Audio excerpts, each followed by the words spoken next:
All right, welcome back to Finding Truth podcast on Unscripted Truth TV here on YouTube. Logan here with Austin as per usual. And we just had the explosive finale in NASCAR and lots to talk about. Um, you know, I, as weird as it is, I would say our second main dog came in. Uh, of course, we've been heavy on the Fords and Blaney, as you saw last week. If you watched last week, you can get caught up with us with that. But very strange finish that it seemed like our narrative was just sailing through until about 3 4 4 or 5 laps to go, or maybe even less than that, last week, where it all came crumbling down. And of course we covered that. A big big miss on our part to not see the Tennessee connection with Byron, as we've been talking about all year, because that's every win he's had has Tennessee connections. And that's something, that's gold moving forward, though. That's straight gold moving Yep. forward. If Byron's going to have a great career, just wait. Tennessee is going to be in the news when he's winning. So, Yep. and vice versa. So, either way, lots of good stuff we've garnered from this season moving forward. But if you haven't seen it, Kyle Larson won with a third place finish. Of course, you have Blaney getting the consolation prize, as we like to talk about. They've been handing out a lot of consolation prizes, and really, it came down to the last 12 laps of this race. So they got their drama built in there at the end, where you had Denny Hamlin all but winning it until the last around 10 laps. So we'll talk about all of this and more. We also have our esteemed return guest, King Richard. Always great to have him on. He just last week was a blast. If you guys haven't checked it out, which we've had great numbers on last week's episode, so thank you guys. Also, the comments have been really good. But yeah, check it out if you haven't seen it, though, because we cover a lot. He covers a lot, dude. Dude is a machine. And if you guys aren't familiar with Zach's Gematria Effect News, he's also a machine. So we got like and a machine in a good way too. It's all very palatable. He explains it all, so don't be turned off by that analysis of his work. But anyway, without further ado, I'll send it down to you, Austin. How you doing, buddy? Yeah, here we are, November now. Got the beanie back. It's Nirvana time, and Let's go. yeah, daylight savings is here. Is the clock's changed a little after midnight, so now it gets dark super early. But yeah, it was kind of another milestone week. I had my half birthday, the 29th, so that was kind of interesting. Yeah, it's kind of been resting, relaxing last few days. It's kind of embracing the winter time now that's here, but um yeah, other than that, pretty much not too much that I see. Pretty much, I got to get up early in the morning. I got a person I work with has to have like a little mouth surgery this week and stuff. I don't think it's tomorrow, but I got to be up for that. So that's kind of on the horizon. But yeah, it's been kind of weird too. I've been trying to get more jobs and like task grab and stuff, makes the extra money and stuff, but it's been kind of drying up the last few weeks. So I don't know what's been kind of going on with that, because it's been actually pretty nice. Like yesterday and today was pretty warm, like in the 60s, sunny. So kind of nice for the wintry time and vibe that we got right now. But yeah, my rent's going up too. That's another thing. So I got to pay more in rent coming up, like December, January. It's another issue coming up as well. It's kind of been a weird week. A lot of momentum swings and stuff as of late. Things has kind of been topsy turvy. So kind of right now, I'm just kind of looking forward to like 2026, because I have a lot to kind of think about and say on that. And I think, kind of let loose on some ideas tonight with that, what I think might be coming in the year or two or possibly three to come, because it's, almost 2029 is almost 3 years away. It's crazy that's almost here already. But yeah, other than that, it was kind of a weird week too, because I couldn't really sleep very well this week. It was kind of I didn't really sleep very well. It's last night I slept like all right, but just kind of a strange week. Kind of just think we kind of felt this week kind of coming, especially after last week, after the big miss and everything. But yeah, other than that, pretty much just trying to get to the end of the year right now and finish up with what's left of the calendar year of 2025 and see what everything has to offer. And yeah, we like we were saying, Mr. 201 got it done. Sure did. Let me bring that up.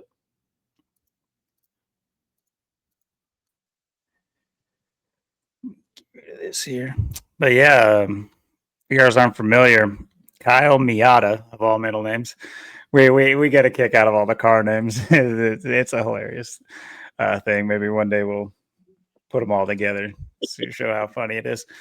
But Mr. Miata Larson, by achieving third place in this rate, takes the cup.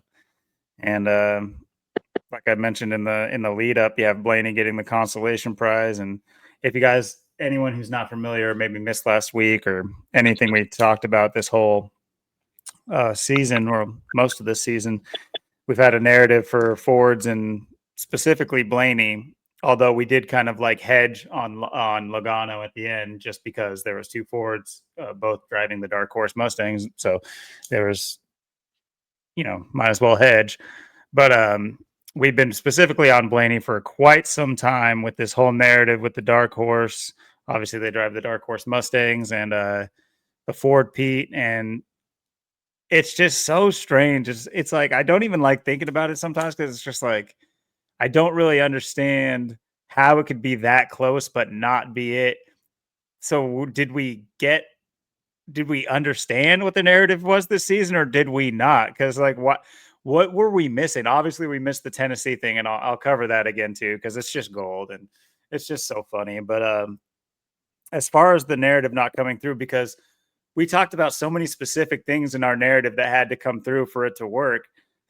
And one of those things was the winner at Martinsville carries that momentum in to win at Phoenix.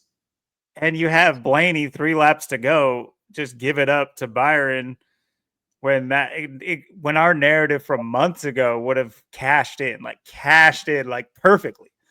But 3 laps screwed up our entire narrative. And then not to mention, we're not going to sit here and blame anyone else. We completely gaffed on it by not realizing that it was National Tennessee Day. And why that's important is because the winner last week is Mr. William Byron. And long story short, the governor of Tennessee, Mr. Bill Lee, if you do a little bit of digging, you will find that his name is William Byron Lee. And he has been connected to each and every William Byron win this year. We've highlighted that multiple times. It might be, if I was in on the shorts game, I really should, because I have my phone. It's not like I can't do them. So I maybe in the off season I'll get some shorts out there for some of the facts that we've uncovered. That way it makes it a little bit more palatable for people to quickly get some of this information, because I think that deserves to be out there and more well known, because it's just one of those things that, does anybody else even know about it? Does even a single other person know about it that's not in this exact community? Because it's a subsect. We're a subsect of Zach's community, and not a lot of people from that community know exactly what we're doing over here. Just a few that have straggled along. Not being rude about it. I appreciate every single person that's come from there, and appreciate Zach definitely for shouting us out. That's huge. But yeah, it's just strange to me how our narrative panned out exactly down to the last 3 laps last week, and then to have Blaney win it. It's like we had almost every single thing called, but like I said, our number 2 dog Larson, and I want to shout out. We've gotten a lot of great information in the through email and a lot of comments. Let me make that a little bigger. But this guy in particular, I'm going to give him a personal shout out. A Legal Smile here. He has been giving us the rundown on like a lot of like the individual facts about. Do I have a different one where it pulls up his entire comment? I might. Well, if you guys, it's this comment's on the last video we did. If you guys feel like going to read it, but he gives a lot of great info. And then of course he has another one as well. This one I pulled up the entire comment. I don't know why I didn't on the last one. That's my bad. But he breaks down a lot of. He's been heavy on the Larson thing for a few weeks now, at least. And yeah, I think he had down a lot of the ins and outs for the actual setup of the ritual for him to win today. Of course, we did have prior knowledge and understanding about what Larson means, and obviously about the legacy of Hendrick Motorsports with their owner and I can't remember what the guy's name is, but Jeff Gordon. Jeff Gordon, but then Mr. Hendrick. I don't remember what his name is, his first name. But either way, because Kyle Larson just calls him Mr. H. So I think it's almost like villain-esque. Mr. H. Oh no. Anyway, but yeah, I mean we've gone through. We've certainly done our due diligence on Jeff Gordon. Maybe I'm sure there's more. But we got a guy in his 55th year of life, and we've covered a lot of the numbers that showed that he was a heavy favorite to win with Hendrick,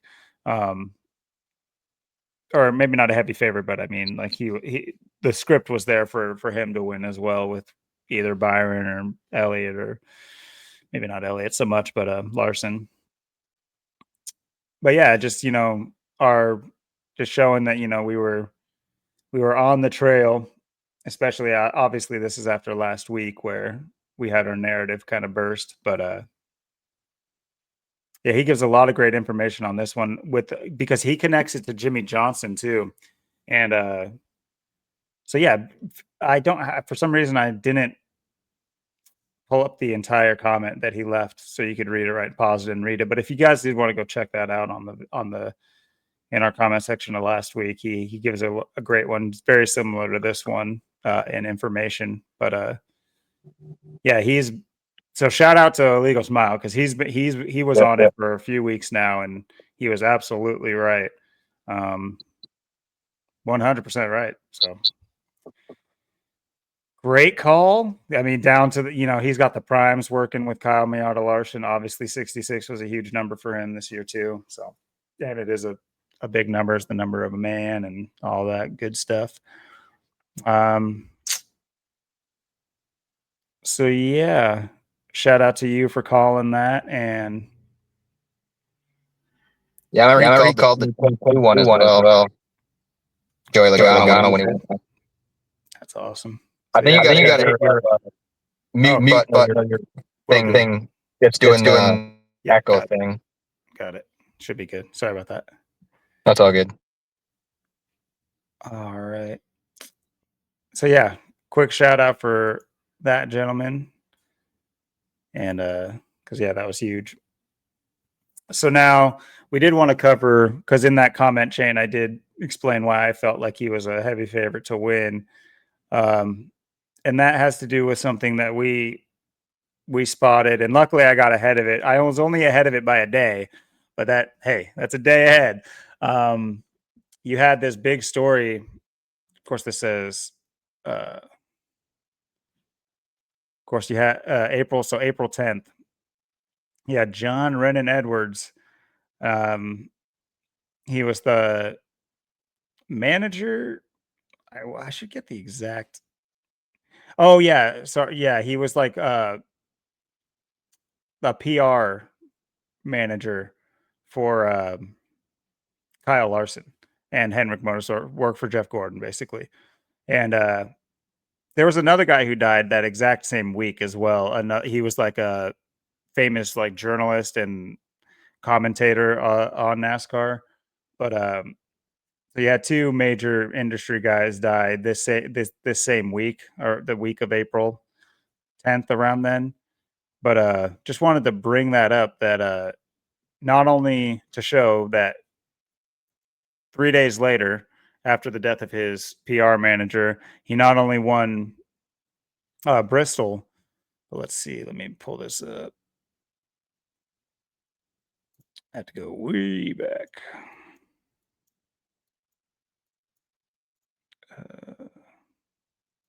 But he also won the SciAps 300. So you had a double down the week of his PR manager's death.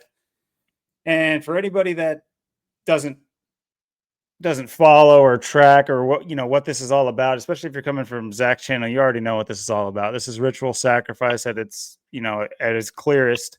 Granted, we don't know whether this guy died or not. He was relatively young too, only 52 years old. But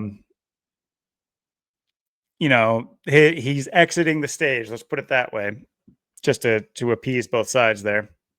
And you see that, the beneficiary being Hendrick Motorsports, and with Kyle Larson winning, like I showed you, both the Xfinity at Bristol and the Cup Series race.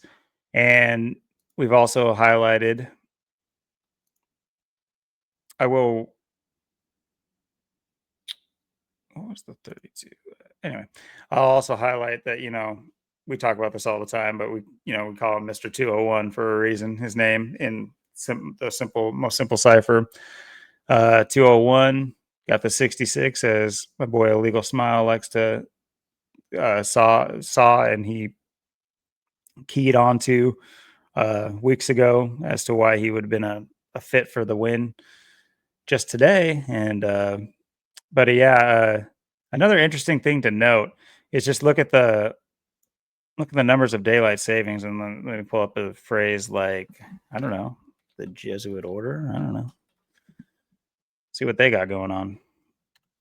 Oh, interesting. 3 out of the 4 ciphers as daylight savings, and the only one that it doesn't match has the 201, just like Kyle Larson there. I found that pretty interesting. He wins, of course, on today's daylight savings time. You got to roll them back, or I can't remember which one it is. We're falling back. Well, yeah, fall back. So maybe that was the joke. Yeah, Denny Hamlin fall back right there. Yeah. So yeah. As far as moving forward, what to take away from this, I wonder if it might be worth a recap maybe next week, a quick recap I'll try to get all our notes together. You can always hit me up as well, or maybe we can try to find a way to get on just a little bit earlier to tighten up our show, if that ends up being if you guys want to see that or whatever, because we've got a lot to go through. We've been covering NASCAR here for, I don't know how long is the season. Starts in February with Daytona, so it's 9 months. Yeah. So yeah, we just had a NASCAR baby. Okay. Anyway, so yeah, we have 9 months of documenting what we've seen, and some things are more crystal clear and clear cut than others, but a lot of great information has been flowing out. And as of late, we've had a lot of great information come in from our little budding community as well. So a lot that needs to be, probably indexed and tightened up for moving forward, understanding the narrative for years to come and things of that nature. So it might be worth a recap episode. It won't be tonight because like I said in the lead up to, we have our esteemed guest returning pretty shortly here for anybody who's chomping at the bit. Of course, it's a recording, so you can always just fast forward to when he's here, but we'll pretend it's live. But yeah, any final thoughts on this season? Is there maybe do a recap, or not of the whole season necessarily, but just what do you think about this year? I know we were talking in the lead up or before we started, and you mentioned just how obviously manipulated this race was, and a lot of these key races have been. What does that say about the sport, and what does that say for the people who watch it, in your opinion? Yeah, and it's, and we talked about how really Christopher Bell won the Winston Cup champion this year. If you go back that way, and he's he did pretty decent today, so he locked that up. And I think either Larson is going to get second in that, or it's going to be Briscoe. I don't know who. I'm gonna have to see when that gets updated and take a look, and then see who ends up actually getting second. It might be Larson, it might be Briscoe, but Briscoe was they were 1-2 in it before.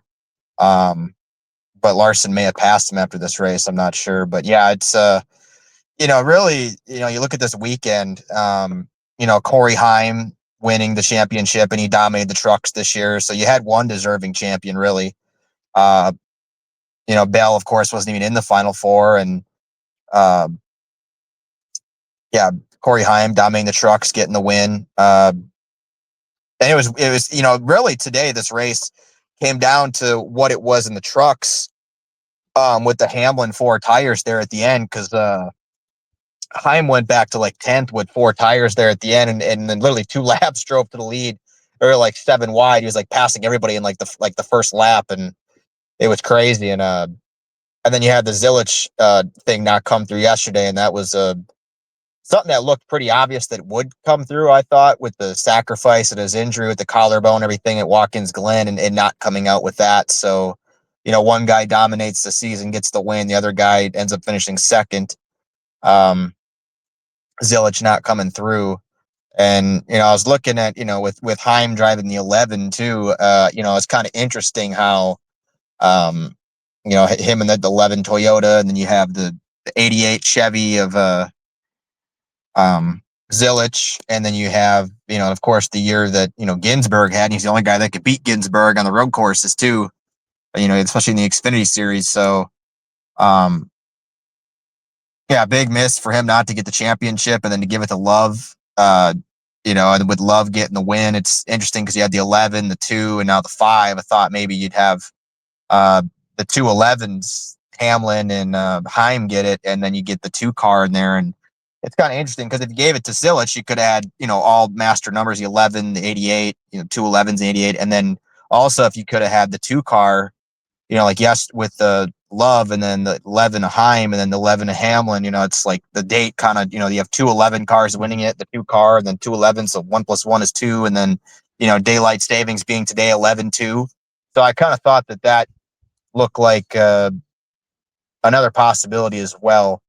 But really, and I, like we were saying last week, how we were saying whoever wins Martinsville and how the season would probably come down to Martinsville, how that goes. And I do think that's why they had that. We were looking at that race for a while, and everything kept coming up every week. All the other races came up, except the second to last race wasn't showing. They just said not available. You couldn't look at it for whatever reason, but you could do that with all the other races, and we couldn't figure out why that was doing that for that race. But I really think it was just because last week was International Tennessee Day, and we just didn't know that, and they're probably trying to hide that and cover that up, and maybe get us not to look at it, or deter us from looking in that direction, and it worked.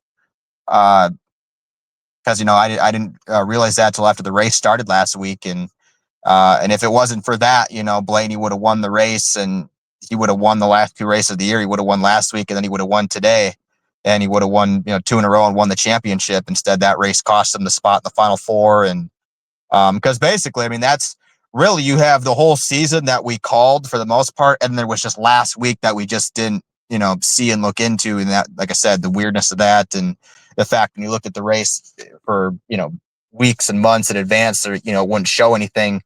I think that has a lot to do with it, especially with, Byron getting the win. But, you look at this race today, I mean, all the people like with NASCAR, especially with Zilich not getting it, Heim deserving champion, Zilich should have been champion. Easily would have won the Winston Cup version. And then you had, like I said, Bell, who wasn't even in the Final Four, that would have won the Winston Cup this year. And then you had these other 4 guys, and, this whole race, the manipulation was weird. I mean, it was very interesting. There was like, I know one of the cautions, there was like 2 both Dillons had a problem, like Austin Dillon and Ty Dillon at the same time. And then Chase Briscoe Kyle Larson had a tire issue and he went like 2 laps down, like a lap later. Right when that happened, Chase Briscoe had a tire problem, and Chase Briscoe literally had like 2 to 3 tire problems in this race, had to go to the back to the front. And he was just having a crazy race, gaining and losing spots and then getting them back. And really it was the showdown of Hamlin and Byron. Hamlin leading most of the laps. Byron led pretty good amount. Byron winning stage 1, Hamlin winning stage 2. So, both these guys, really the race was between them. But, this weird synced up cautions. Denny Hamlin was apparently having a clutch issue again. Yeah, I know. wasn't very SVG clutch at blew up. all. Yeah, having a clutch problem. Hey, that's what he's been saying every week. I'm having clutch problems. He's really been saying that every week. And then you had SVG blow up the 88. So there was some mockery there, and just and then that last, basically, like I said, it was a repeat of the truck race with the 4 tires going back to 10th. Hamlin trying to do what Heim did and go to the front and pass all the cars and wasn't able to do it. And Blaney and Byron, who had like the 2 best long run cars and 2 of the best cars all day, should have had a shot at it. Byron was the only guy not to have tire problems. He's running literally second with like 2 laps to go, and just has to have a blown tire to have Hamlin lose the race. So yeah, and then Hamlin decided to take 4 tires, lose all the spots, and then Larson with the track position. Because it was weird too, because really like with 100 laps to go or less, like I had counted like Hamlin or Larson and pretty much Briscoe out of it because they were just so far back. I know Larson was like 2 laps down with the tire problem, towards the end of the race. I didn't think he's even going to make up the spots, and really he wouldn't have if those late race cautions didn't come out. And it was weird too. Like 30 to go, there was all 4 of them, first through fourth. They're all in the top 4. But of course, like I said, Hamlin had 4 tires, Byron had 4, and then Larson and Briscoe only had 2, and it looked like at times too. I was wondering if Bell was going to win, and then we talked about with Briscoe like finishing second or something, because Briscoe was up there all race, Bell was up there, Logano at the end. Ford did well, like we said. Ford always does well here. A lot of times they win, and yeah, it was only the second time now that someone won the championship and not won the race. And the only other time was 2 years ago with Ryan Blaney finishing second to Chastain, who wasn't in it. So he got the win, and then this year. And he was second last year to his teammate Logano. And then this year, he finally wins Phoenix, but go figure, like I said, he's not in the final 4. But otherwise, and Larson, this is the furthest back anyone's won the championship now, finishing 3rd for Larson. So yeah, only the second time someone doesn't go on to win the race. And it's just the way this whole race played out was just heavy manipulation. Just like I said, really weird how 2 people will literally have the same problem at the same time, or caution or tire problems. So just between the playoffs, the race manipulation, the tires, just the way the race plays out. Like I said, just how bad the season has been, but then this playoffs as well. Just for someone that's not even us not being fans, us coming exposing it for what it is. We're sitting on the sidelines and we're as disgusted as can be, and we can't even stand it. So I don't know how anybody can sit there and want to actually, watch these races and watch the, go to these things and think that they're real and put any, time and effort in it. Like, for 20 years now, it's been this way with Denny Hamlin, where he just can't win it. Just always right there, and just something has to screw him, or he screws himself. And all these people that have been Hamlin fans for 20 years. And then, today was probably his worst loss ever. Probably the most negative, maybe Final 4 race I've seen, maybe since they've been doing this. Just the way the race really went, the season went, and just heavy manipulation all the way around. And like I said, with the Byron thing with 2 to go and him having a shot, and Briscoe, and I don't even know what happened to Briscoe there at the end. He just kind of fell back, but yeah, just ridiculous. And then and just for us to basically just all but last week missing that, and having the narrative to a T, and really calling it to a T, how it would play out, who would win what would happen. So yeah, it's just It's really hard to put into words, like this season, this race, all of it. I mean, it's just like I said, I just don't know how these sports games, all this stuff, how just bad it is, just how rigged it is. I mean, like I seen through, NASCAR and wrestling and football as a kid, but, back then it was, way less, rigged and it looked a lot more legitimate and, it wasn't, just wasn't, just as trashy as things are now. Everything's just, way overly manipulated. And I don't know how I mean, and it's a lot of people, you can see it and they will admit it, but it's just like, what is the thing? Are they going to actually, you know, protest NASCAR and stop watching or stop going? Or, I mean, that's really all you can do at this point is just, until you get changed or they change it back to the old way, or, they just get rid of it as a whole. That's all you could really do if you're sitting on the sidelines looking at this as a so-called fan. It's just, we talked about the Talladega race a couple of weeks ago, how bad that was. There's been a lot of races like that. There was the other Kansas race that Chase Elliott won, like that. The manipulation has just been just god awful in all of these. And, and like you said too, I mean, you had Denny Hamlin again, like we call him the Aaron Rodgers, the Aaron Rodgers of NASCAR, just, always there, but just can't win it. And I was kind of thinking too, where they kind of tied, in that way, or are they finally going to give him the one championship like they gave Rodgers? Is that, what they were kind of doing here? But that's what I was thinking today. I'm like, maybe if Hamlin wins championship, maybe the Steelers win the Super Bowl or something. So they kind of like seemed like they were attached at the hip, because I know the 2010 season when the Packers won the championship, that was when Denny Hamlin went into the last race there. Oh man, that was the Went into 2010 Homestead. championship. He should have beat Johnson and won the championship, but Johnson had to get 5 in a row. And well, and then too, it's, the other thing I pointed out as well is, the last time, Gibbs hasn't won the championships in 6 years, since 2019. And then you had 2020, 2021 was Hendrick with Chase Elliott and Kyle Larson. And then it's been Penske last 3 years. The last guy to win it was Larson. That wasn't Penske. And that's what we had again today. It was back to Mr. 201 again, like 4 years ago. Yeah, it's funny that you bring up the 2010 series, because you cut that 0 and it's a big 201, and we know Aaron Charles Rodgers, Mr. 201, and you got the Rooney family there in Pittsburgh that are, publicly Jesuit. So funny stuff. That would have been a potential tell for the season for sure, dude. That would have been a crazy finish. Of course, it'd be like a last hurrah for that guard, that old guard as well. You have all these newer quarterbacks coming up, but look at the season that Joe Flacco's having out of nowhere. These are the guys that are, these are in the same kind of league together. Aaron Rodgers, Joe Flacco, they all kind of peaked at the same time. They were like the elite quarterbacks of their time. And now you have Tom Brady calling all these games. And it's just like, no wonder if maybe they could do that one last hurrah for the old heads. I don't know if that would be advantageous for the sport, because from what I've seen, I've been watching a little bit of highlights of basketball.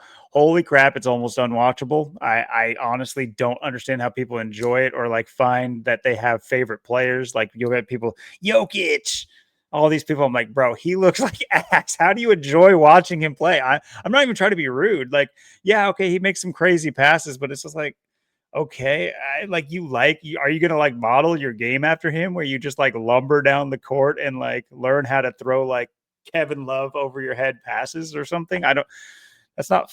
It's like, man, the people that the people choose to like in sports is crazy. But like basketball is just a 3-point contest, and it's damn near unwatchable. It's crazy. No defense. You can't play defense anyway. Just like in football. And like you said, yeah, the manipulation, the layers of manipulation that we've been able to point out, like when and where these things can be manipulated and how they would do it. Maybe not exactly how they would do it, but obviously these guys have earpieces in NASCAR and probably a lot of other sports, in the helmets and football for sure. And so, and you have all these pit stops and these cautions and these restarts right at pivotal moments of the race. It's like, oh, come on. You got, and you think about the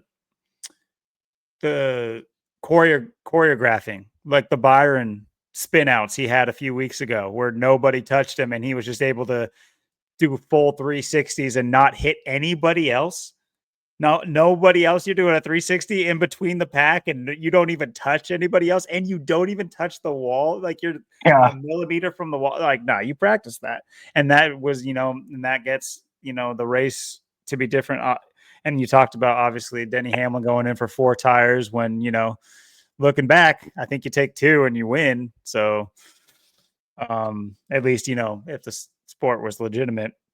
And how to legitimize these sports is to tear them down and see if we really want to restart the idea of these organized sports, because I think local sports that, like, I used to be in a couple different, and by the way, we got Rich in the back room. He's going to be joining us just after this thought. But I used to do like organized basketball and stuff, and I've done softball and baseball as well. But I would show up early to the gym and I would sit there and watch like the game before our game. And dude, there's not a lot of family members come to these like league games that guys just go and do. There's not that many people that aren't there to just play basketball in the league. But I'm sitting there watching, and it's entertaining. It's real. You get to see like real basketball being played, even if it's just at a hoop and down the road. It's just crazy that I think until people are it's just like being over saturated with caffeine, sugar, or any kind of drug. It's people want this image of perfection. Like you can't give any. If you were to go to South America and offer somebody a banana off of the tree, they'd be like, "Ugh. What the hell is this? It's not perfectly white with a perfectly yellow peel that feels like plastic." It's like, yeah, that's not what bananas look like or are. So, I mean, it's the same kind of thing. People are so oversaturated with this image of what it should be, and especially the way it's been curated down from. Zach likes to talk about it all the time. One of the big tells for me when I was a kid, he brings it up all the time. This is why I say it's so funny that we relate so heavily, because he was, raised in Portland. And, I remember that finals, or the Western Conference Finals against the Lakers, where we were just cooking them, absolutely owning them, up 20 points. And then you just, you get the crumble and the comeback with Kobe and Shaq, and the iconic alley-oop to pretty much cap us off. And so even then, the way they went about it, it just seemed more like not believable, because 2020, it's obvious what they were doing. But at the time, it felt less manipulated. Like, yeah, the refs had the ability to manipulate, as they always do in every sport. But nowadays, the rule makers and the refs and everything are so critical and involved in every aspect of the sport that just opens so many layers of manipulation that it's just almost unwatchable, as you put it. So I tend to agree with you. Now's the time, people. Like, open your eyes, just turn the TV off, delete your ESPN apps, and just see how you do for a few weeks. You don't need football. Trust me. Don't just try not to pay attention to any football for 2 weeks. 1 week is easy. 2 weeks, and see where that gets you. See what else you can get done that day on these Sundays and Mondays and Thursdays and Wednesdays. And then now there's just almost football every day. Yeah, every day. Yeah, every day, any day. You got Amazon special of the week. You got the KFC Prime Bowl. It's just like, bro, what the hell is happening? Everything is just food and delivery. It's like, shut up. Anyway, with that being said, let us get our favorite guest, and not because he's our only guest so far, but because he's our favorite guest. And everybody, welcome King Richard. What's going on, my brother? How's it going? Going good. We were just kind of recapping a little bit of the NASCAR race that unfolded this afternoon, and 201. Yep, 2011. 201 tends to do. Yep. Today's daylight savings. It's daylight Sir. savings. Another 177. It's funny because daylight savings actually equals Jesuit order. So yeah, I got that up on the screen. Yeah, it kind of makes you wonder. Yep. Why do they do this every November? But And yeah, I what's guess. funny is you have so many people that try to get it, like locally. There's been so many movements to get, because it's so strange that Right. you can like try to vote on whether or not your district or county or state does daylight savings times. Like that's on the ballot a Right. lot of the time. It's just like, so it's like what's necessary about it? It's insane. Yeah, I think the only state that only two states in America that don't honor daylight saving times is Arizona, which equals 42, like Jesuit, and Yep. Hawaii, which equals 33, like Masonry. So On point. very On telling, point. very telling. So Hawaii's very 33. yeah, they've done all kinds of rituals with 33 in Hawaii. It's sad too because you could just tell like just like in the early Americas, you just have the chiefs, if you will, of the Yeah, people just completely sell their people out, and Hawaii is just, it's just this watered down tourist attraction now where it used to be. And of course, their claim to fame is a Disney movie now, so it's just like holy shit. yeah. And The Well, Rock. yeah, and that Disney movie was synced up with the fires there, the volcano explosion eruption. So yeah, I mean, The Maui it's burst. Yep. yep, yep, yep. So yeah, today is November 2nd. Today is day written 2/11 in the majority of the world. It's funny how today is daylight savings time, and again 2/11 is a 47 prime, and time equates to 47. But it's funny how that works. And a lot of people are going to probably be like, "Oh, well, it doesn't fall like that every year." But again, this year just the exception. Again, 2/11, the 47 prime. Today has 58 date numerology, Freemasonry 58. Um, Today's also the day leaving 59 days left in the year. So, what are the odds? I'm on episode 59 on the day leaving 59 days left in the year. So, And you were on 58 too, so it's Yep. yep, Back to back. yep, yep. Just, man, and we're just coming off the rigged World Series. Yep. oh yeah, talk about it, man. We definitely gonna talk about the World Series. What did you guys think? I didn't watch the game, but what did you guys think? I mean, I was just kind of following it on my phone. I was checking on it towards the end because I know I hopped in a couple King Richard streams this week. I hopped in like two of them this week. And then like I was watching the end of there's tied 4-4, and then they went right, into the 11th inning, and then that's when it went 5-4, and Cabal right. 54, baseball 54, Jesuit Order 54. So Mm-hmm. go figure that's what you're gonna get, and um. Yeah, I just and that of course they had to come from behind to win the last two games as well. They're in Dodgers, LA, so they're celebrating in Cali where King's at. It's the big fiestable there. Yeah, most definitely.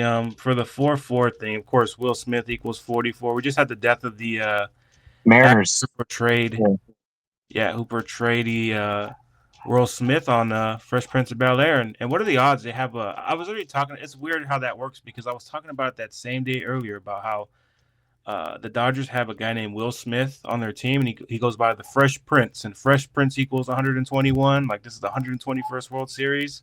Hours later, the news breaks that the guy who played a young Will, and by the way, young Will equals 42, like the guy died at age 42.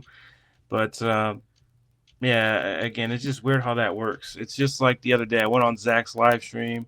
We're talking about these rappers. We're talking about LL Cool J, and as soon as I'm taking my lady to work or to school, all of a sudden, LL Cool J, I think it's called "Loungin'." That song starts playing. I'm like, what are the odds? I'm talking about LL Cool J, and all of a sudden he starts playing in the car. Like that, it's a synchronicity, right? But yeah, it's sick what they do, man. It's sick. Another black man dead at 42. Just some sick stuff. Tomorrow they're actually having the parade tomorrow for the Dodgers. So very fitting day. Kobe Bryant 113, and tomorrow will be the late leaving 58 days after near Kobe Bryant 58. So tomorrow will be 121 days after Otani's birthday. Of course, he won the 121st World Series. L is the 12th letter, A the first. 1-2-1. So, what I would say about tomorrow, as I would watch out for some kind of ritual. They're already doing this. Last night they were doing the same thing. Last night they were talking about how people in LA are blowing up fireworks, and when I think about that, right, my mind goes to like, okay, fireworks, Jesuit. Not to mention we're almost a couple of days to the King James assassination date, and again, last year was the big election last year on that day, and of course Donald Trump got in there, as we said 4 years ago, why he would be number 47. But of course they had Trump today having a big old 47 jersey, and again, just a joke. Again, Trump 47, he's number 47. It's all kinds of 47 shit with him. Today's 211, which is the 47 prime, as I was just talking about. Get government 47, authority 47. So yeah, and as far as the 11 thing, right? Again, 121 has a square root of 11. Again, it's all mathematics. It's all mathematics. Today, or actually after the game, I caught this. I guess Nike teamed up with Kendrick Lamar, right? Because again, you guys know that the World Series was all about Kendrick and Drake, right? Yeah. And Nike, and it's funny because literally Drake, Nike, and Saturn, they both have overlap in gematria, literally. And again, the sign for Nike is represents Saturn, and exactly. So, but just about that, right? Today is 137 days after, or I should say, the World Series. I should say concluded 137 days after Kendrick Lamar's birthday, which is the 33rd prime. Of course, Drake equates to 33. A couple years ago, it was Drake's friend at age 33. Supposedly got killed on camera. He's 38 years old right now. But that's not a good time to be in his entourage. Exactly. Tomorrow will be 139 days after his birthday, as you have on your screen there. That's when the parade's going to be. That's also the 34th prime. They win it on number 34's birthday, as predicted. I told I was giving that out for free too for like weeks. I was giving that out for free, like how they're going to do that on number 34's birthday. And I thought last year the game was going to end on his birthday, and they ended up doing it this year on his birthday. So you see how it pans out, just how ritualistic all this stuff is, man. And of course, Freemasonry sums to 139. It's also 58 and 59. So also they had Ice Cube there, right? O'Shea Jackson, his name equates to 121. The World Series concluded 139 days after his birthday. Again, that's 34th prime. Again, rapper 34. But yeah, and again, number 34's birthday. He was saying, we're going to do this for Fernando. So, yep. Oh, and that's the dead Dodger from the beginning of the year, correct? Right. The point that I was gonna make, I always go off on a tangent and I forget what I'm gonna present. But the ad, right, the commercial, they called it "I Love LA." That's literally what they called it. I love LA. Just write it out. I love LA. Just write it out. Just tell me what you see. Got that 113. Got the 41, like Kobe Bryant. Kobe Bryant. You see the 31? Again, that's the 11th prime number. Again, they win it on the first day of the 11th month. Will Smith's full name, not the actor, but the well, of course, these guys are both actors, but the guy who plays for in the worst MLB, actor. Yeah, and again, his name equates to 111. He wins it on 11/1. It reminds me of what they did to Takeoff. Remember, they killed Takeoff in a big ritual. Quality Control Music is 111. Dies on 11/1. But and he died in the 28 state Texas, and Rockets is 28. But and Takeoff also equals 28. Again, he dies at age 28. But yeah, William Smith 58 as well. So pretty sure he's going to be there tomorrow at the parade. But the jokes too with Freddie Freeman. Yeah. Well, his name's Charles, right? His middle name is Charles, right? Charles. Is Freeman. Yeah, Charles Freeman. Freddie Charles Freeman. Frederick Charles Freeman. Yeah. Oh my God, Frederick too. Okay, this guy's what, bloodline or something? Oh, his name is literally Freeman. Oh, he's from Canada as well. Yeah, where he's from Canada. Oh, there's more than likely he is part of has royal blood. Oh, no doubt about Because it, man. Canada is Born very and bred to be. steeped in that.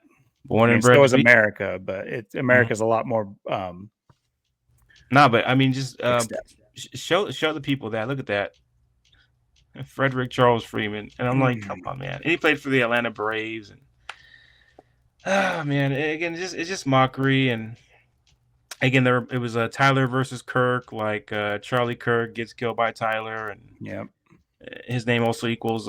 What's funny about that 135? I see his name does equal 117, like Dodgers in Toronto and Major League Baseball. But going to bring up the 117.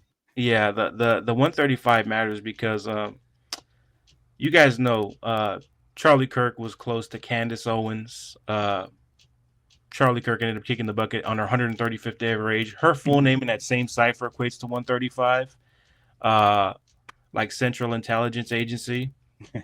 And she's born on the 119th day of the year. Of course, we're talking about Civil War and all that type of stuff. Again, Robert Ely's born on the January 19th, which is 119, and Civil War is 119. But yeah, a woman who proclaims to be the master mason of well, and then she's Roman Catholic, right? She's a Roman Catholic. She recently converted to Catholicism and said Charlie liked to perform rituals. He didn't like to be a part of the Protestant.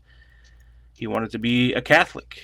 So that doesn't make any sense either. Protestant trying to be Catholic, that doesn't make any sense. But yeah, her name does equal 135, like CIA, and I mean 414 just like it too, and 207. Right. Well, bro, yeah, that's kind of art of war. That's good. War. Yeah. So that's how they do it, man. And let's add another one. Let's add another one on there. Kendrick Lamar Duckworth, another 135. Yeah, absolutely, and 99 as well. Yep, I was gonna say 99 again. Yep. And America was named on 99, and when you write out 13 in word form, it equals 99. And that's a good one. Yeah, again, USA, 13 stripes, 13 colonies, 13 years of public programming. But yeah, that's how they do it. It's also 45 like Major League and 117 like Major League Baseball. And Freddie Freeman, his big game was 45 days after his birthday. That's they leaving 65 days after the year. Christianity 65. It went 6-5. And all this stuff, guys. It's just I just don't see how people. It's maddening how people don't see how much of a ritual they're really watching and participating in, because that's honestly what people are doing every day. Every time they watch these rigged sports games, they sit there and watch these rigged ball games, get all invested in them. Not you guys, but just in general, you guys are participating in a ritual. You guys are participating in a staged ritual. And again, they sacrifice players for this. They sacrificed the Seattle Mariners player, Mr. Medina. They sacrificed him in a ritual. And it was synced up with Max Scherzer, who he's literally born the same day as Max Scherzer. And again, I pointed that out, how they're born 4 years apart. Again, the same day he turned 37 is the same day Max Scherzer turned 41. His name in gematria equals 157. Just all kinds of stuff. That's a 37 prime. Again, Kobe Bryant, 41. Los Angeles, 37. I gave it out for free. So, did you know Medina is a city in Washington as well? I was Googling it and I just like, wow. Yeah. Funny. Yeah. Wonder. Yeah. Couldn't predict where he'd end up playing. And his birthday is the 27th of the 7th month, right? 277, which is the 59th prime. If you look it up, Max Scherzer, he wore number 59 for the Bisons. So definitely not an accident. And again, a lot of them doing this ritual and all this type of stuff. So yeah, it wouldn't be and again, instead of tomorrow being 58 days left in the year, you could say it's the first of the last 59 days left in the year. Toronto Blue Jays is 59. Max Scherzer is 59. You know what I mean? So Black Mamba's another 59. A lot of it being synced up with Kobe Bryant. But yeah.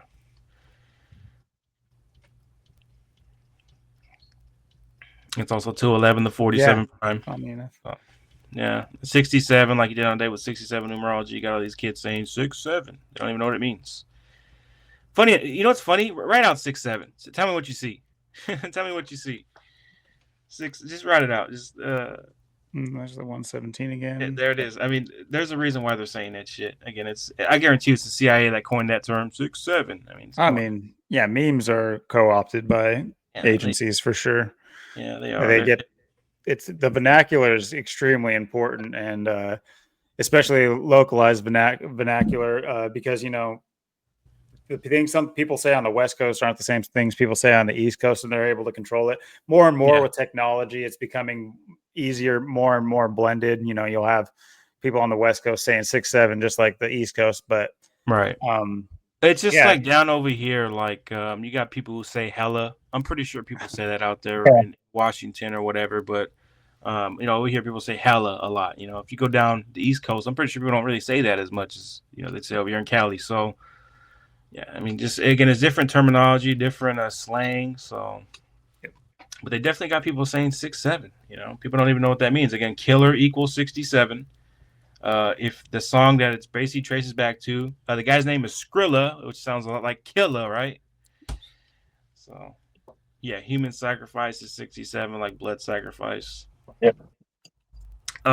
What's funny is if you do a Google search right now for TikTokers dead at 19, you'd be surprised at how many are dead at 19. It's unreal. TikTok 19-year-old, just look it up. It's amazing how many people died. And AI. Yeah, I hate AI. It's just and if you look up stuff on Google and they just say that's a conspiracy theory, and then you just go down and it literally says the what you're looking for.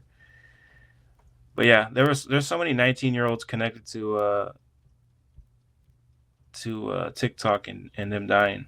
The reason why, if you guys want to pull up the calculator, write out 19 and write out TikTok. At 41. Got the 86. Got the 86 in it. Get him out of there. Yeah. It also overlaps with, it's also 40, like 19. But yeah, it's not hard to see. And again, 67 again. 67 is a 19th prime number. Blood sacrifice, human sacrifice. 86 to get rid of. Yep. It's so many TikTok. Like TikTok is like basically euphemism for like your time's up. Exactly. Yeah, and I seen somebody. What's funny is I seen somebody commenting that on TMZ's post about a dead TikToker. He's like, "Yeah, TikTok, your time's up." And it's sad. People don't even realize what that even means. Like, do you know what you're saying? TikTok, your time's up, and these people die. I mean, come on, man.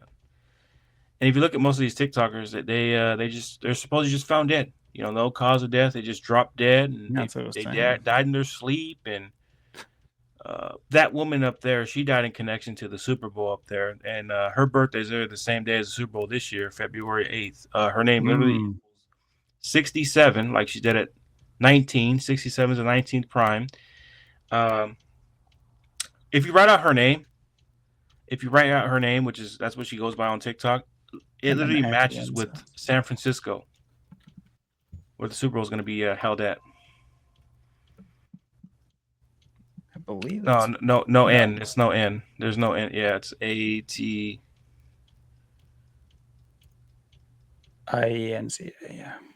Yeah. Oh, yep, 122. Just like. Yeah, it literally overlaps in 3 out of the 4 ciphers with San Francisco. But yeah, and also satanic. She died on the 22nd of October, 122, which is a lot like that number, 122.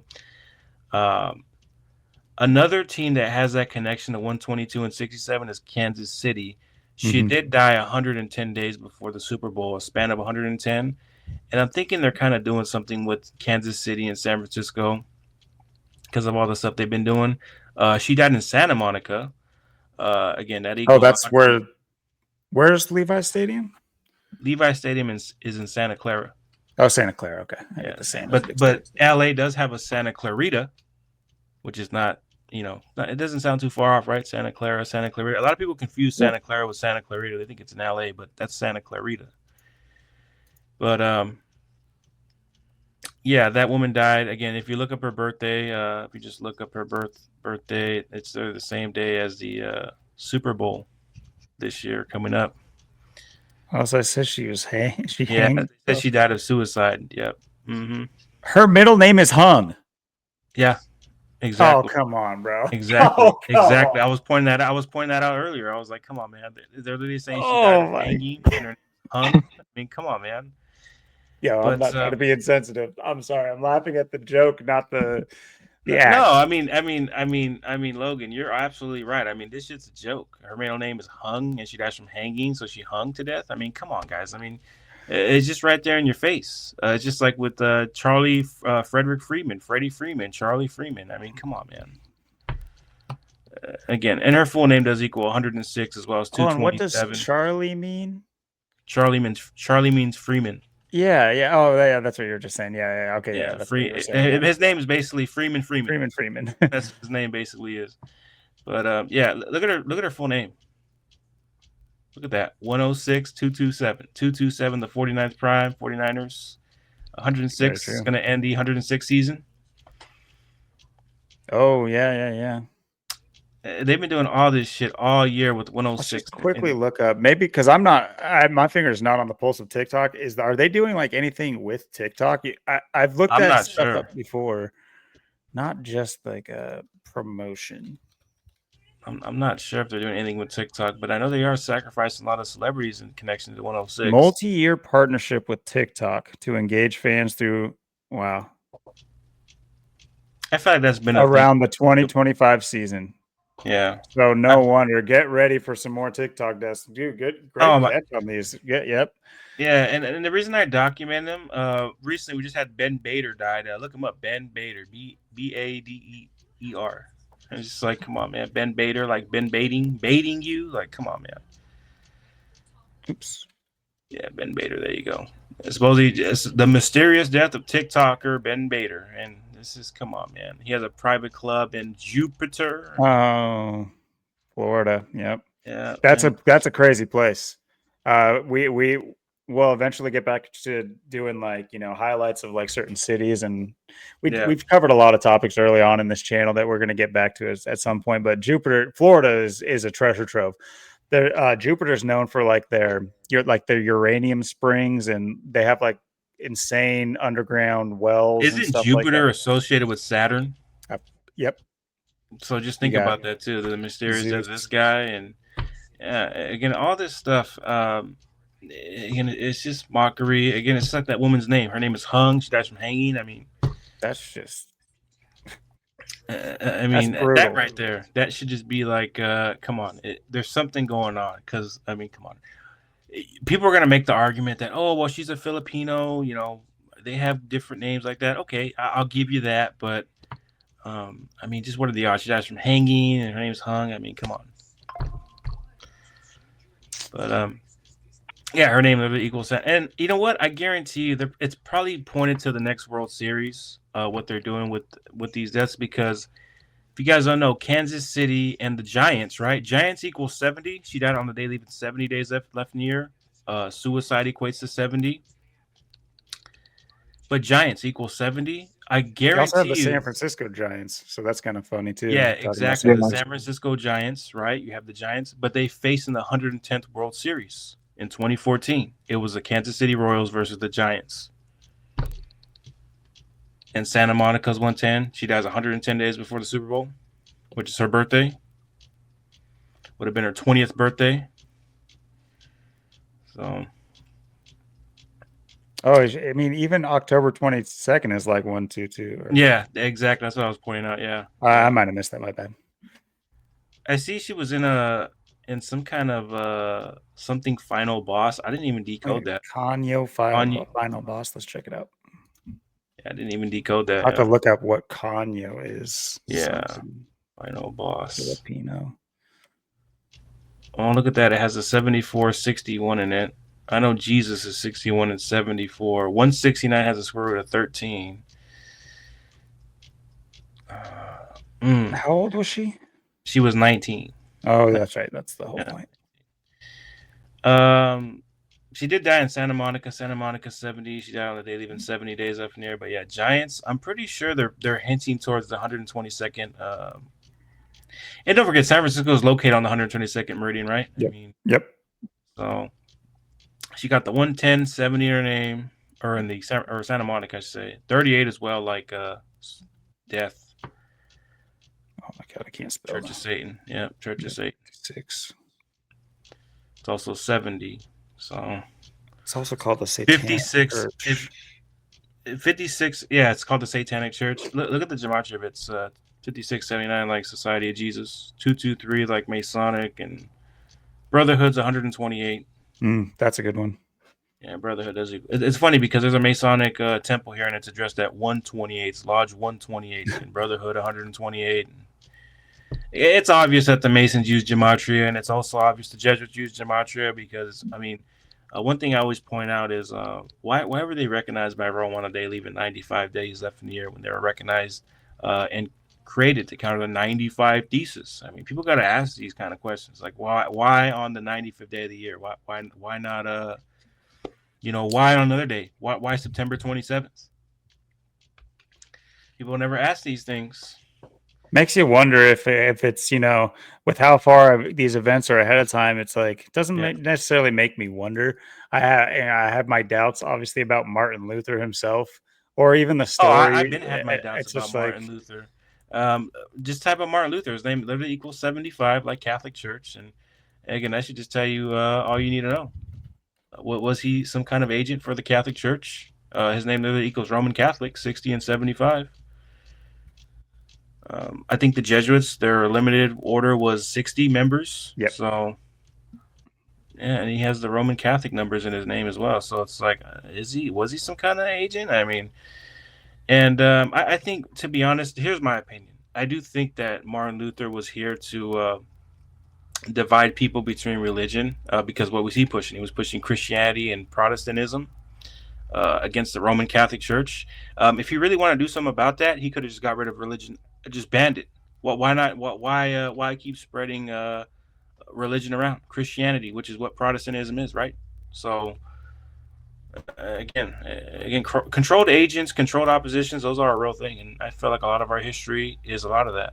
So what's interesting as well is if you write out, I know Martin Luther has the Scottish Rite connections. If you use the single reduction cipher, it's not a cipher that Zach really talks about. It's a cipher I've been focusing a lot on because I see a lot of connections. Single reduction. Yeah, single reduction. If you write out Scottish Rite, just write out Scottish Rite. So Scottish Rite is 75. Mm-hmm. Write out New World Order. A world freer from terror. And we're going to talk about that too. Write out George W. Bush. George H.W. Bush, I should say. George H.W. Bush. You see how it's all 75 in that cipher? Yeah. Again, remember, he gave the speech about 11 years today about a world freer from terrorism. And don't forget, as Zach predicted, he said why there'd be a major war in Israel when it turns 75 years old because of the article that was written back in what was in the 40s. The Jews, yeah. Mm-hmm. And again, that was a day with 75 day numerology. Just think about it, right? I mean, again, and then they did it on the anniversary of us invading the was it Afghanistan or Iraq? But yeah, I mean, and nobody seems to get the jokes of these things either. It's just, and again, New World Order is also 75, like I was just talking about, 75. Jews is 57, which is a reflection. So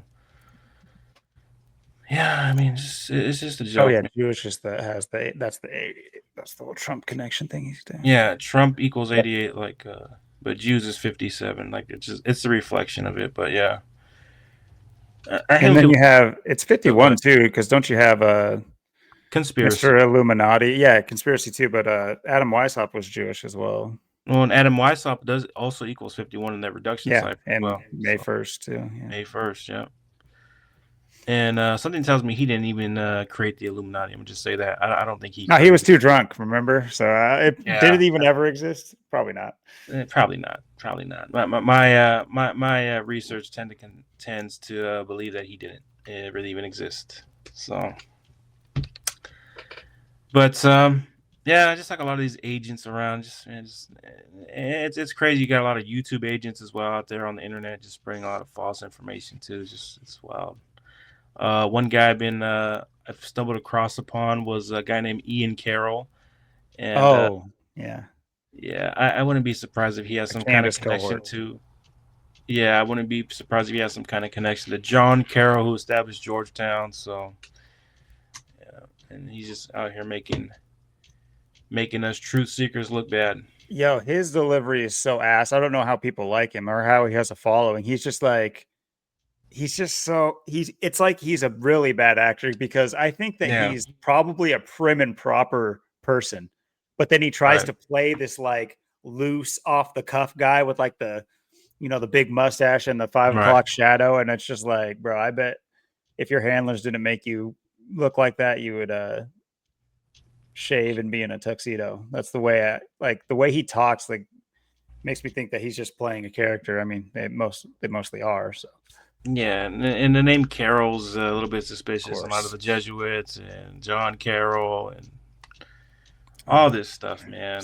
But and he's been on Joe Rogan, so yeah, yep. that should let you know right there that he's some kind of agent because he's on Joe Rogan. Because no Yeah. truth seekers on Joe Rogan. Joe Rogan, I should say. Also, he just kind of popped out like Yeah, to become like a household name, like he's knowledgeable on stuff, but there's no real reason. What is his background? What gives him his knowledge base? Like, why is he so able to just automatically speak on these things? And if you guys don't know why I said the Candace cohort, well, Candace Owens was having another ritual baby, and he took over her show during that period. And this is coming right off the heels of the whole Bridget McCrone thing that she was doing. And now there's fallout with that. But anyway, and it's just kind of super propelled him forward to where it's like, man, do you ever sit there and think that these guys are just literally poofed out of thin air? And then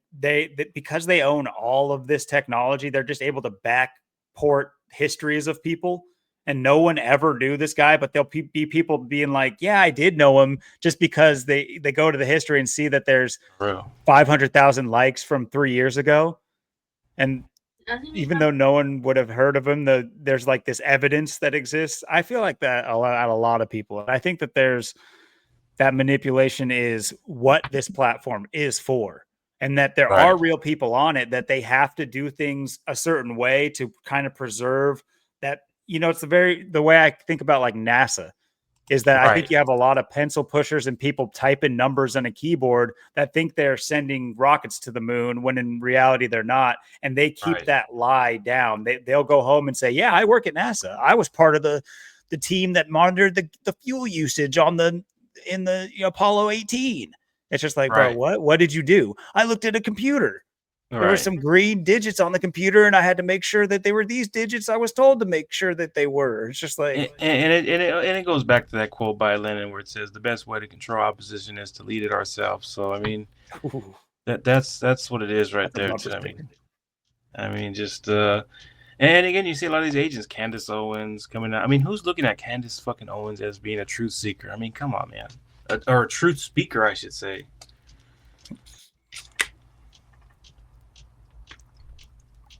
What's funny too, hold up the university. Uh, Funny that they have the Templar cross right in the middle of it too, right? yeah, I saw that. Mm-hmm. Yeah, he was the Archbishop of Baltimore, 1789 to 1815. Funny because religion equals 89. So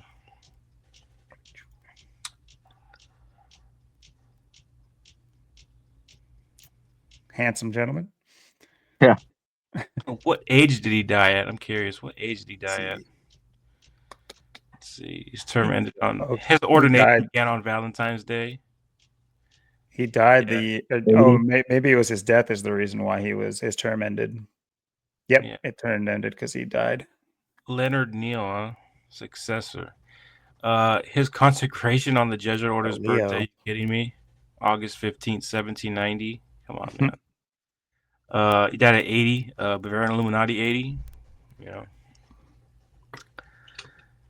Yeah. Born January 8th, huh? Like 18, Sun 18, IHS 18 for the back. Yep. Yep. Born in 35, like Catholic 35, Jesuitism. Interesting. That December 3rd birthday does stand out. And his cousin Charles, same last name, but Charles Carroll was a signer of the Declaration and the last one to die. And look at his initials too, CC.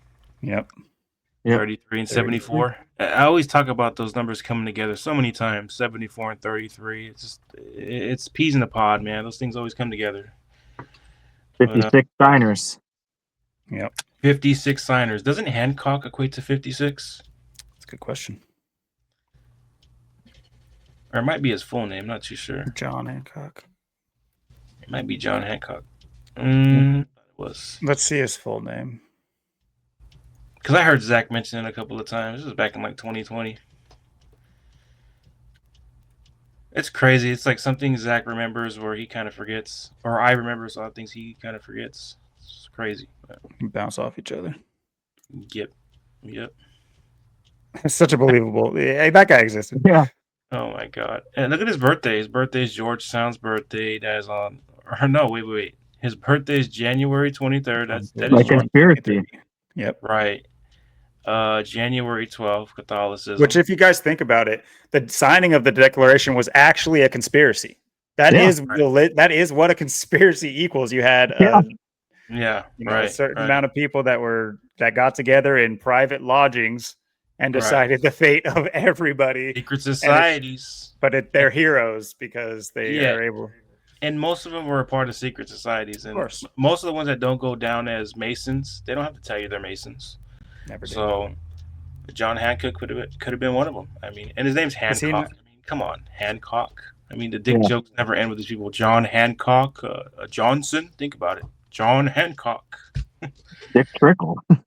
Yeah. I mean, again, just these jokes, man. These jokes. And nobody seems to get these jokes. January 29th, 129-1 in Bay State County. I know Georgetown equates to 129, and their motto is both in the one. Yep. But it doesn't seem like he has a longer name than that. It's not even. I thought he did have a longer name than that, but I guess not. I always laughed at the name Hancock. I'm like, come on, John Hancock. But here, pull the gematria calculator again. Here, I'm going to show you something that shout out to somebody in the community. His name is Sworn to Truth on Twitter. If you're not following him, follow him. Sworn_truth. Very good decoder out there. Always putting out good information. Isus Hominum Salvator on that single reduction cipher, it equates to 112. And just think about that, right? Now the Jesuits operate in 112 nations. Which was it? Isus Hominum Salvator, IHS. So Isus Hominum Salvator. Salvator. It's A. Yeah. There you go. 112. And again, that's a cipher I don't really use, but I'm starting to use it a little bit more because I see a lot of stuff lined up with that cipher and that single reduction, which is basically taking the S into account. So it's basically not reducing it. So you just leave it as 10. So okay. Yeah. But yeah, I mean, just it can't get any more perfect, man. Just how they do this stuff. But yeah, January 12th, 112. But yeah, there's so many other things I could say. But yeah, I mean, the World Series. It was 147 days before Will Smith's birthday as well. World Series 147, and Dave Roberts, he came in World Series also 75 and 57. 69 like Illuminati too. Right. And not only that, yesterday was the 120th day of Ohtani's age. So Illuminati's 120 and 150, also 69 like World Series. Dave Roberts, 69th win overall. So it's not hard to see what's going on with these games, how scripted they are. But you got a lot of dummies out there. They think it's all a coincidence. They think it's all one big coinky dink. You know what I've seen in sports a lot? They're playing the last second card a lot. I wonder how long they're going to be able to get away with this. Because I see a lot of games being decided by like the very last second, for maximum excitement. Which, when I see this kind of stuff from the outside looking in, it honestly kind of sort of worries me. It almost makes me feel like they're in their last hurrah, like they're doing something you can only do near the end because it won't matter soon. Right. I start to get that, not to be some kind of like the end is coming. I don't know. Right. But it does have, I mean, from my opinion, they'll do this as long as they can, but I do have I do have like a religious quote unquote basis for my like worldview, and that I see the reason that the people who have basic ownership over humanity and drive us in the certain ways they do has to do with obviously religion. We talk about this all the time, and we understand that they're playing off of a playbook, but that there is an element of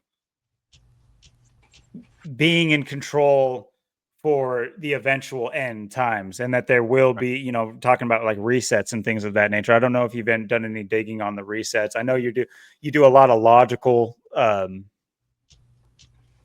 study and things. Obviously gematria is a logical study, but do you ever dip into the pretty much unprovable, but you got to try to find like a basis for your worldview at all? I mean, like, what do you mean by that? I'm just curious. Well, I mean, just, like take religion, take Christianity, one of the biggest religions in the world. The story has like a beginning and an end, and there's resets and there's ends to the worlds. And then if you go digging about resets, you'll find out about the inheritors and the world's fairs and the baby train, the infant trains and things of that nature. Like, do you give those any thought about whether or not there is because Zach and you have pointed out and shown like the cycle that these people work on. Right. What I've noticed is in separate studies, rather than the logical deductions through gematria, I'm able to track them back to being the quote unquote inheritors, the ones that basically they come out of the resets because they go underground and survive, whether it's a flood or a quote unquote ice age or whatever major events that happen. Like what the Jesuits happened. What happened with the Jesuits, right? The suppression, right? When they went through suppression, supposedly, in our history books. Freed by Catherine the Great, 201 priests. 201 priests. There you go. And Russia too, where if you look at Russia, it is. Go show me how that's not Aladdin, that's not Alibaba land. With not only that, you have the European Union out there doing their thing, 201 agency, and we know that these people are playing God. They're contriving out stories, whether it be biblical or not, but 95% of the time, not 99, it's all biblical. Just like the COVID pandemic and 9/11 and all this shit. And there's probably even more, even before that. I mean, even before all that stuff. So yeah, and again, this is all this stuff, man. I just get frustrated, guys. I get frustrated how dumb people are. I don't get the jokes, how they're getting mocked every day, and same old stuff over and over. And I'm not gonna lie, there's sometimes where I do feel like retiring and being like, well, I'm even putting this out there. Nobody's gonna watch it. 5 people are gonna watch it. I mean,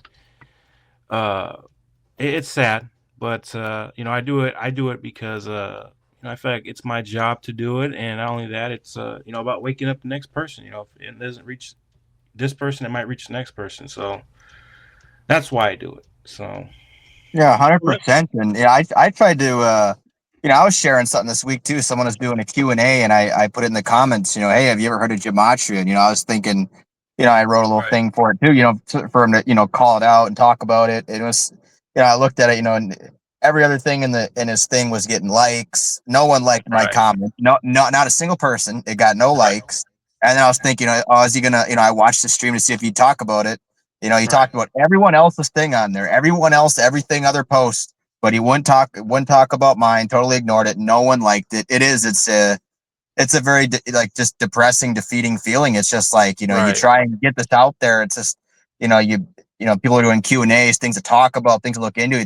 It's like you're invisible. I mean, that's just how I feel with this knowledge. It's like we're just invisible. I mean, it's unbelievable. And then, You know, you Well, go and through just Yeah. all the stuff. I mean, you know, you don't need. It's like I always say, you don't need to know gematria to see all this stuff. You know, the gematria is the icing on the cake, but you know, it's just Right. like, you know, the saying of, you know, it's the end of days or the end of times. Yeah, but Right. it doesn't have to be the end of days and of times. It They're the doesn't. ones making it happen. They're Mhm. making it be the end of days and of times. It's them that's doing it. You know, that's what no one Exactly. gets at. And as people say, you know, everyone just wants to say, well, you know, all, you know, life is life and this is just life. And it's like the more people just have that attitude and more people just think that way, the more nothing's ever going to change, and the And more that's it's a going to keep going on. defeatist attitude right there.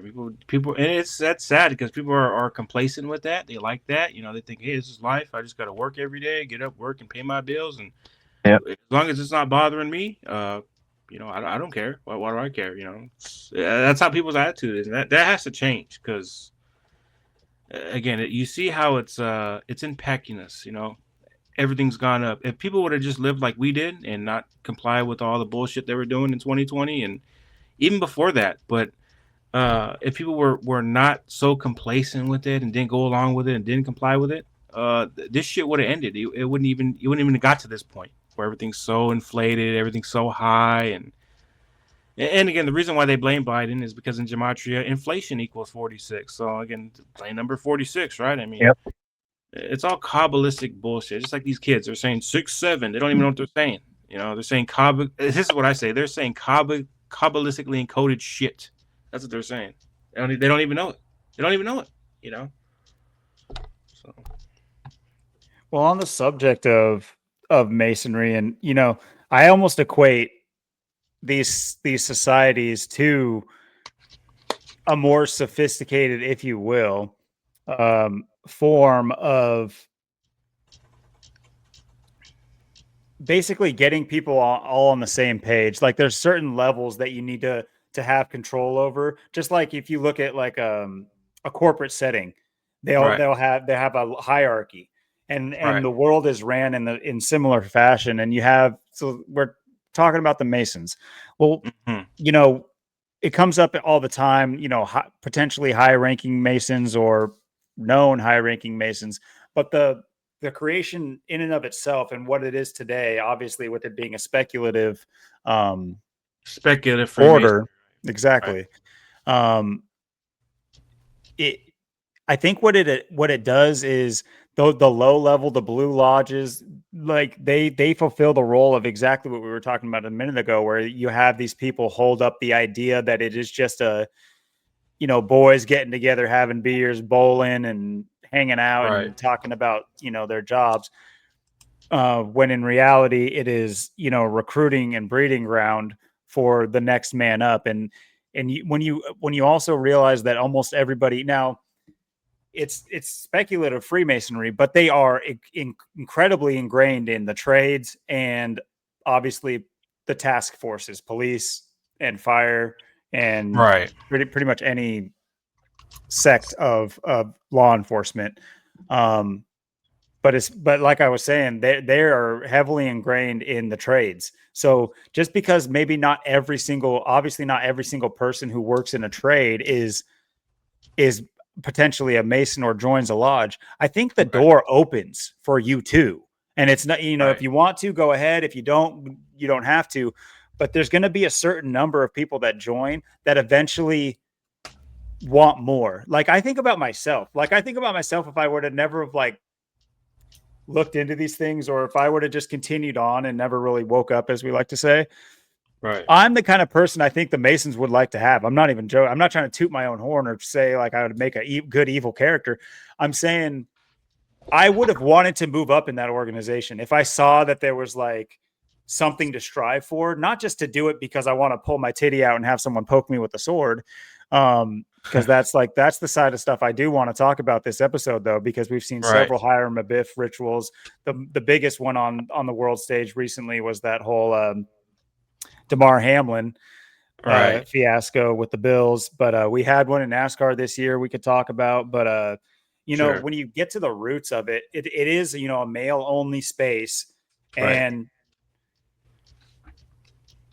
it kind of gets a little gay. I mean, honestly, if you have enough homies in one room, it's gonna get gay. There's a certain level of gay that's like an allowed amount where it's jokes. These are always jokes, and that once you start ripping shirts off and start poking people with swords, metaphorically or not, it gets past that point. But as far as like what Freemasonry represents for the average person, I think it is that kind of that second level of control to where it's a crabs in the bucket. You're going to have the people, the lower ranks of the Blue Lodge go there and be like, what? You think masonry's this? You're a fucking idiot. Dude, we go there and I drink and like some of the homies wear skirts, but it's just like Logan, this funny you're thing. a conspiracy theorist. No, don't tell me that. No.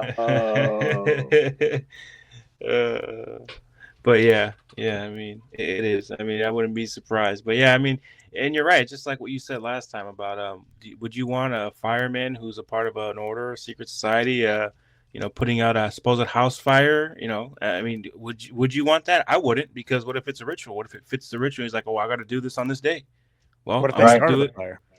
Right, exactly. Yeah. So I wouldn't. You guys think I'm joking? There is a lot of evidence that points towards fire chiefs and cops setting fires, being the arsonist and coming in to fix the situation. So gas leaks that were because they own the forensics. That's a whole separate section of forensics is fire forensics. And those guys are cooking the books. They've been caught cooking the books so many times.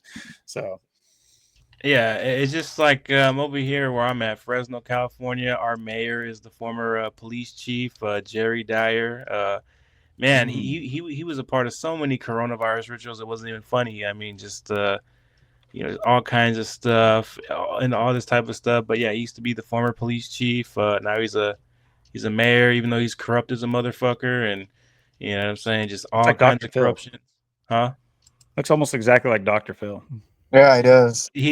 He does. I've always said that. I'm like, he always looks like Dr. Phil. But it is interesting. He's the 26th mayor. Remember, I came on here last year. We talked about the supposed killing of the cop, supposedly in the 2600 block of Pine Street, and it was synced up with him. Born in 59. But he was around with all kinds of coronavirus shit the year it happened, right? And it's not an accident. Look at his birthday. His birthday's May 3rd, the 123rd day of the year. COVID equals 53, 5-3 birthday. But his first diagnosis, if you look it up, it came on November 10th, the day leaving 51 days left in the year. Of course, conspiracy is 123 and 51. But it came 191 days after his birthday. His name, Jerry Dyer's 56, like coronavirus. So he's the perfect person to get COVID. And then the second time he was diagnosed for testing positive, it was on May 20th, Cannonball Day. And it was 191 days after the anniversary of him testing positive the first time on November 10th. So just think about that, right? 191 days both times. And again, Society of Jesus is 191 and 56. Again, Jerry Dyer's 56. All this stuff. And if you look into the death of John Lang, this guy John Lang, he supposedly got killed on January 20th, 20/1. He died 263 days after Jerry Dyer's birthday, the 56 prime number. Again, Society of Jesus 56, Jerry Dyer 56, Freemasons is 56, no doubt about it. He's a Mason. But on 20/1, the Jesuit Order 201. So again, all this stuff again is a ritual. Day of January. Yep, the 20th day of January, the 20th day of the first month, the 201st day of the nation's age. Listen to this. Cause of death: inhalation of smoke and soot due to fire, with multiple stab wounds as a contributing factor. Exactly. And they said he died of suicide, supposedly, right? And again, suicide. Yeah. Some still 119, like Fraternal Order of Police. And again, he was the police chief at the time. And again, he was 51, right? Against conspiracies, 51. He's born on the 120, the day leaving 120, or the 123rd day of the year, I should say. And again, conspiracies 121 or 123 and 51, 51-year-old. But yeah, I mean, and you gotta love how they signed it on the 18th. You gotta love how they signed it on Look at that. It's also 131, right? And 193 and 58. I mean, come on, man. Right out Pine Street again. Right out Pine Street. Let's do it. I mean, come on, man. Look at that shit, man. I know they're not related, but it's like, come on, man. Really? But actually overlap in 3 out of the 4 ciphers. You could say that 139 and 193 is a little bit like, it's a little bit off. 139 or, 139, 193. A little reshuffling there. Yeah, a little bit of a reshuffling. That's the 44th prime. Of course, kills 44, like officer, like department. But he was 51, and the date performed, it was on 21/1, like 211 to 47 prime. But yeah, there's been all kinds of weird shit. Fresno, California, if you guys don't know, it equals 96, and like in 84, like Freemasonry, or I'm sorry, like Freemason is 96, and Masonry is 84. It's located on the 119th meridian. So, yeah, they've done all kinds of shit here in Fresno. It's not even funny. It's all kinds of rituals, and the latest one was that cop killing 144 days. By the way, I went back to look at it, and supposedly the trial began. The killer supposedly pled not guilty. His name is, I think we pointed it out. His name is 201, Nathaniel Michael Dixon, 201.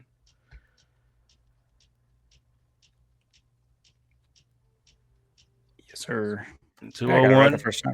It's also 102. The name of the cop's 102, like police. Art It's War. 114.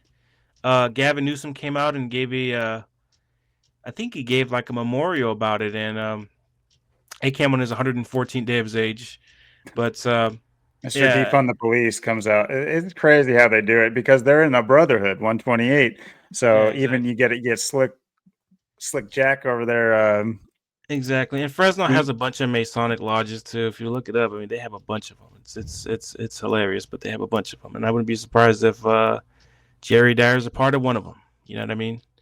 So yeah, they got a bunch. They have a bunch, but I don't know which one he was a part of. Honestly, they have Grand Lodge 247. Like they're doing this shit 24/7 all day long. Yep. Yeah, they got a bunch of them. Trust me on that. But I got to do more research on Fresno and the Masonic lodges they have there. I definitely, whenever I go out there, I gotta check it out and see what they got, because see what addresses they're at too. I mean, you can see it on the internet, but it's obviously better to see it in person, right? You can see what's on the doors and stuff like that. But well, they misspelled mission on there. Or Mysion. Yeah. I don't know. Some of these Masons aren't very bright either. So, yeah. I don't know. It got the 43 in it. It got the 43 in it, like Masonic 43. Yeah, murder got the murder numbers too, right? It's the complete overlap. It's a 4. Yeah, but it's overlap. But as far as that cop killing, if you look it up, Nathaniel Dixon, he pleaded guilty. He pleaded not guilty, I should say, on February 23rd. That's the 54th day of the year. And Jesuit order sums to 144 and 54. Supposedly he again, just a ritual. He dies 144 days before his birthday, and again, pleads guilty on February 23rd, the 54th day of the year. But I think the full name of the cop, the way they have it spelled out, it does equal 102, like the name of the killer, like because I think some places had it where it's Junior. They spell Junior out the full way out, which is weird because I've never seen it spelled out that way. But yeah, and it's just mockery because he is born on Freemasonry's birthday, as we covered. He's born on the 24th of the 6th month. What's funny about that is you write out Jesuit in English Extended, it sums to 624, like that's Masonry's birthday. As we point out, it has the 101 26 prime, 2600 block, Pine 26. Yep, 263 to 56 prime, Society of Jesus 5679. He died 144 days from his birthday. Again, Jesuit Order 54, also 144. Again, he the killer the 201 killer supposedly pleaded guilty on the 54th day of the year. And that was also the day leaving 311 days left in the year. What date can January 31st be written? 31/1, like 311, which is the 64th prime. It's also 201 in Bay State County, like the name of the killer is 201, like Jesuit Order 201. So again, it's not hard to see that these are operations, and you gotta love how they say he fired a 223, 223, yeah, 223, and then pleads not guilty on 2/23. I mean, give me a break. But yeah, I remember pointing this out. I remember his family did reach out to me, and they said for me to take my video down because it was hate speech, and they said they were going to send a copyright strike to me because they didn't want me putting out information about their son supposedly being a part of some kind of ritual, which makes me think that their family is a part of some kind of organization they don't want nobody knowing about. But are you talking about the murderer or the victim? No, the victim. The victim didn't want the family. I was like, man, this family's bold. No, actually, I got in contact with one of the family members of this Nathaniel Dixon guy, and she said to keep putting out this information that her boyfriend is not guilty. He did not do this killing, and he was framed. So yeah, it makes you wonder. I do have contact with this person, so hopefully I can get them on my YouTube channel if they're comfortable out there putting their face out there. But that's I wouldn't want to do that. I wouldn't want to do that to them because, we know the family watches my video. I guarantee you the family watches my videos. And by the way, that was 23 days after the killing. They blamed a 23-year-old. I mean, just on the 23rd day of the month, you get the not guilty. But yeah, they said he was guilty and all this type of stuff. But I guarantee you they picked him for the ritual, no doubt about it. They said, yeah, you're going to be a part of. And again, he has a criminal history, so. He was a part of a gang too, and gangs are Masonic affiliated as well. The upper echelon of gangs are almost always have Masonic ties and become recruitment centers in that way too. Exactly. So, I mean, just look at these tats. I'm trying to see like a better picture of him. Yeah, basically on his face it's a bulldog because he's a Fresno bulldog gang there in Fresno, but. Yeah. Did he go to college in Fresno State, or is he just a fan? Because that's like that's just the name of the gang, I guess. That's just the name after the football team. And I didn't even see if that was synced up with the football games during that time. I should have looked it up because I didn't even know if Fresno State were playing at that time, but I guarantee it might have been synced up. But I got a buddy that goes to Fresno State, so I shouldn't talk shit on Fresno State. But yeah, I mean, again, the games are rigged, so. Games are rigged, college and pro, but it's funny because I was supposed to go to Fresno State. But what are the odds that there's another Nathaniel Dixon who he's a black man, right? Murder, yeah, and he's from Asheville, North Carolina. Yeah. So they're keeping Asheville in the news too. So ever since the wasn't that was a part of the flooding thing, wasn't it? Yep. And there was a book supposedly put out there years before it happened, or they just had like a huge like LGBTQ like major meetup in Asheville, and I'm sitting here like, are they good? They're like Asheville's already good. Like, bro, that whole place got maybe not obviously not the whole place, but it got wiped to smithereens. Dude, seriously, and now they're just good to have parades already. It's like, okay, man, it's almost like they were ready for it. It makes you wonder: is that even really what happened? I mean, it just makes you wonder. I mean, we don't know. I'm not out there, so I don't know. But the way I see that is they are uprooting a certain infrastructure to implement a new one. So I'm sure they were ready with the cleanup, and we know that they were ready with the cleanup. We have videos from back then too, and we documented. It has to do with the U.S. Geological Survey. It ended literally that month, which is where you have these planes fly around your state or city with these probes all day long, literally all day long. And the month that it ended, boom, storm comes in and floods them out. And you know what the Geological Survey is there to do? To look at mineral deposits. And who was the big winner of the Asheville floods? That quarry who does almost all the mining of like quartz and silicon and stuff for computer chips. So I mean, yep, Silicon Valley, man. But Yeah, again, man, just just all this stuff, and it's just like today. I see people are they're like, again, because of the Dodger win, they're out there with fireworks. And the point that I was gonna make, you think about the Jesuits, they like to blow shit up with fireworks, and you have we're just days away from the King James anniversary here. And November 5th is looking like a very interesting date. That will be the day after the midterm elections of Mamdani versus the Jesuit Cuomo. So I'm looking out for November 5th, man, because it could be some kind of race war ritual. They've been doing this all year with Mamdani. They've been, doing all these rituals. Remember, he had his, his primary on June 24th, Modern Freemasonry's birthday. And all he was saying was a bunch of Masonic shit. 13 miles, 33, just all kinds of just bullshit numbers that don't even, it's like, why you even need to have to insert that? But it's just like, because it's a Masonic ritual. They're doing it on Masonry's birthday. So, and it's on November 4th, right? Again, King James, again, LeBron James 114, history's 114. I suppose it's going to make history. That was one of his quotes whenever he did his primary. He said, "We're going to make history." But LeBron James 114, like King James is born on 619, which is the 114th prime number. But yeah, history is also 114 and 42, like LeBron James.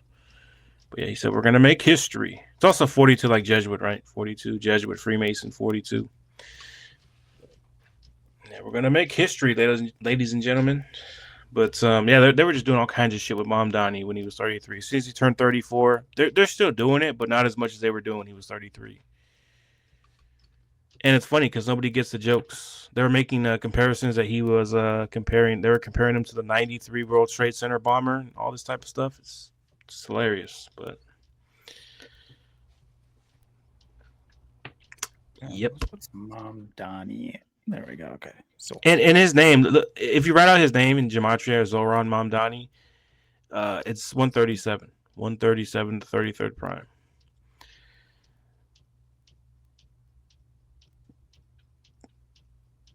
And he's born on the day leaving 74 days left in the year. I mean, yeah, all the stuff they were doing with him at 33 was just all these jokes. And by the way, race war is another 33. They were that's what they were trying to invoke, right? A race war. So yeah, watch out for November 5th. It'll be the day after the midterms, and it'll be the big Jesuit day. So his birthday, October 18th, like event 201. Event 201, yeah. Event 1. It's like 2020 equals 56, and yep. And his name does equal. His name does equal 190, which is the 19 triangular number. When you think about 9/11, you think about the 19 hijackers and 19 years after it, COVID-19, and yep. Just by the way, here I'm gonna have you pull up the gematria calculator real quick. Write in COVID, and I want you to pull up the septenary gematria cipher. Tell me what you see. Septenary. And I'm so bad at looking at. There we go. Yeah, I don't know why Derek did all that, but yeah, there it is. See how it's 19? Yep. That's on the nose. Yeah. And that's a real cipher too. A lot of people can be like, "Oh, you're using all these ciphers. How do you know which one to use?" It's like, well, I mean, it's not an accident that COVID equals 19 in septenary, and which is a real cipher, and it's just like Hiram Abiff equals 33, like universe. And it's in the Chaldean cipher. That's not a cipher I really talk about, but I think it's in Chaldean is what it equals. Oh, Chaldean. Gotcha. Chaldean, yeah. Chaldean 30. It equals 33. Like universe is 33. Yeah. And again, he was the 33, right? Universe 33. Universe got some interesting numbers, man. They got the 113, 41 in it. Too. Kobe Bryant.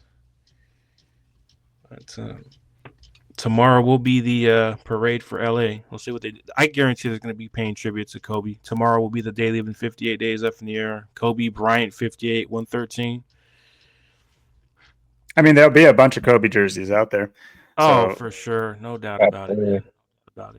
And I've heard the jokes too about, the whole Donald Trump meeting with The the Dodgers. Japanese prime minister, or was it the Dodgers where they're eating Kobe beef or whatever? And Yeah, no, you know, he there was is meeting Kobe with the prime Japan. minister. Yeah, he was meeting with the prime minister, Mhm. talking about baseball and all that type of stuff, eating Yeah. Kobe beef, and I'm like, come on, man, really?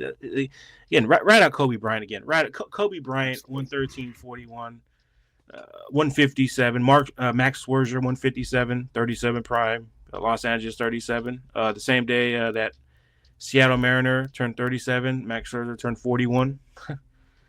But yeah, Max Scherzer literally equals. Wait, how do you spell it? You had it right. You had it correct. You had Oh, it correct. You were correct. Yeah, Scherzer. This is the guy who has the crazy eyes, right? I believe so. He has what's that? We have two different colored eyes. It's like a. Either way, when I see anomalies like that, I mean these guys are born underground. I'm telling you, these guys are Man, these guys are these are test tubes babies right here. exactly. Test tube But babies. there's gonna, guys, it's coming. There's gonna be a pod you can get in to delete yourself, and there's gonna be like a pod you can probably get into to copy yourself. Well, I'm not saying it's around the there corner. there is a thing called like freezing yourself to death. There are people who freeze themselves. So we did an episode on the Jet Propulsion Laboratories. Man, it's tough looking this stuff up, but the head of Jet Propulsion Laboratories, his wife they formed cryonics or something like that. It's something cryonics. And it's really hard to look her up because there's a famous like killer with her exact name. So if you try to look her up, it'll just bring up. Well, I mean that's probably not an accident. No, we had an early episode where we talked about this, but that's around the corner. This is years ago that this was becoming a big thing. And by the way, if you guys don't know who Jet Propulsion Laboratories, they're the one that get all the contracts for NASA and also military. By the way, if you guys don't understand, NASA is a military research organization. They're not, they're not in it to go to Mars. That's why we're not at Mars. Yeah. Astronauts. There you go. That's part of the joke too. Astronauts. Houston Astros. Yeah. Houston, we got a problem. I know they're doing all this shit with Kansas City and San Francisco this year, man. They've just been doing all kinds of shit with San Francisco and Kansas City. But yeah, they've been doing all kinds of stuff with that, man. All kinds of stuff. And who knows? It could be a rematch too, right? It could be the Chiefs again in the Super Bowl and facing the. I didn't even see how many days it is from what's his name's birthday, Patrick Mahomes' birthday, the Super Bowl. That's always usually a telling clue right there of who's going to be in the Super Bowl or not. It's funny because he got the same birthday as the NFL. Let's see, 2/8. 2026. I keep wanting to put 2020. It's crazy how this year's just gone by so quickly.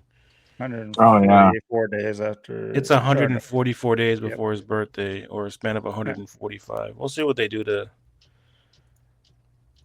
with him this year, man. But yeah, all this stuff. Yeah, Jesuit Order 144. That day was 56 numerology too. I mean, yeah, and again, again, the NFL, it's in its 106th year of existence as well. So maybe look for two black quarterbacks in the Super Bowl again. 106. Oh, I guarantee you, it's going to be paying some kind of ritual. Again, Black 106. I Can't Breathe 106. 106 in Park. 106 in Park. But yeah, and I always like, even when I was a kid, I was like, why do they call it 106 in Park? I'm like, why do they call it 106 in Park? And then you learn gematria, and it's like, oh, black equals 106. That's why they do it. Yeah. Since when did the Patriots become good again? I guess they got in their draft picks over the last few years. Oh man, the Patriots have always been a dog shit team, man. I think what's happening here is they needed a a rival to the Bills, basically, because it's like the Yeah. Dolphins hasn't been it, and the Jets will never be The it. Jets. I mean, the Jets is a joke, man. The first win on the night, or was it the same day that after Nick Mangold died, and they got their win, became 7-4. Like Nick Mangold wears number 74 or wore number 74, and there was a connection with Kobe because Kobe died on the 41st day of the Pope's age, and Nick Mangold ended up dying 41 days after Pope Leo's birthday.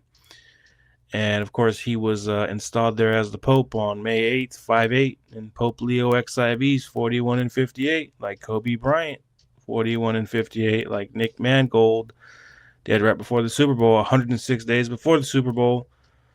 And again, Super Bowls 49 and 41, like Gold Rush is 41. Again, the Super Bowl will be in the town of the Gold Rush, where it happened at, San Francisco. So I was born in '90, the year that Joe Montana threw the pass to whatever his face is in the back of the end zone. It's like one of the more famous NFL plays. They use that a lot. But my middle name is Montana after Joe Montana. So that's funny. That's funny. Yeah. Yeah. And my name equals 49 too. Yeah, you mocking us, Logan. You mocking us right now. I'm in the club. Sorry, guys. I'll get you in if I can. It's fine. I mean, my name is 137 and 74. So, and you literally have family members that were engaged. Yep.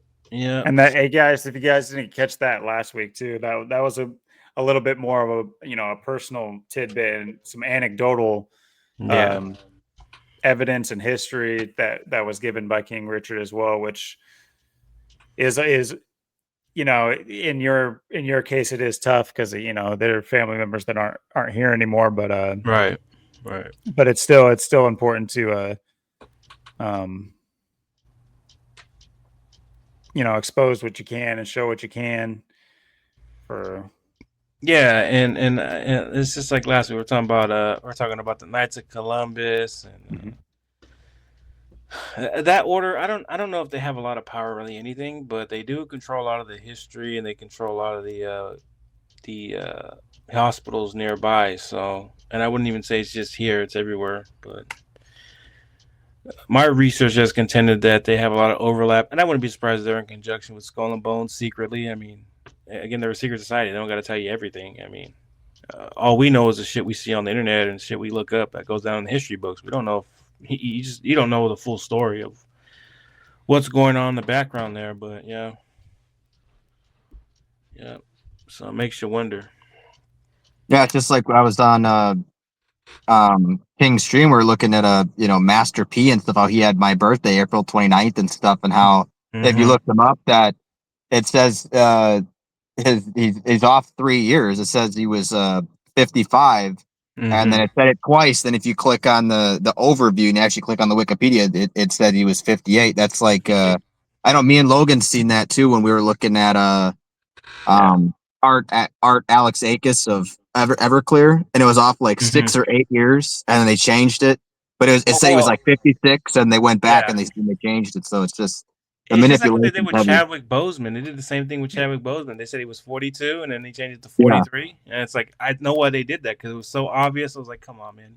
He's not 43. It's obvious he's 42. Again, if you go back and read some of the articles that he was hospitalized with whatever he was going through, his cancer battle or whatever, they say he was 42. So, I mean, just to say here and say he's 43, and again, 43, again, Robinson equals 43, as in Chadwick Boseman, Jackie Robinson, him playing number 42.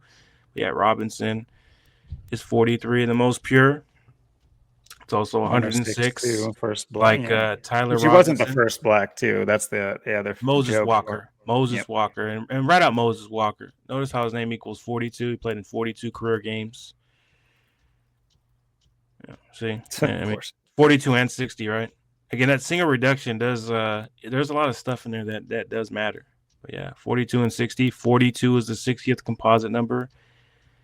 Look up Master P. They did change his age again. I don't know if they changed it to this morning. It was 56. They changed it to 56 years old. I don't know if they changed it back or not, but at first he was 55. Then the other day they changed to 58, We caught that in real time. Wow. I like how he's born on the 119th day of the year. That's Candace Owens' birthday as well. Almost got them. What's up, Percy? Yeah, Percy Miller. Oh, snap. Here comes Percy, yo. It's like, no, that name doesn't work. Let's go Master P. And of course, Well, you got to steal my P. birthday, Master P.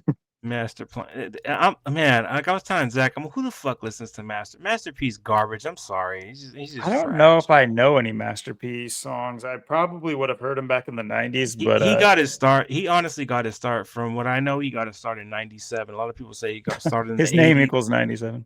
Yeah, his name does equal 97. But yeah, I think he did get his start in 97. A lot of people say, oh no, it's earlier than that. No, I think he did get his start in 97. That's when his career really took off. He founded it in 91. So he was a rapper in 91, but he didn't get big up until 97. Again, like you just pointed out, his name equates to 97. He just had the ritual with Young Bleed. Right out Young Bleed. He's 47 years old. 47. His name equals 47. Yeah, I caught this. Yeah, and he's 47. And I thought he was actually going to kick the bucket today. You know what? And who knows? Maybe he might not. And again, I don't want him to kick the bucket. It's not that I'm waiting for him to kick the bucket. Oh yeah, we want him to die. I want him to live a long life. But as long as he's not making music, that's fine. Well, he didn't really make that many songs either. His only one claim to fame was that one song, "How You Do That There." That's the only song that he has that has any kind of fame or anybody remembers him from. I don't know from any other songs other than that. But that's a classic. Hot Boys with Snoop Dogg. I don't like Master P, but he does. But to go down that you were in a film called Hot Boys, bro, I'm telling you, these jokes, it's like they always get the thug has to be the one that bends over for the little white guy. Look at the other movie he has too, Lockdown. Rooms, that's what you're seeing. You're seeing a Terry Crews type figure getting like pounded by like a dwarf. I'm not even joking. I'm not even trying to be funny. Well, look at the movie. Look at is it Friday After Next when he's looking at Tupac and Terry Crews is getting hard over it? I don't know. I don't think I've only said Friday. I don't think I've seen Friday After Next. But. Friday After Next with it is Ice Cube, but it's Mike Epps instead of okay. I call him Smokey, but I know his real name obviously is I can't think of his name right now. Anyway, but yeah, that Tupac that right there. When I used to see that, I'm like, come on, man, just I don't even know if I want you to play it because I don't want you to get a copyright strike, but they're gonna have his commentary on it. It's like, bro, chill. Yeah, but it's just when I seen that back when I was a kid, I was like, are they signaling something that Tupac was gay? I mean, but or at least Terry Crews is. Oh, Terry Crews came out in some questionable movies. Will Smith. Do you guys know Will Smith's first movie? His first movie, Will Smith. His first movie is literally him getting fucked in the ass. Literally, it's a gay movie where he gets fucked in his ass. Will Smith? Yeah, Will Smith. His first movie ever.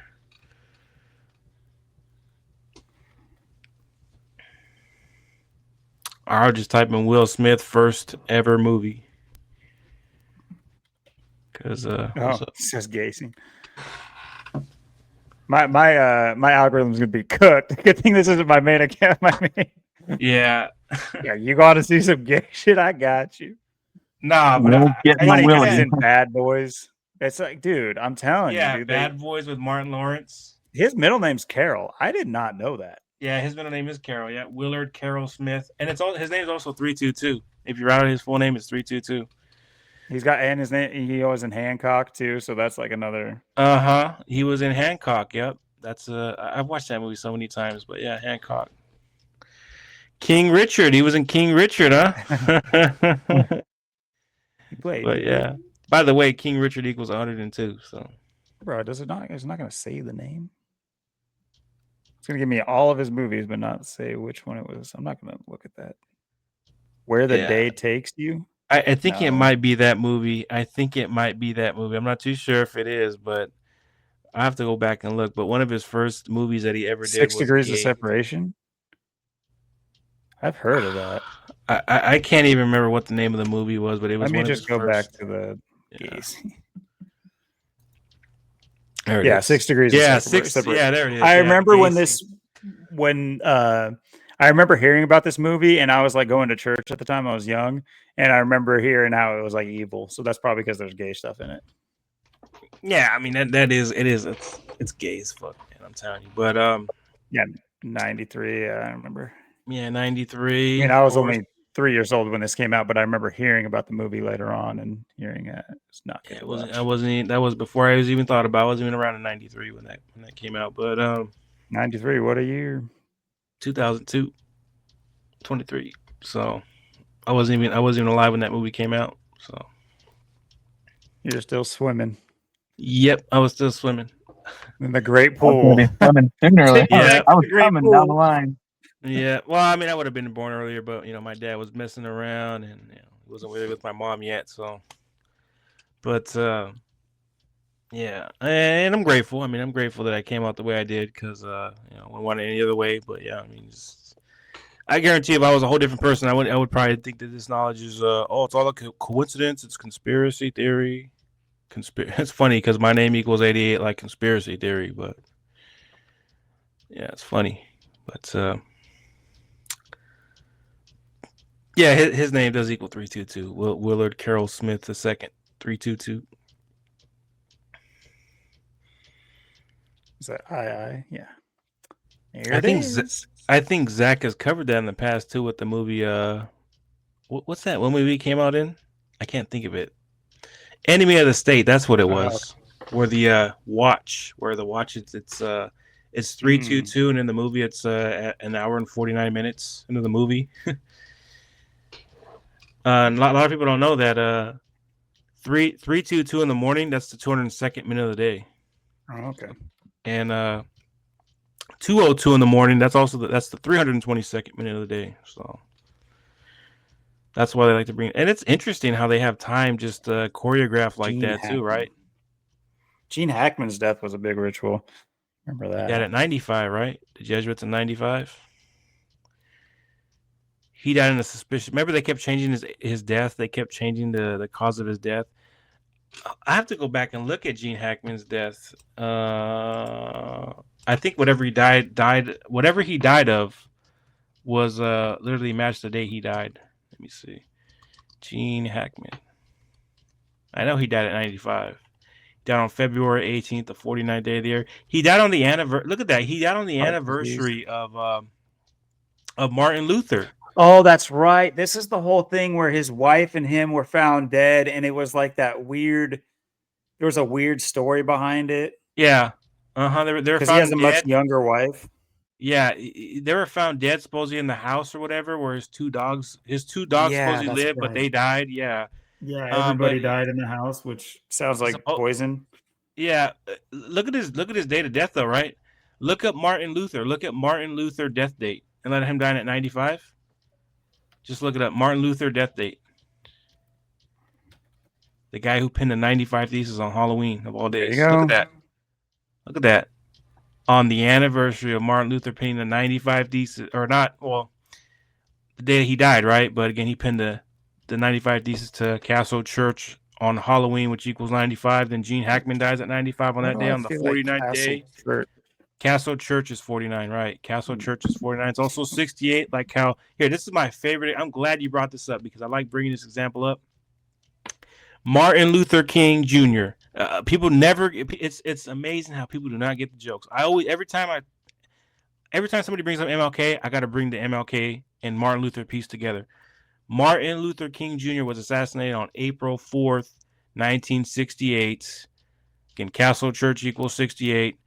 April 4th, 1968, that year was a leap year, so it was the 95th day of the leap year.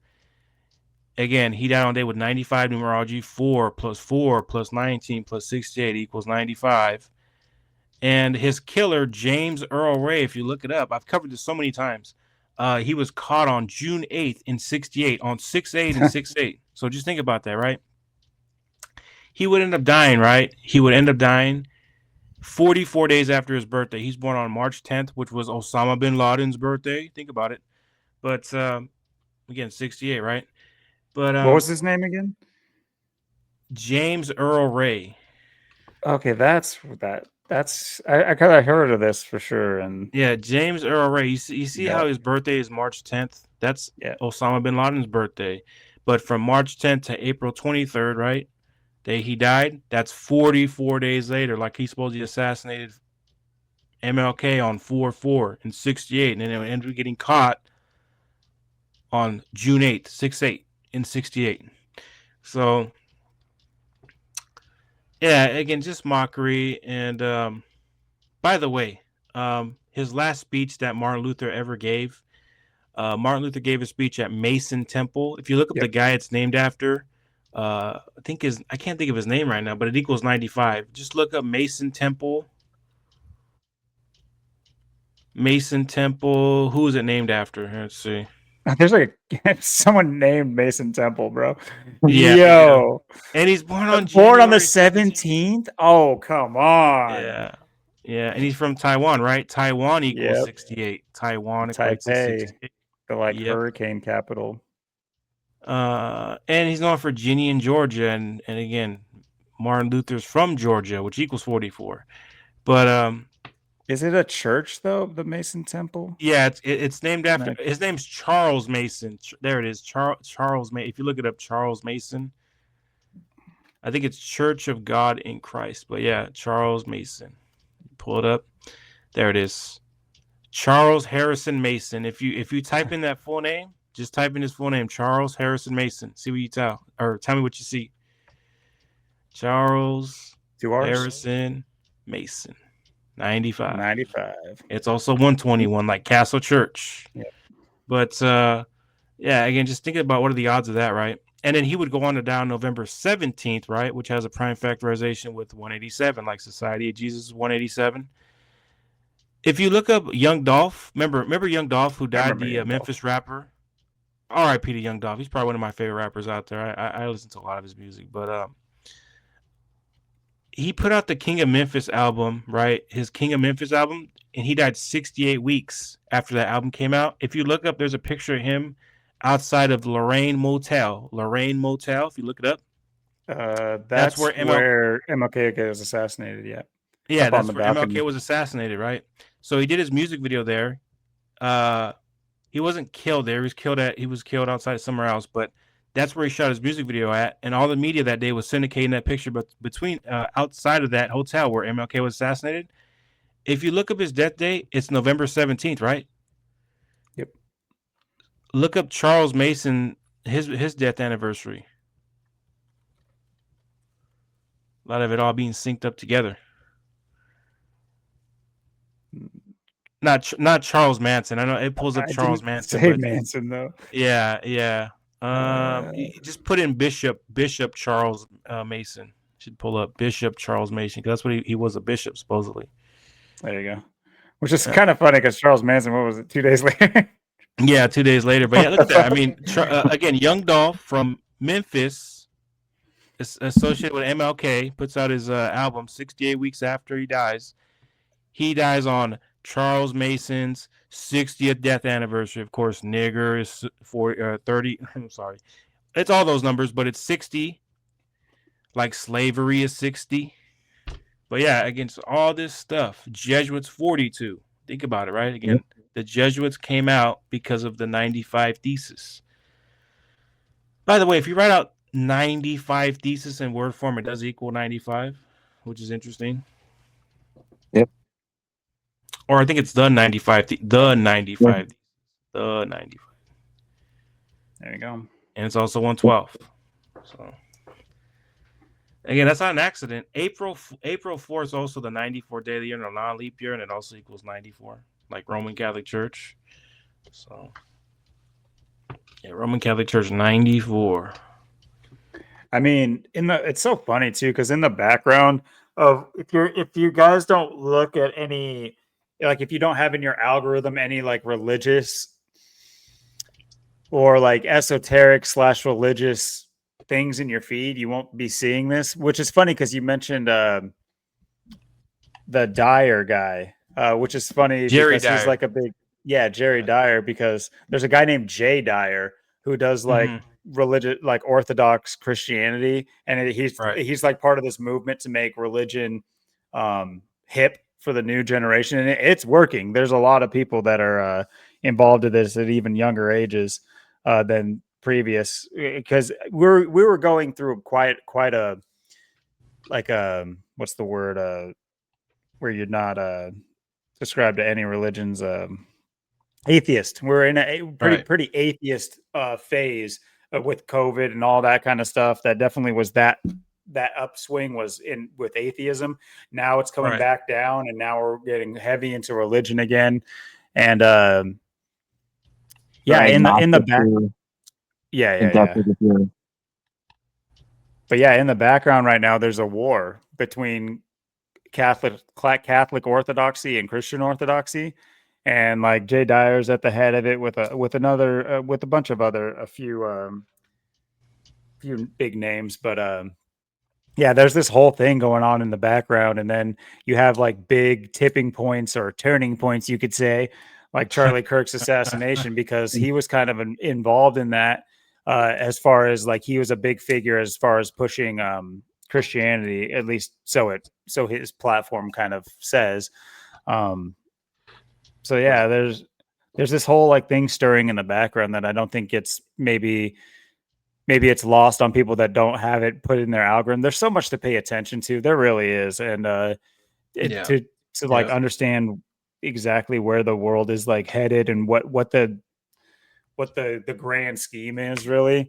Because if you just stay in one lane of anything, it does make you a specialist.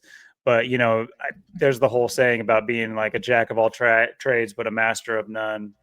I think does kind of pay off. And I know that you have your fingers in the pie of all sorts of different things. Of course, we've been sitting here talking about esoteric history, American history, other countries' history, and secret societies and all sorts of stuff. So I can tell that you have a breadth of knowledge, and me and Austin have kind of fed off each other and learned from one another on what we know about early on in our channel history. And we do want to get back to that. So hopefully you'll be joining us for some more of those, like we say fun. It's always fun getting together with the homies on Sunday, but it's like a different version where we get to just kind of like pull stuff up, and the things you find on the fly are always so amusing and that's why I've started to do like live decoding now, where I find stuff, and sometimes I do find stuff like the Gene Hackman thing. I found that just on the fly. I mean, just looking at that, and again, he dies at age 95 on the anniversary of Martin Luther penned a 95 thesis on Halloween, which equals 95. By the way, the official cause of death, I have it pulled up right here. Hypertensive cardiovascular disease. It equals 201. Let's see if I can sell that. Yep. Hypertensive cardiovascular disease. 201. I'm a genius. At least I can spell. 201. It's also 150. 152. Yeah. Yep. Mm-hmm. Oh, by the way, since retards out there, they want to say what we're doing is apophenia. If you look up the German, just look it up. Apophenia. If you go to Wikipedia, right? Go to Wikipedia real quick. Go down.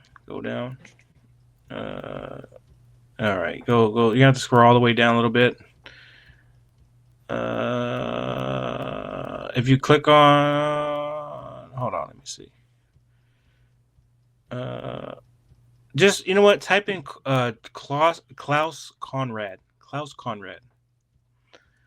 Just type in Klaus. C or K? There it is. All right. Scroll down a little bit. Let's see. Yep, okay. Do you see the name of that book? Okay. I want you to, where it says the main work says, where it starts with the beginning. Right there. Where it says Conrad's main work, The Beginning, Schizophrenia, that's German. So it says The Beginning of Schizophrenia. That full title right there, just to write it out, if you just copy and paste it, let's see. You'll see it equals 653. Yep. That's the 119th prime number. So click on it, 119th prime number. In gematria, Klaus Conrad sums to 119. Like all seeing eye is 119. Again, all this shit's really meant to control the mind's eye of the masses.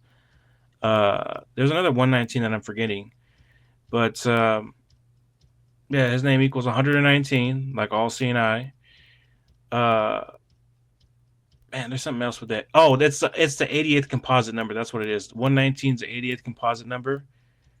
And conspiracy theory, by the way, conspiracy theory sums to 88. And that's what his field of research exactly.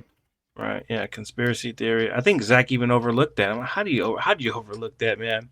You missed it, brother. You missed it. But yeah, I pointed out this morning. I'm like, come on, man. It equals 653, the 119th prime, and the name of the Nazi scientist, and he did it in 58. Of course, Nazis 58. Like Donald Trump won the 58th presidential election, and Trump's 88. Like conspiracy theory, and they associate Trump with conspiracy theories. But it also has the 967 in it, which is the 163rd prime number, which is also the 38th prime, and Germany's 38. And again, it was a German, Nazi German. Like when I went on that CT's panel. Martin Luther's German too. Martin Luther's German as well. Yeah, I never forget. I went on CT's panel. Some cocksucker was like calling me a Nazi. It's like, wow. Where do these people Where do these people come from? These inbreds. But that's and it's like honestly, guys, I'd rather be in Germany than be in America. People in Germany are a lot more awakened to what's going on than.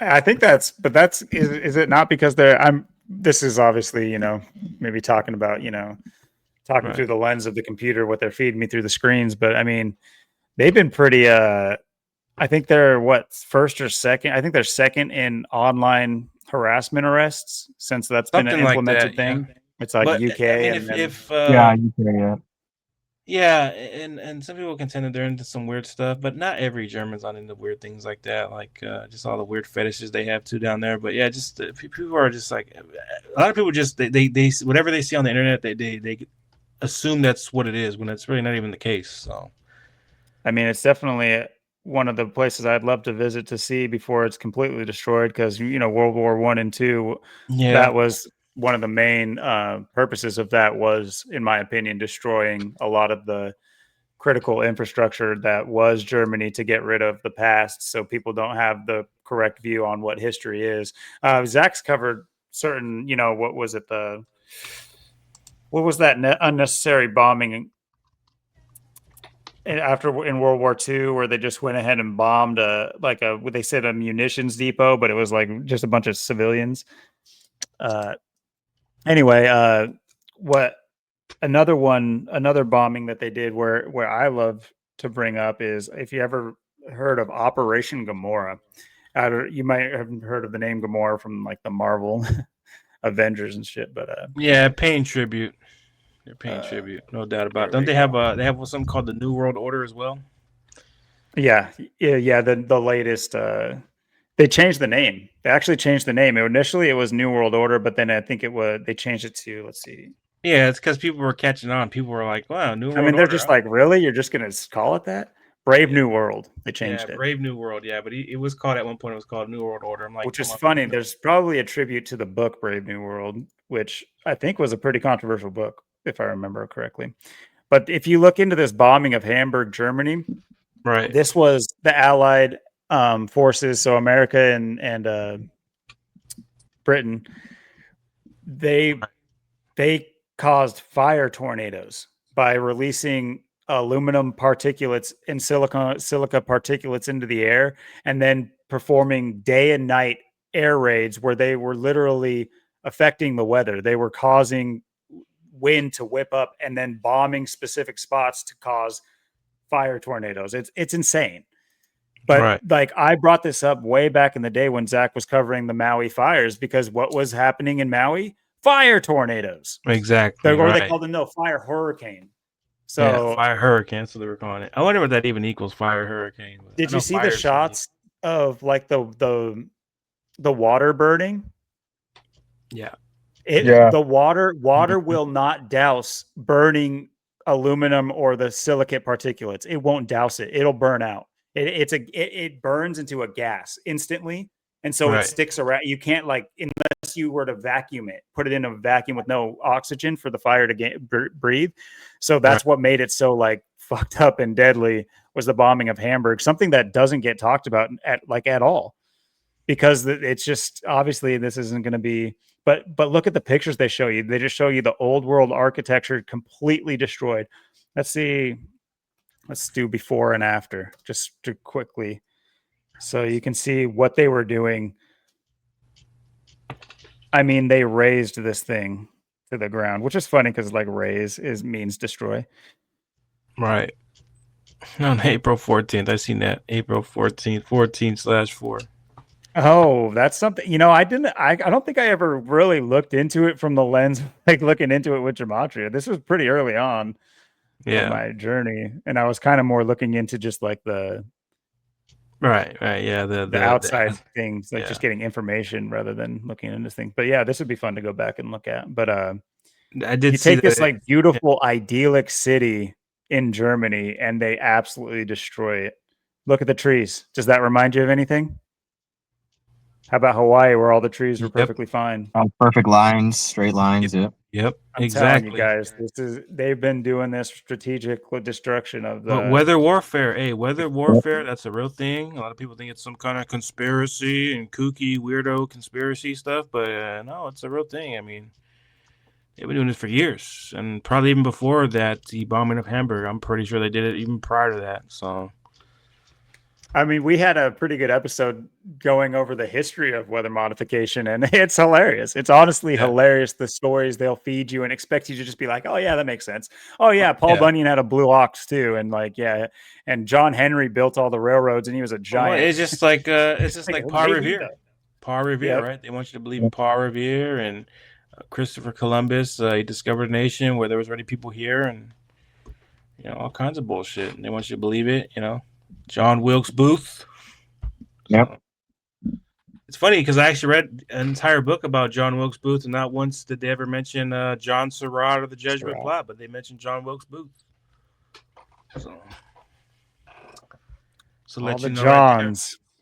Yeah, all the Johns. Which is funny because John is a term for an excuse. It's also, it has many terms, but like, it's considered you're Johning, basically, if you're using something as like an excuse or like a fall guy for why something happened, is Johning. Of course, there's the Johns with prostitution as well. So really not the greatest name. Funny that it's probably the most popular name in history, yet it really doesn't mean the greatest things if you look at it. Yep. It's where you take a shit and piss. It's like, oh, okay. Got to use the John. I got to use the John, and that's probably part of the mockery too, right? I mean, they love doing their little jokes, and they love their dick jokes. That's why they got a Dixon here, Dixon there. And Diddy going to Fort. Did you guys see that? Diddy going to Fort Dix? I mean, come on, give me a break. Fort Dix 42, like Puff Daddy freak offs. I mean, at that point, you don't even need a gematria to see how much of a mockery it is. Yeah, look at that. That's just smiles and chat with fellow inmates at Fort Dix. I mean, because this is a posed image. He's not like going into the cell after this. I mean, I don't have exacts on it. Is that even him? Is this even a prison? Right. Yeah. I mean, one has to ask: is that even Diddy? It doesn't even look like Diddy. It looks like a whole different person. So, but I mean, you couldn't even see him when he was being arrested. It could have been anybody when he was like exactly. Dragged out of his house, it's just supposedly. Like here, I want you to pull up a post. This was from back in 2022. Look up Jesus. His name's literally Jesus, right? But Jesus Salgado, Merced, California. Look up that story. There it is. Let's see. We're gonna talk about it because it was by the numbers, and it was 59 all over it. But I mean, even ABC News was covering this stuff. But 214 is not an arbitrary number. He was 42 years old, right? Freemason, he was 48 years old. I think they might have changed his age to 42, which makes sense because Freemasons 42 and 48. Merced sums to 48. But Sure is. They supposedly 33 said as he well. killed. The killing stopped in Dos Palos, right, which means 2 sticks. So just think about that, right? I think you got the wrong person up there, or is it the right? Hold on, Alberto Salgado, huh? Now they're saying he's 49. His brother, huh? There was two charged. It sounds like Okay, might have been his brother, but yeah, if Alberto and Jesus. he was 48 at the time, so maybe that could be like a year Alberto's after when he turned 44. 49, because he was 48 at the time when that happened. But he got the numbers, of course. But is he a junior as well? yeah, let me pull up my post on this, because I did do a post on it this morning because I was getting ready to talk about it on this episode, because it was encoded with 59 all over it. But supposedly the killing began on October 3rd, 2022. They said the Dodge Ram that he was supposedly driving around in, he set it on fire, supposedly. In gematria, Dodge Ram equates to 67, like killer. Literally a week after that, you had the Stockton serial killer, which he was arrested on a date with 67 numerology and killer 67. Again, same old numbers in that. But they had to point out at approximately 1:04 p.m., our office was notified and responded to a business on South Highway 59. If you guys don't know, anybody outside of Merced or never been out there, it's located on Highway 59, which is not an accident, named after Henry Miller, whose name literally equals Freemasonry. But supposedly on October 5th, they arrested him on October 5th. And the killing stopped. They supposedly found the killer, right, in Dos Palos, California, right? And yeah, Henry Miller, 139. His name's also 67 in that reduction cipher, like I was just talking about.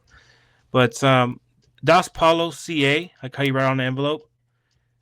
The DAS or DOS? Oh no, DOS. DOS, yeah, DOS Palos. 1 L. Okay. 1 L. See. Yeah, you see how it's 33 in the most pure cipher?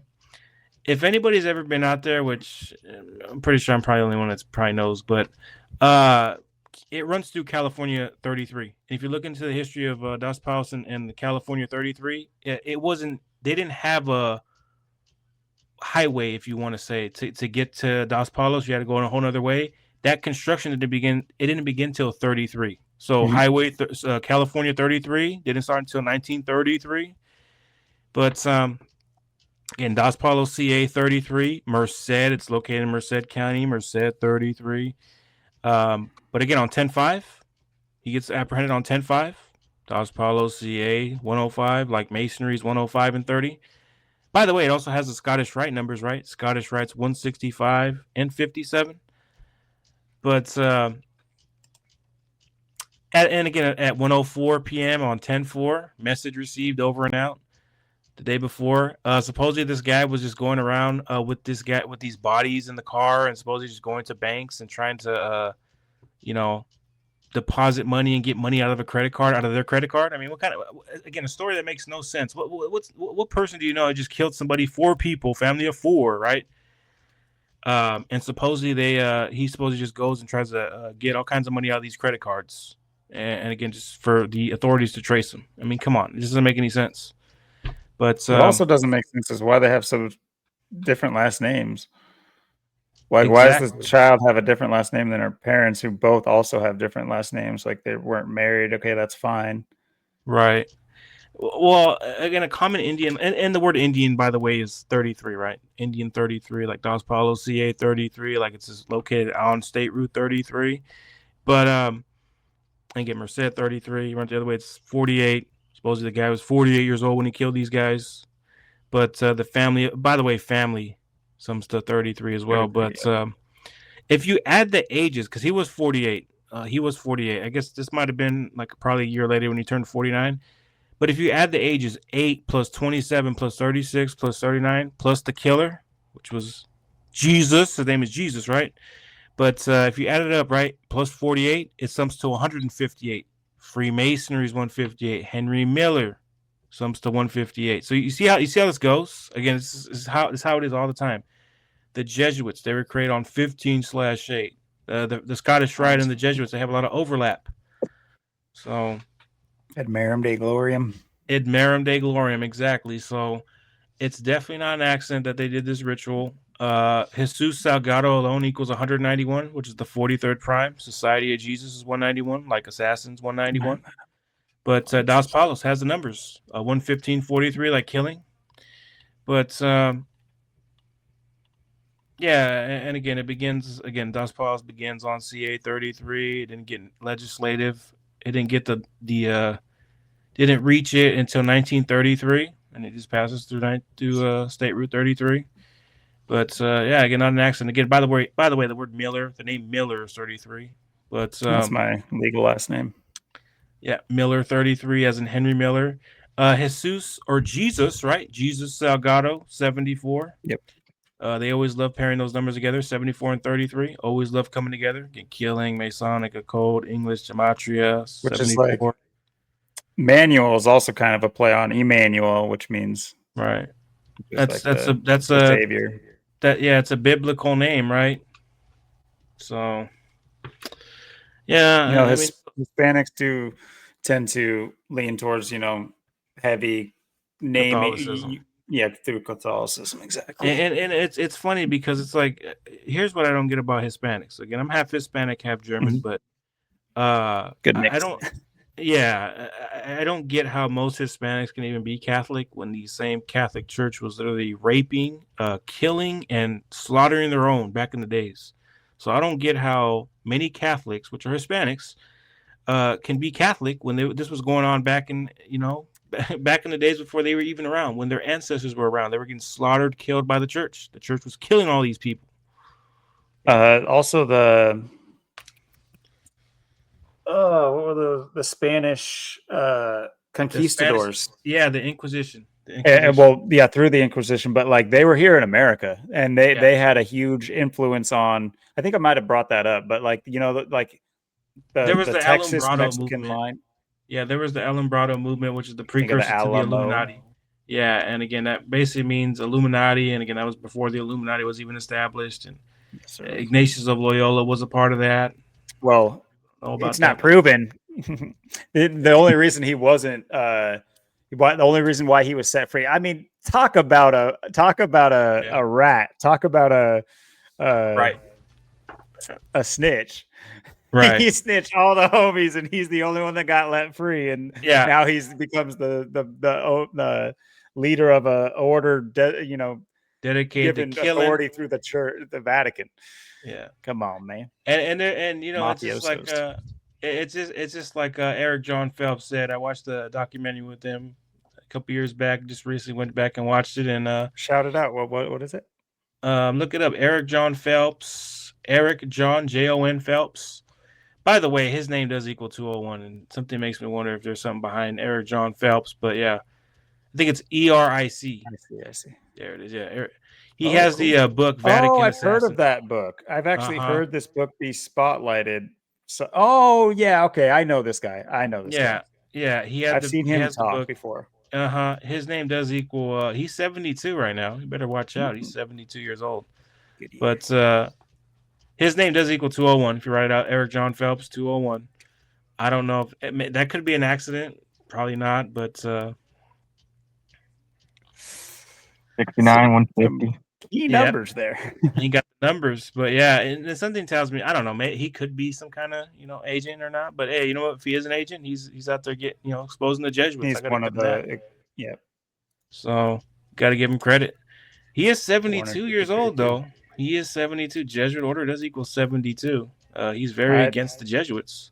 I drink only bottled water, only things that you crack the top of. I would definitely keep an eye on my water bottles, my drinks, my food, and all that type of stuff. So definitely watch out. But and do you remember was it on YouTube that you watched the Yeah, I think it was on YouTube. I don't remember what the name of it. I think it's called The Jesuit Expose or whatever.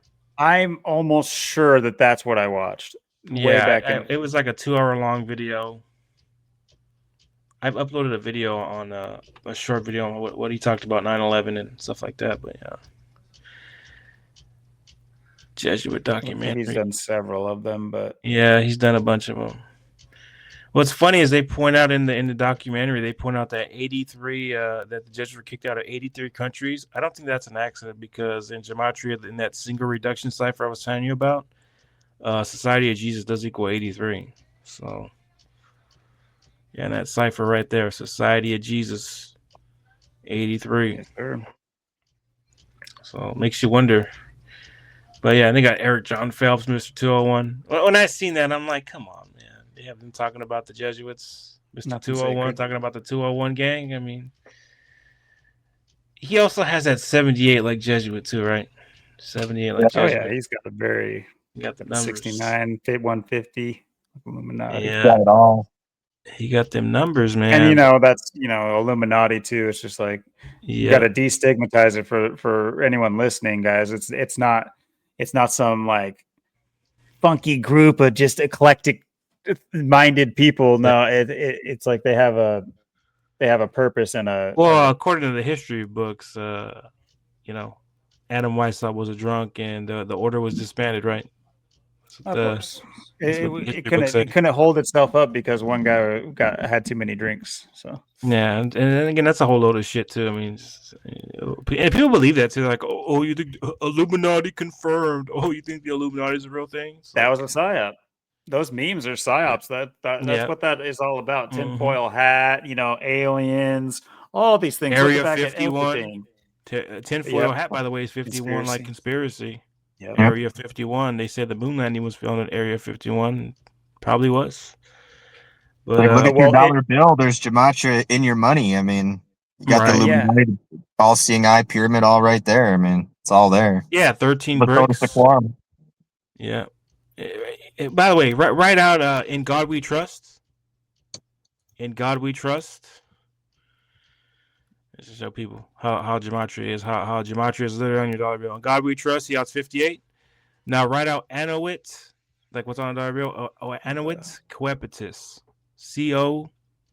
COEPTIS. TIS. Sorry, Yeah, I get it. Sometimes I'm dyslexic too with the typing. Sometimes I type way too fast. But I think it's COEPTIS. I think that's what it is. That's right. Yeah, 58. When you write out Freemasonry, it sums to 58. When you write out secret society, all that iconography is Freemasonic. Exactly. So again, they're doing gematria literally on the dollar bill. They got the all-seeing eye on it. All-seeing eye equals 56. That was put on the dollar bill in 56. The all-seeing eye. Secret society. It is kind of secrety, isn't it? Yes, sir. Yeah, and there's a lot of things I can talk about along the dollar bill, but I'll just keep it at that. Money equals 72. There's 72 bricks. Yep. I was going to say, the fact that it's put on the denominations of currency that are numbered as well, and how they number it as well, 1, 2, 5, 10, 20. Here, write out Bavarian Illuminati. Most simple cipher. A is 1, B is 2, C is 3. Look at that. 188, the dollar bill denominations. You added up the 1, the 2, the 5, 100. The 10, the 20, the 50, the 100, added up 188. Like for Illuminati 188. So yeah, they are doing gematria and ritual. It's almost same exact. What was that? Dollars and ritual. Dollars? Yeah, and ritual. If you write out Masons, it also equals 81 as well. Could be a stretch, but I mean, 81 got that 81 forwards and backwards. It also has a 36 forwards and backwards. Because single reduction, all you're doing is going forwards, but just with the S exception. So dollars got that 26 too, like bank as well. Yeah, bank, dollar. Oh man, we could have a stream about all the synchronicities through. Yeah, not bank. Synchronicities as in like natural, but as in like in the code. Bank, dollar. Yeah. If you write out China's 26. China. Virus is 26. China virus. Plague 26. As in the Jesuit controlled. Wait, hold on. Let me see. Plague and dollar. Look at plague and dollar. The dollar is a plague, isn't it? Right. Yeah. Overlaps in 3 out of the 4 ciphers. Yeah, sometimes I do play around with the calculator, and sometimes I'm just like playing around with words. I'm just like, dollar. Write out evil and write out tree. That's like the most classic one. You write out evil and tree. It literally equals 48, 21, 60, and 24, and 21 in that reduction cipher. But Jesuit. So reverse. Got a little bit of a reshuffle. Austin got that 84, 21, 78, 40. Austin knows all about that. You guys are questioning me because of my 49. You guys are going, what's going on with Austin over here? Oh, man. Hey, people question me all the time about the 74 and 137. It's like, man. And if you don't know this too, Rich, by the way, this was by design. So what I almost don't want to say it, but oh well, that means you got to watch it to get clued in. I almost crave somebody finding it and trying to call us out and say, well, people, hey, dude, you're not the only one. I mean, they've called me out on my name too. I mean, look at just write out unscripted truth. Just take out the TV out of it, and just write out King Richard TV. Wait, add it to it? No. Oh, okay. Separate. Oh, I see. Yeah. Just yeah. You see how it's 8172.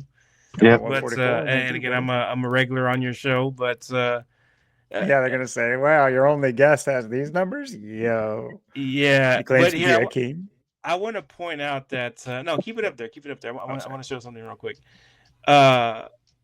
You see how it's 144 in the most simple cipher? I had the feds come out to my house because of that troll, the one who's in his car, the gas station troll, guy who can't get any women or get laid. But that guy had the authorities come out to my house, and they came out on December 19th. That means that would have been my 144th day of my age, and that was a date with 54-date numerology. Yeah, I don't think that's an accident. Again, in light of what they do, these feds, these operatives on YouTube. But yeah, King Richard TV 144. What's funny was when the cop came to my house, he didn't address me by my real name. He addressed me by my screen name. Are you King Richard TV? And again, this happens to be 144 day of my age. If you just calculate from my birthday, July 29th to December 19th, 2023. Clipboard on him? No, he didn't. I've seen a lot of the arrests in the UK and everything, and they come out with a transcript from online, and they'll say the exact same thing. Are you this person with a screen name? So that was very similar. No, what's funny is he had it on his phone. He didn't have it on a piece of paper. He had it on his phone, and he didn't want to show me what it was. I'm like, well, why can't you show me what's on the phone? He's like, well, it's private information. It's like, well, how's it private information? You're coming to my house and you're at my house. Yeah, exactly. So I'm like, dude, why can't you share what I want to see? What's on the phone? You can't share what's on the phone. He's like, oh, I can't. It's part of the investigation. It's like, oh, what investigation? What are you investigating me for? But he kept asking me questions, and of course I wasn't answering because again I don't talk to cops. But he's like, oh, do you know this person? Do you know that? I'm like, no, I don't know who that is. But again, it's funny how he addressed me by my screen name instead of my real name, which is funny. King Richard TV 144. I mean, soon in the meta, that's all good. That's only what you are. That's all you're gonna be. Your name. But what's interesting is the week before the cops even came to my house, I was educated about 144. They just did a mass shooting in the Czech Republic. It was all about 144. It was just 144 everywhere. And it's interesting that they decided to come on that day because the guy said, oh, yeah, we've been watching you for months. Even though I can't show you what's on the phone here, but we've been watching you for months. And I did find it weird how the guy was like, yeah, we've heard what you said about cops. We don't like what you say about cops. And I have said about cops, like I don't like cops. I think cops need to be done away with, and the world would be a lot better place without them. So, yeah, he's like, I don't like what you say about cops. And I was like, well, am I lying? I don't think, I don't think I'm lying. All you guys do is come over here and cause more issues. So got one literally standing in front of you. Exactly. Not willing to give you any information, not willing to come across the aisle and work with a citizen. That's why we hate your ass. I mean, yeah, exactly. And not only that, but they are there to protect the tyrants. I mean, think about it. Every time somebody like me or anybody comes along and wants to get rid of these fucking tyrants, you got the fucking cops and the government right there to stop you in your tracks. So fuck these cops, man. Yeah, I'm gonna keep saying that. And fuck authority. You know what I mean? I don't care about fraternity. I don't care about the fraternal order of police, if you will. So Yeah, and I'm asked me gonna to keep set saying my that. address for the first time ever when I look up the Fraternal Order of the Police. And that's also part of the joke too with Google. And don't forget, Google celebrates their birthday on September 27th. Day the judge was recognized by Rome by the Catholic Church, and supposedly Just Google 'cause. doesn't even know. Google doesn't even know why they celebrate their birthday. They just celebrate because they want to celebrate on September 27th, which is a load of shit because obviously we know that's the Jesuit birthday right there. So Sundai Pashar 201. Sundar Pichai 201. And when you run his name the other way, it's 123, like he was a part of the alphabet agency, like ABC's 1, 2, 3. Yep. You know what? Here, I'm gonna pull up this old post I have on Sundar Pichai. I think I have an old post from 2021 about Sundar Pichai, Mr. 201. I've never looked up their motto, "Just Fittest Libertatum." I've never looked that up. Neither have I I. think of Officer Tatum though. That's kind of funny. You talking about Brandon Tatum or Officer Tatum, Yeah, whatever he goes by on yeah. YouTube? That guy's a cocksucker. That dude is a No, for cocksucker. sure, but like that's interesting. Yeah. What does Brandon Tatum even equal? I'm just kidding. Well, I mean, you can do the motto first, and then we can look at that. I never looked. Yeah, I did never looked up their motto. Look at that. 121. It's 121 as well, right? And 68. It's all. Look at it's 256, right? That's the 201st composite number. That's the 201st composite number. Good catch. Yeah, you see how it's the 201st composite number? Absolutely. The Jesuit Great order. catch. The Jesuit order 201. I'm telling you, this is what it is. I don't even know when they were established. I don't even know when they were established. But founded in 1915. Go figure, in 15, right? May 14th. So they met on May 14th. Israel wasn't even established then. That was back in 1915. So 514. Oh, wait. That they could bring 14/5. Like Catholics 145. Like there's like 145 more chapters in the Catholic Old Testament. There it is. The Fraternal Order of Police was founded in 1915 by two. By the way, Pittsburgh equals 58, like Freemasonry. Mm-hmm. Pennsylvania patrol officers, Martin Toole. Just think about that. Martin Toole and Dalbert Nagel. They were in 2021, Jesuit 21. Other officers of the Pittsburgh Borough Police met on very Catholic Day, May 14th. That's what would be the anniversary of Israel being established. Fort Pitt Lodge, number 1. When you write out 1 in word form, it equals 47. Like policeman, like cop. Race, creed, or color shall be no bar. I'm sure. What does that even equal? What does that even equal? Race, and in 74, it's oh my god. Authority. Yep. Let's see. 267. That's the Philadelphia area code. Yeah. And it's not too. Pennsylvania is literally or where was that? It's not too far from Philly, which is 267. They've been doing all kinds of shit. It's also 165, like Scottish Rite, right? Yep. Scottish Rite is 165. They've been doing all kinds of shit with Philly this year, man. Just former athletes, former deaths. They've been doing all kinds of stuff. That one athlete I just named, his last game was on the 26th of July, 26/7, and he was playing against Philly. He also played with Philly and also got released on July 3rd, the 3rd of the 7th month. Like he died at age 37. So. Officer Tatum, huh? Look at Officer Tatum, 56. Man.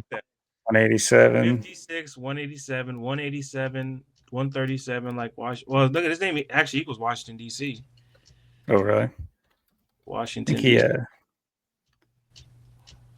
Got that 137, 56, 187, like Washington D.C.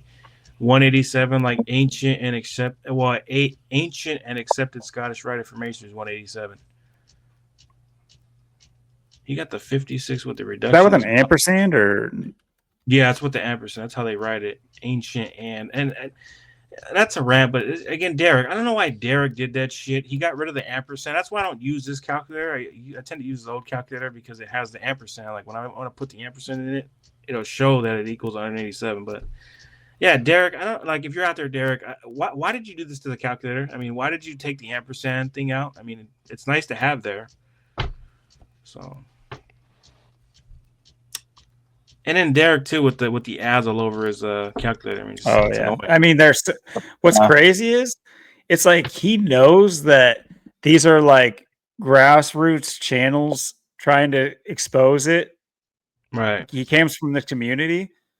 Yet, dude, the ads that pop up, it's like, fuck, am I going to get flagged for like nudity or inappropriate? They're crazy ads, a bunch of gay ads. That's why whenever I use this calculator, I always have to put like the ad block because I'm on a MacBook. Have ad blocker. I don't know. I guess it's not deep enough to get this web. I need to go on there and highlight this website. I guess it's because I'm on a MacBook, so obviously it's different than a Windows. What you're on, right? You're on a Windows, so yep. Right now I'm on Safari. We're doing this on Safari. I have my ad block turned on because it's like every time I got to use the calculator, the ads just pop up. When I turn ad blocker on, it takes away all the ads. But as in recent times, it's been very shitty. Every time I turn it on, it still has the ads on there with all kinds of shit all over it. But yeah, I don't know why Derek did that, man. I mean, I get it. We got to make money somehow, but yeah. I mean, come on, man. He could have left the ampersand thing. Did he ever hit his goal? I forgot all about that. Yeah, I forgot about that too. I was going to mention that. Yeah, I don't even know if he hit his goal for supposedly his house got wrecked or whatever. Yeah, it got flooded. Yeah. So hopefully he's good. Honestly, that would be shitty.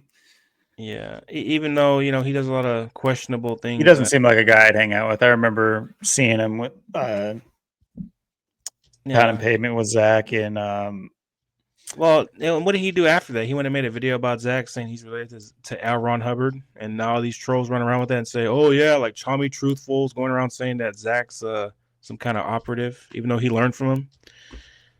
I just, when did L. Ron Hubbard ever give any speech? It'd be two completely different tracks of like of ideology and stuff. So it's just weird. It's like there's not even a sniff of Scientology about Zach. That's kind of interesting. Right. It's funny because all the trolls that troll Zach, literally all their names equal 163, and Zach's born on July 21st. That's the 100. Was it the 100? They leave 162 days up in the air.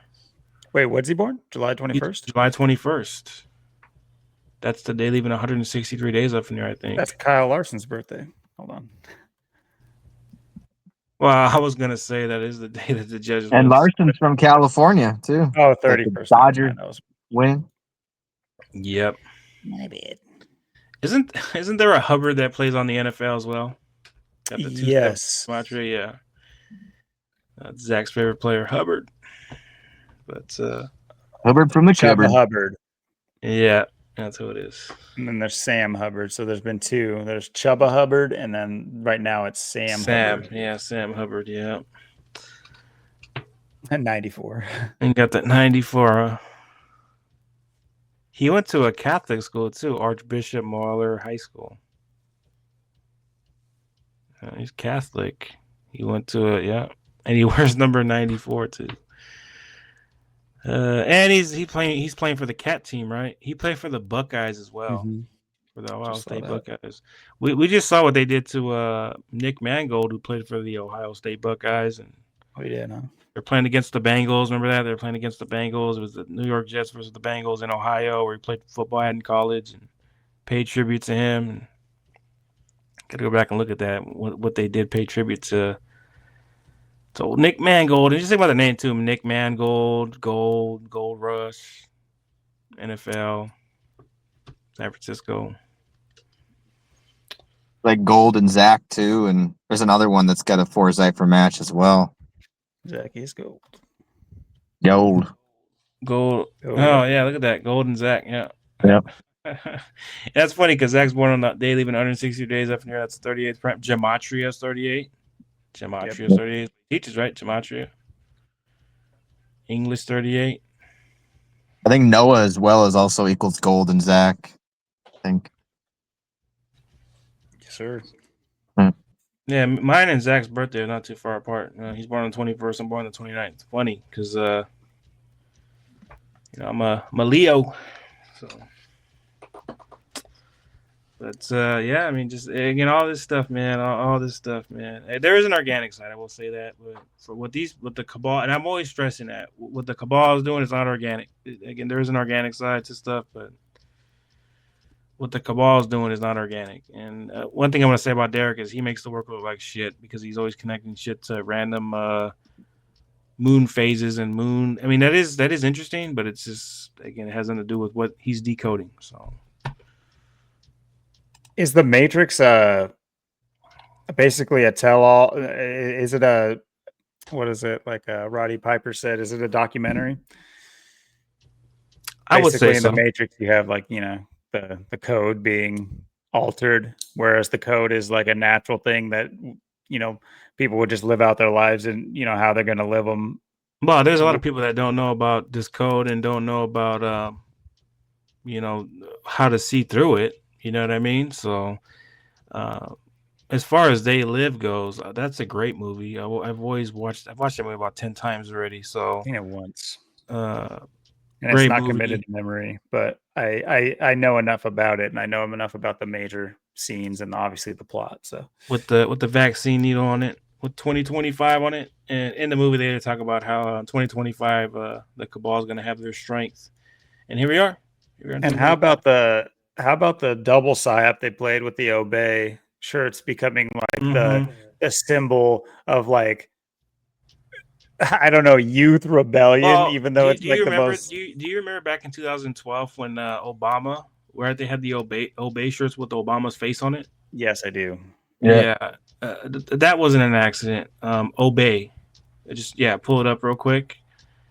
Yeah, that shirt right there. There it is. I actually had one of those shirts. I'm not gonna lie to you. I did have a shirt like that, and a lot of people liked it. But yeah, I had lost that shirt a long time ago. But I used to wear this shirt religiously. But this was back in 2012, 2013. So, but that's not an accident. If you write out Obey in gematria, it sums to 47. He took office at age 47 with the 47 VP Joe Biden, who was in the federal city, DC, for 47 years before becoming president. So, by the way, Obey equals time, literally in all ciphers. Funny, because here we are on 2/11, the 47 prime, when on daylight savings time. Yeah, good catch. Weird, but it does equal all ciphers. When I say all ciphers, single reduction, reverse reduction, and ordinal. So yeah. There's another thing I'm going to call out too is just a lot of people, like, they'll pull out all the ciphers and they'll be like, look, a super match in all ciphers. Look at this. Like that has to stop. I very rarely deviate. I will check the Latin and satanic for larger. Yeah, for larger numbers obviously. Like, but yeah, and just like that guy last night, that guy Ed who called in last night before I got on there, it's like he was talking about, NFL playoff or MLB, all the LA Dodgers are gonna win the World Series. Arbitrary sentences. Yeah, again, that's not. Again, Zach was a little bit too nice. I would have just hung the phone up on him because it's like, dude, what's like? That's not how we decode. Like, whenever I look at something, I decode a story. I don't just type in random phrases. You know, that's not how you decode. So, for anybody out there wanting to learn how to decode, watch a little bit of my videos. Maybe watch Zach's videos. Watch a few of your videos. I mean, if you have to, go half speed. If you can bear the ranting. No, that's I ran a lot of my videos, but you know, it's because I have to. It's because I get frustrated. We're the yappers over here. I mean, I'll take but no doubt about it, man. I mean, I'm a broken record, man. I rant because it's like I get frustrated. You know, like for 5 years, you got to realize, Austin and Logan, I've been doing this shit for 5 years. You got to realize that it's going to be 6 years. I've been doing this day in, day out, sitting in this very chair, this very computer, very blog, doing what I've been doing every day for 5 years. You know, time I'm not going to pretty much get back. You know, putting my time for this, and just how the American people, they just don't get it. You know, you explain it to them on the street corner and they just think, oh, it's all a coincidence. Now, granted, I'm not how like I am on the videos where I'm ranting and raving, calling people fucking retards and people need to, you know, get 86th or whatever. But, you know, I do try to be patient with people. For instance, that guy Austin, it's funny, the guy's name's Austin.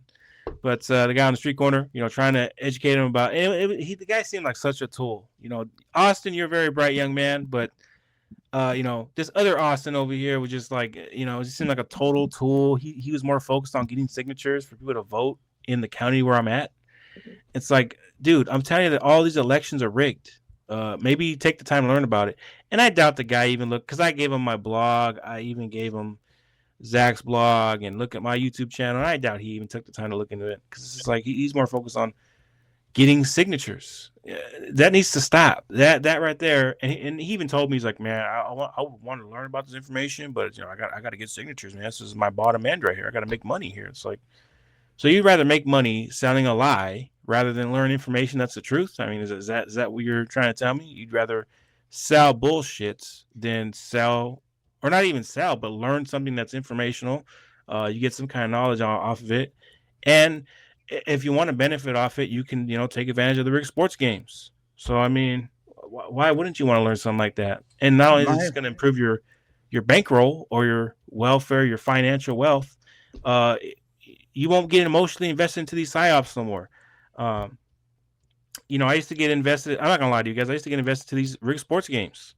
Me too. I used to love the Lakers. I looked up to Robert Horry. I looked up to Kobe. It's a lot of these guys. You know what I mean? And when I Here in found out it Portland, was we rigged, hated Robert Horry. yeah, that was my favorite shooter right there. But I mean, just like again, just seeing through all that shit and just seeing, like, there was a time and point where I was like, it was around 2015, 2014, around that time. I was like, man, sports are rigged, man. It was just so obvious. I was just like, man, sports are rigged. And then I stopped watching it. But I found gematria years later, and I'm like, yeah, that's true to my point. Sports are rigged. But I think the one of the most, no pun intended here, but turning points for me is Charlie Kirk. Mhm. But you know what I mean? Just one of the turning points for me was LeBron winning on the road King James' birthday. And I remember like people were pointing that out. I'm like, huh? What are the odds of that? I'm like, that's weird. King James winning on LeBron James. And the way they LeBron did James it winning on the King James too, birthday. the 3-1 deficit, and am I correct in that? Was that the year they came back from 3-1 against the Golden State Warriors, right? Yeah, and they did that again in 2000. They did it years later too. It was in the Bay Area. They did the same thing years later after that with one of the teams there in the Bay Area. I can't remember what it was, but yeah, it was 3-1, and years later they did the same thing, 3-1. It's like, by the way, Curry equals 31. So Born in the same hospital. Yep. And they're constantly talked about together as well. Yeah, and again, just don't call it a coincidence, guys. I mean, these guys are born and bred athletes. I mean, I think LeBron's born 201 days after the first NBA Finals in '84, if I'm not mistaken. 201. Curry's got that Pi Day connection. There's always some ritual. You remember the ritual they did a couple years ago with the 73 ritual they did on his birthday? It was 73 days after his birthday on the 73rd day of the year. Did some kind of ritual with him on Pi Day. Forgot what it was, but I know that they always do rituals with Curry on Pi Day. So yeah, he's got just the food related to Curry pie. It's just like, bro, it's chill, dude. They were doing all kinds of rituals when he turned 33 years old. This was back in 2021 when he turned 33. They were doing all kinds. The name Steven's 33. That's why. Yeah, Steven's 33 too. Yeah, like you said. And then, where did he go to school?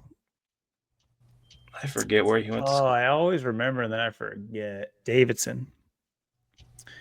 Oh, that is David. Okay, 33? yeah, I remember the joke remember that joke when they had what's his name? Was it Pete Davidson or somebody out there? Oh yeah.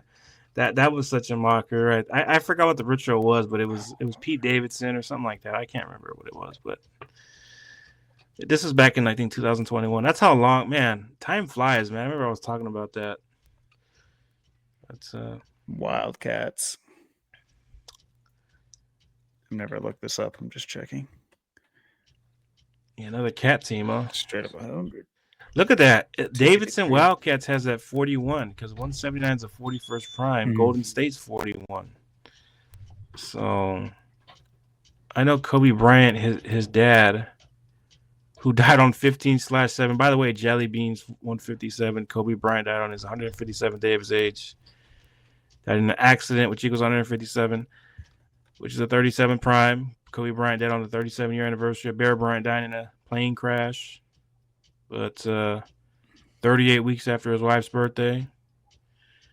But My favorite pair of shoes I've ever owned were the Kobe helicopters. No joke. Man, I never owned a pair of Kobe's, man. I almost did, but I passed them up for some LeBrons. I wanted some LeBrons instead. I ended up getting those. I still have my pair of LeBrons too. They're right here. But maybe I need. Here's LeBrons the most. You got? I got a bunch of LeBrons. I used to be into collecting shoes, and I worked at a Foot Locker. Got a ton of yeah, man, I was trying to get into Foot Locker years ago, man. Shit. Holy shit! The Kobe 6s are $1,500. That's not an accident either. 1,500 Kobe. Man, I don't want to see that. I wore these things to oblivion. All right, whatever. Don't look. Yeah, I gotta find my LeBrons. I forgot which ones they were, but I do have them. So.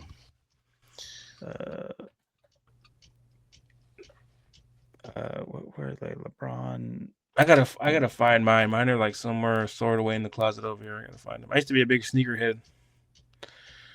I was a sneakerhead to the point I really only. Do you remember the Jordan icons? Do you remember those? See, I didn't do Jordans. That's what I was just gonna say. Like everybody was like, everybody liked Jordans, but here, look them up. Here, put them on the screen. Jordan icons. These are my shit right here. I wish they'd re-release these. They need to release the Ray Allen version of these. I'd wear them. Jordan icons. StockX. Yeah, I know. Was not a. Yeah, it's probably not on there. StockX. I think they do have a pair on there. Just they run too small for me. So these right there. I had a pair of those red ones, those red and black ones. Funny. But those are pretty clean. I would have wore something similar to that. Yeah. I liked like the sneaker related ones, just not like the dress shoe Jordans. Yeah, I used to have a pair of those. I used to have those, and I used to have a pair of the Ray Allen ones.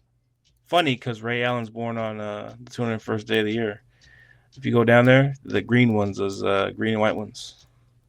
Oh yeah, those are clean. I used to like those. Are my favorite shoe. But I also had they also brought back the Spizikes too, right? The Jordan Spizikes. They brought those back. I seen those recently in Foot Locker when I went out there with my lady. I've seen these. I used to stock these back in the day. Yeah, I used to have a pair of look up the infrared ones. I used to have a pair of those. I think I might even still have them, but they don't fit me no more. They're size 8, but yeah, I used to have a pair of those. Those are clean. Yeah, see, I mean, I like the dress element. When I got older, I had a couple pair of Jordans like this. Yeah. I mean, these are still considered like hooping shoes. People wear these to hoop in them. For me, I never wore them to hoop, man. Like I said, they're Jordans, and I ain't gonna lie. Like if I wore Jordans, I want to dress up nicely. Levi's, same. You know what I mean? Exactly. They go so good with jeans. Anyway, Austin's over there, just like, what the fuck? Yeah, I know, man. They're $300 on StockX. Wow. I got them back in the day. They were like $100 and something. $300 now. Damn. LeBron 9. I had a bunch of LeBron. Oh, Big Bangs. I don't think these ever took off like I wanted. Those were like, I'm sorry. I'm not saying they're good. I collected. I haven't worn them. They're in a box in my closet. Yeah, and they never took off. Yeah, I ain't gonna lie. Those are like the ugliest. I remember when those came out. Didn't they come out in 2012? Yeah. Yeah, I remember when those shoes came out. It's like, come on, it's the ugliest shoes ever. But I had a bunch of LeBron 9s. I mean, I still do. I wear them. The Converse. Speaking of shoes, the Converse ones are clean. I used to have some KDs too. The KDs are cool. You don't. KDs are mad uncomfortable. Yeah, they are. But KDs, you can still find them at Ross, which is surprising. You can still find those at Ross. You can find some. What's so funny that you said that, bro? I just got KDs at Ross. Yeah. I seen some guy. I seen some guy. He was honestly, I never forget. I was actually shopping for some Air Maxes. They're like some Air Maxes, like 17s now. Yeah, they got the 17s now. But this guy was like literally buying all kinds of shoes. But dude, I found a pair at Ross. I need to like figure out which ones I got. They weren't 16s either, but because I Googled them instantly. Those purple ones are kind of clean. I'm not gonna lie to you.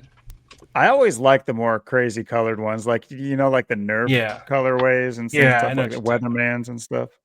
Yeah, I know exactly what you're talking about. Like the KD4 Weathermans, bro. Oops, bro. It's just the KDs. I am not gonna lie to you, man. They hard as a rock, man, to wear.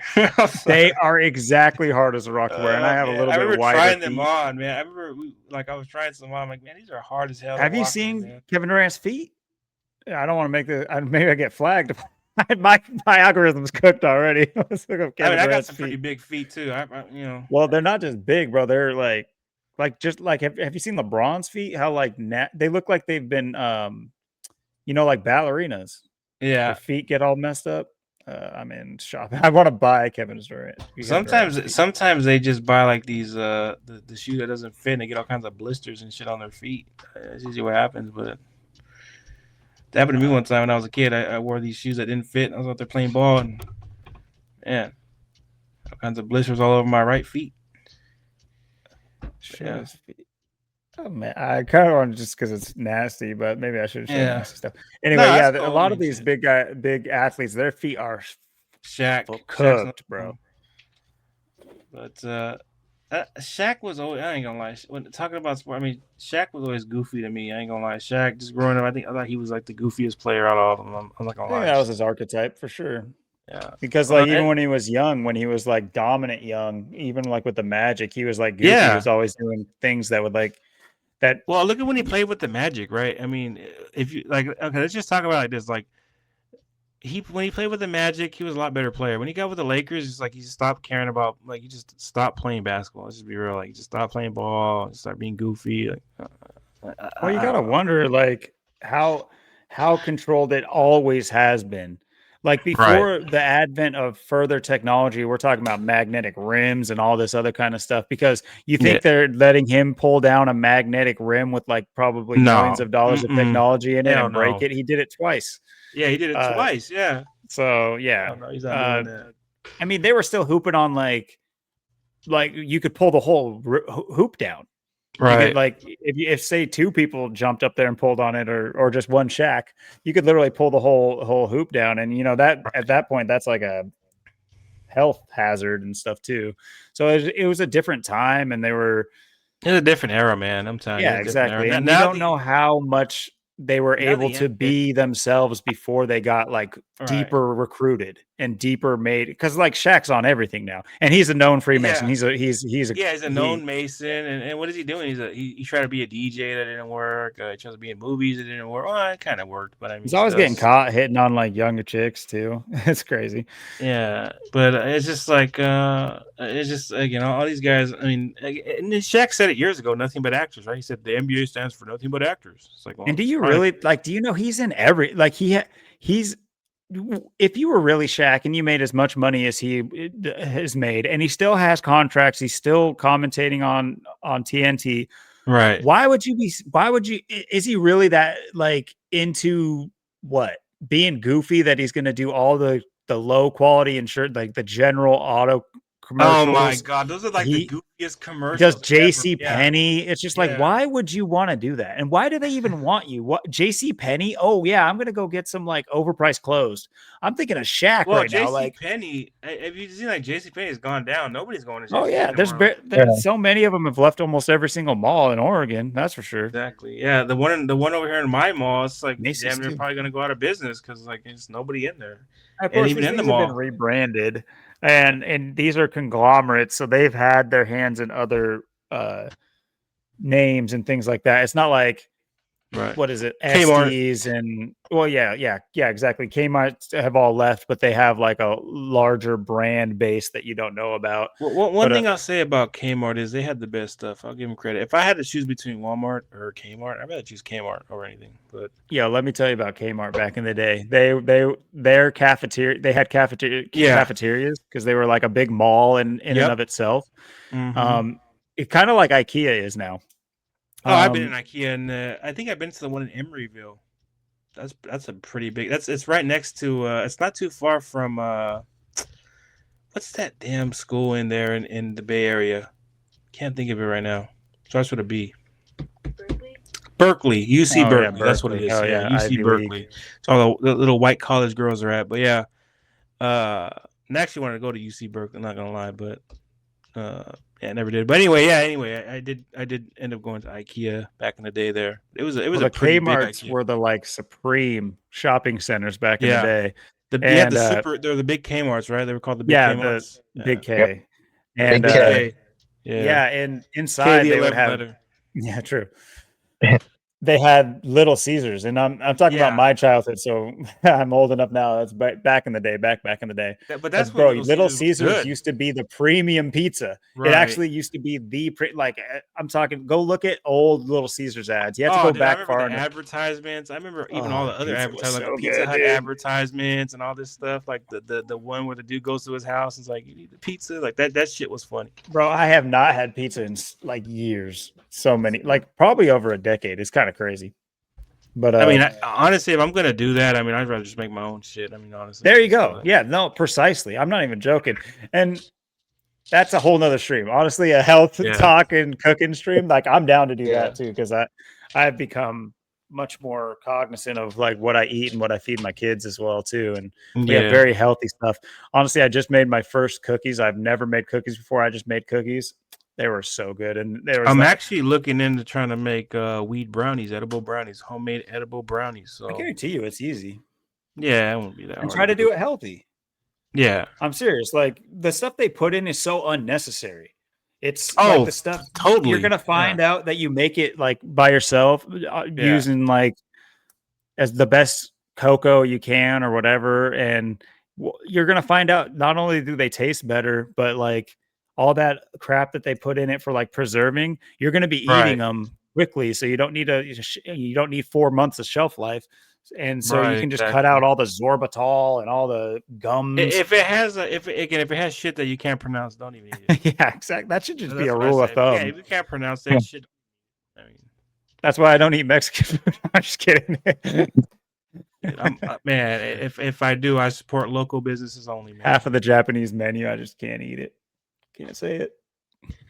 Yeah, but my grandparents actually used to own a restaurant, so. Oh, nice. I'm sure you were getting spoiled. Well, my mom made back then. shitty stir fry. Okay, damn. Yeah, I wasn't around. This hopefully they carried that over. I wasn't even around. Man, I wasn't even around yet. My dad was a little boy back then, so yeah, I was not even around.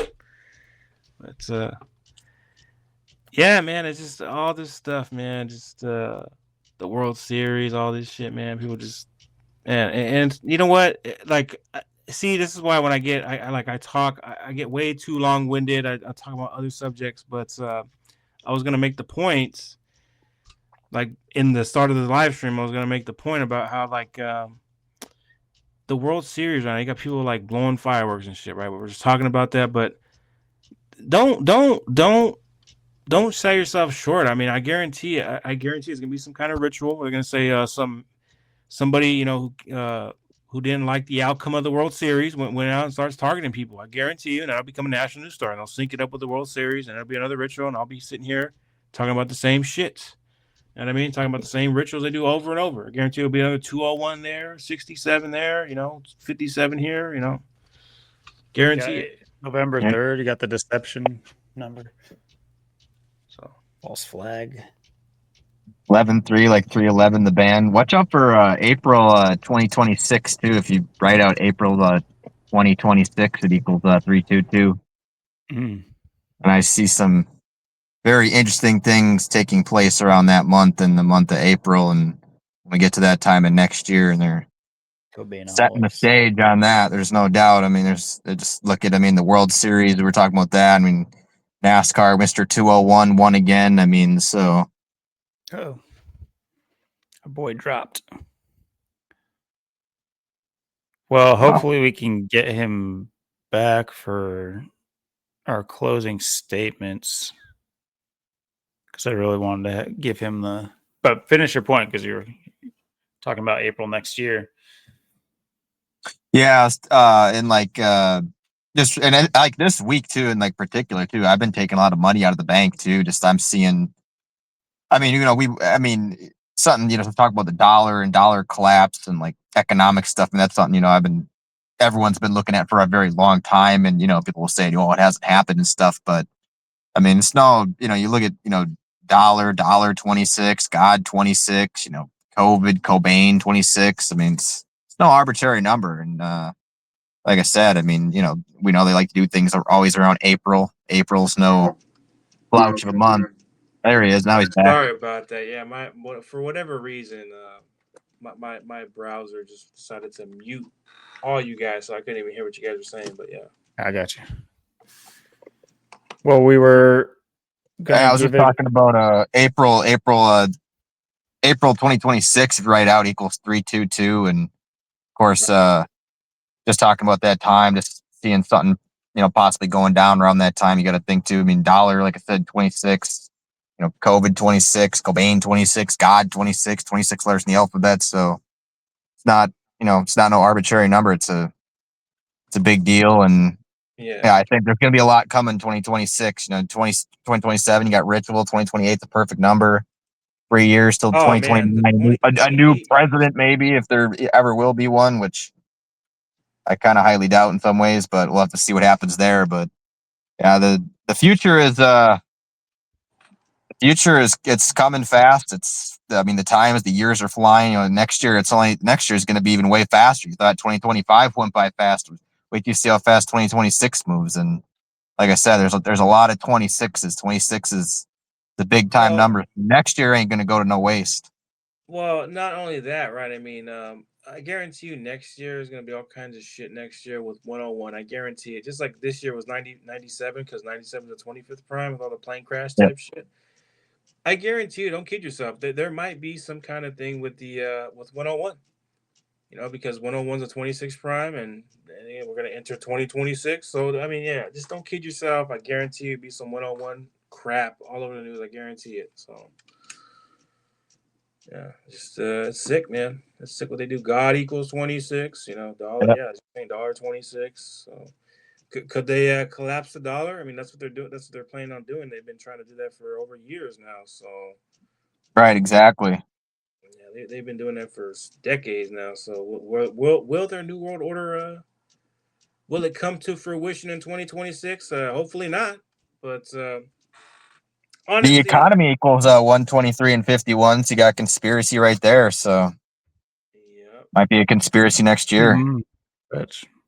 yeah. And the 51st day of the year would be very interesting because what is the 51st day of the year? I forgot what it is. 31, 51st day. Here, let's just look it up. 51st day of the 28. year.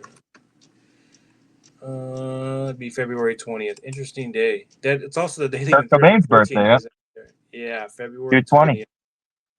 Donald John Trump 220. So Mm, that Yep. that date can also be good written name. 20/2, like 202, DC the 202 area code.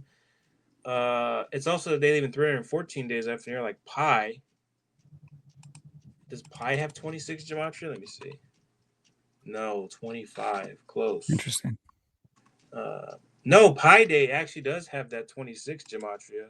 It does 28 as well. 28. So yeah, we'll see what happens, man. Could they collapse the dollar on that day? And as you were saying, yeah, Yeah. the economy. Let's see. Economy 51. Well, look at that. It's 123, 51, 147. Conspiracy has that 147, 51, 123 in it. Yep. So U.S. president's 147. If you write out president of the United States, it equals 147. When you write out Freemason, it's 147. The word police alone is 147. Again, Trump is issuing the police state. So yeah, I mean, just all this stuff right here, man. But yeah, and Yeah, federal. and the last split term president, Grover Cleveland, economic fallout, economic collapse. I mean, Right. repeating history. The And the, it's the always how class they do it. They the use class like a guy who runs on like decentralizing, and before you know it, we're more centralized, unified here. government that's against us. It's just, You guys remember this right here?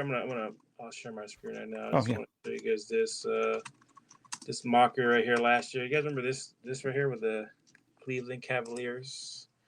Let's see if I can share the CC. yes sir. Let me share the screen window. Here it is. Uh, okay, let's see. Trying to get it going here. All right. Here it is. You guys remember this right here? The ritual they did with this was the night of the election, November 5th, 2024. Again, King James's old team. Kind of love how they have a number 35 there. King James 35. He became a Freemason at age 35. But remember the Cavs, they went 8-0 in 48 years as Donald Trump becomes the second Grover Cleveland. You think that's an accident? Grover Cleveland 80. He goes in at age 78. Cleveland 78. It's also 48, like Donald Trump 48 years. Donald Trump 48. You know what I mean? 60 wins the 60th election. You know what I mean? Yep. But again, he runs on MAGA, the highest degree of the Church of Satan. Satan 80. It's also 35, like King James. Oops. King James. 35, 55. Also 89, 24th prime. Again, in 2024. I mean, come on. See that 154? That also has a connection to 201 because the 201st composite. And yeah, again, the Jesuit Donald Trump gets back in there, as we said, at age 78 because of tarot cards. And the tarot cards, whoops, equates to telling 119. telling Congress to use their Trump card this week. Yeah. And look at Trump card, right after the World Series. Trump card 57. 42. Also 42, like Jesuit, Freemason, 57, Scottish Rite. Look at Scottish Rite. Scottish Rite. 165. Donald Trump's born on the 165th day of the year. You run the other way, it's 159. His name equates to 159. Comes in at age 78. Scottish Rite 78 of Scottish ancestry. And again, the 57 is mockery. You know what I mean? But yeah, this shit right here. And here, let's see the box score. 8-0. Let's see. Box score. This is such a mockery right here. It was the Milwaukee Bucks. I think. What was the ritual with Milwaukee and JD Vance playing against the Milwaukee Bucks? There's something with JD Vance and Milwaukee. Isn't that where? Does that have to do with Teddy Roosevelt or Teddy Roosevelt? That's what. Yeah. But look, notice the box score: 114, 116 on the real King James' birthday. Actually, this was the day before the real King James' birthday. But just think about that leading up to the election. Remember what happened in 2016? Trump had his GOP convention in Cleveland right after King James wins the rigged NBA Finals on the real King James' birthday on 6/19, which is the 114th prime number. Again, Milwaukee scored with 114, loses with 114 points. See how Cleveland won with 116? Trump was called the president-elect this year, or last year, I should say. God, it's already been a year. On 11/6. But yeah, I mean, all this stuff is jokes. Here, one thing before I get out of here. Here, I'm gonna show you something about the Mann Act and Diddy. Right? Remember the whole Diddy debacle? That was the whole show. That was the whole thing before the election, right? For Kamala lost against the 60-year-old Kamala lost against Donald Trump, who equals 60. Notice the Mann Act, right? In recent times, Diddy he got what was used to put him in prison was this act right here. You see how the Mann Act was? It was named after Congressman Robert James Mann. Notice Robert James Mann's birthday. His birthday is October 20th. So that means Kamala was born 108 years to the day of his birthday. And notice his birthday. His birthday is October 20th. He died November 30th. He died on his 42nd day of his age. Kamala sums to 42. She supposedly lost 42% of the votes of the Electoral College last year, 1 year ago. And again, Mann Act 42, like Kamala 42, like slavery, like she lost against Mr. 60, Donald Trump, and she's 60 years old. Again, Donald Trump equals 60, but no, it's James Robert Mann, 60. And it was enacted on a day with 60 and 42 date numerology. Again, the word nigger is 60 and 42. 60 is the 42nd composite. And again, I did posts on this. Again, Diddy got sentenced to 4 years and 2 months in prison, like 42. And, him being transferred to Fort Dix by the numbers. And again, Fort Dix equals Puff Daddy equals freak offs. And shout out to that guy, Sworn to Truth. I'm always going to be shouting him out because he pointed this out and definitely part of the ritual. But you see how the Mann Act was passed 248 days after James Robert Mann's birthday, the guy that it's named after. Again, the whole Diddy thing started when the country was 248 years old. President Donald Trump equals 248. You might recall in 2016, he had 248% of the votes. Oh, yeah. Yep, the Electoral College vote. And then remember last year, the same thing, 248, as Kamala said, on 216. Okay. Again, President Donald Trump, 248. again, this shit right here, the act passed. By the way, when you wrote out the word 10, it equals 42, like it was passed in 1910. Not a lot to do with slavery. But yeah, again, 248 days after his birthday. And you could also say it's a span of 249 days. He gets sentenced while the nation's 249 years old. But by the way, this is no accident either. Did he in front of a 59 thing right here? That's not an accident either. There's that voter die that, and he was involved with Kamala and then Kamala, and then they the went other to school. one. Don't forget, they went to school together, right? They went to Brown together. They attended Howard University. Or Howard, yeah, sorry. Yeah, and again, don't forget, I wrote it right here. It says also Kamala conceded to Trump. It was 248 days after the establishment of Howard University, whom both Diggy and Kamala Harris attended, where Trump was 248 electoral college when it was announced that Kamala would not address her supporters at Howard. So just think about that. By the way, that act was passed on 25/6, like 256. I would just point out that's the 201st composite number. Again, the Jesuit Order 201, but Howard University and Howard University 201. 201. So what do you know? Not 93 too. Again, guys, this is how your history is rewritten. I mean, you don't think this shit was planned long in advance? Robert Mann dies on his 42nd day of his age as they sentenced Diddy to 4 years and 2 months in prison with this act, and how it's synced with Kamala, who name equals 42 and lost with 42% of the electoral college votes, losing against Donald Trump, Mr. 60, as she's 60 years old. Remember the whole thing they did with Luigi Mangione? They did the thing with Luigi Mangione, and they synced it up. And that's a running joke on the channel. It's just like, who's that? Yeah, because it's like they keep bringing him back, right? They keep bringing him back in the headlines, but yeah, again, Tyler Fry catches him at McDonald's eating French fries. I mean, it's such the a Chuck joke. Mangione joke. Tyler Fry, when asked Chuck by the mayor, Josh Shapiro, he said it feels good. Oh yeah. He said it feels so great. It feels so great, which is like Chuck Mangione, who recently died by the numbers. Don't forget, Chuck Mangione equals 100 or equals 227. He dies on the 22nd of July. So I'm gonna go back and look at that was synced up with the Mangione thing. I gotta go back and see. But yeah, it definitely was. Yeah. Oh yeah. And go figure. And again, that's the 49th prime.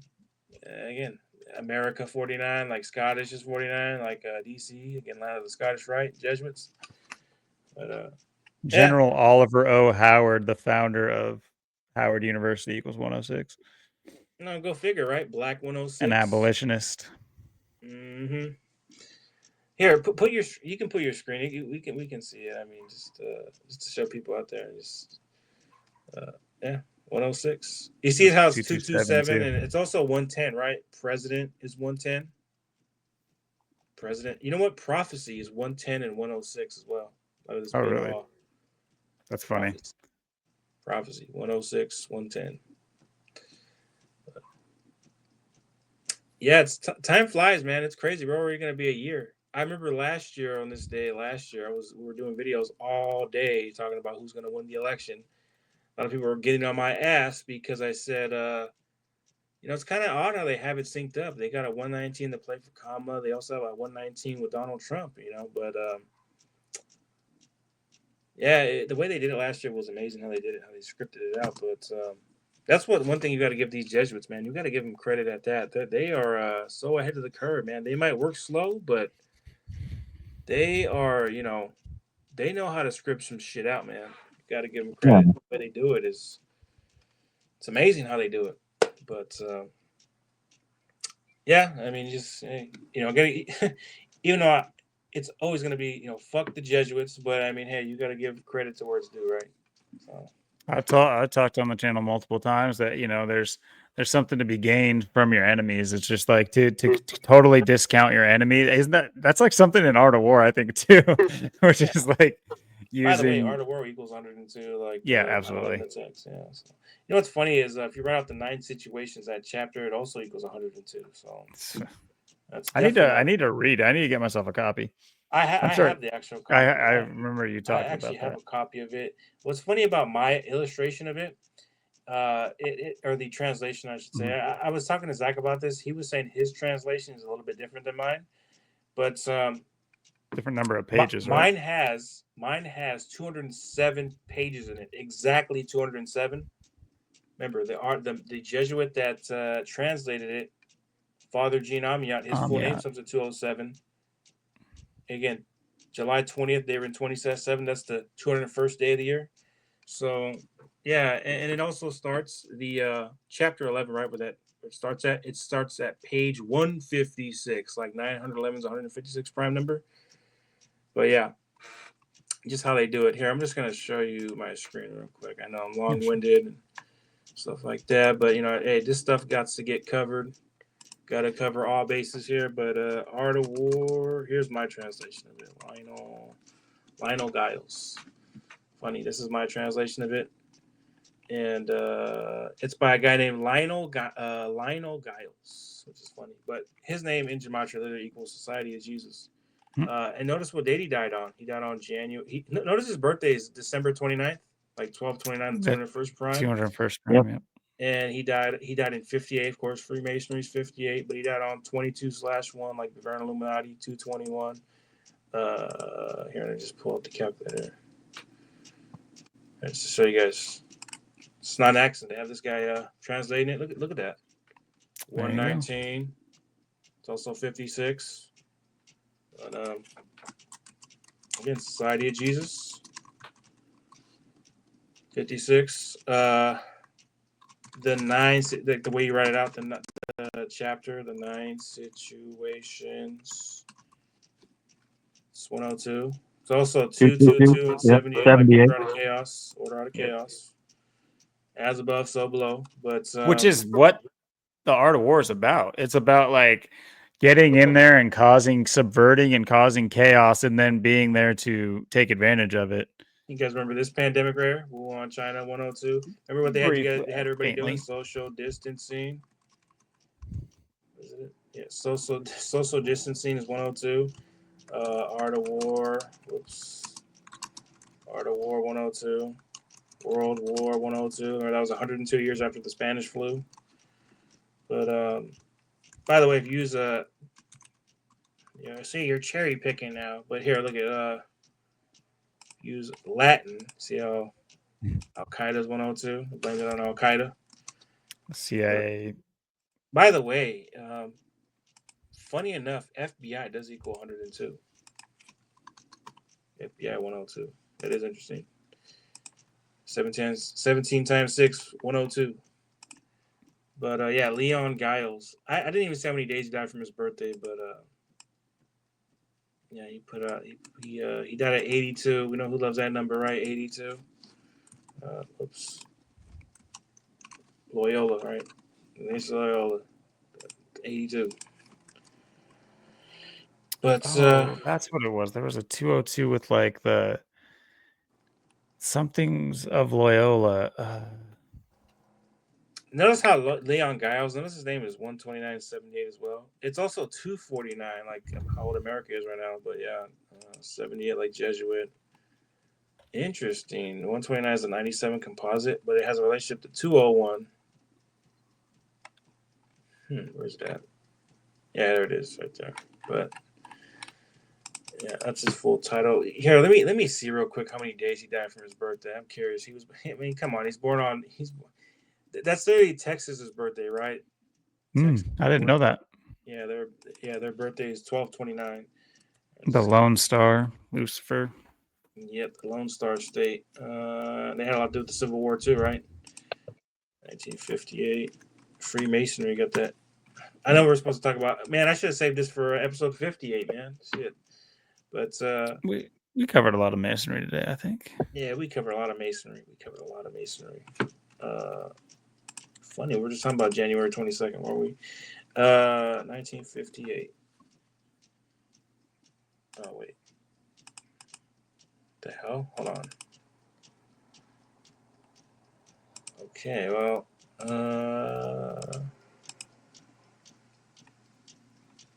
anyway, disregard that. I have to look at that on my own time, but yeah, man, it's 82 years old. He did die in his 83rd year of life. which is interesting because murder is 83. But it's and what is the war, right? It's legalized murder. True. Go kill people. So, yep, I don't think that's an accident. I don't think that is an accident.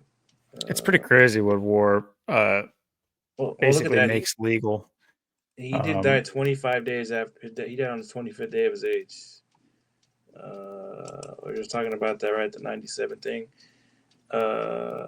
Vatican is 25, like Pope. He did die on a day with 28 date numerology and dead at 82. So what was his upbringing? Is he Catholic, Jewish? What?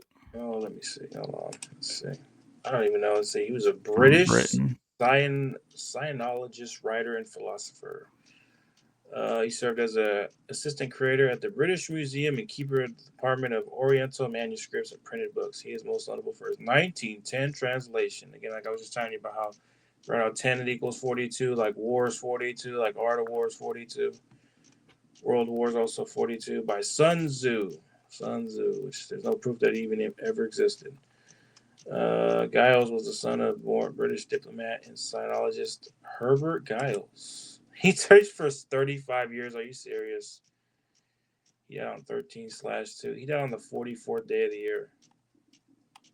Died on the 44th day of the year. Died at age 89, which is the 24th prime. Well, go figure. Then his son ended up dying 24 days after his birthday. 89 is the 24th prime to show people. 89, 24th prime. Let's pull another calculator here.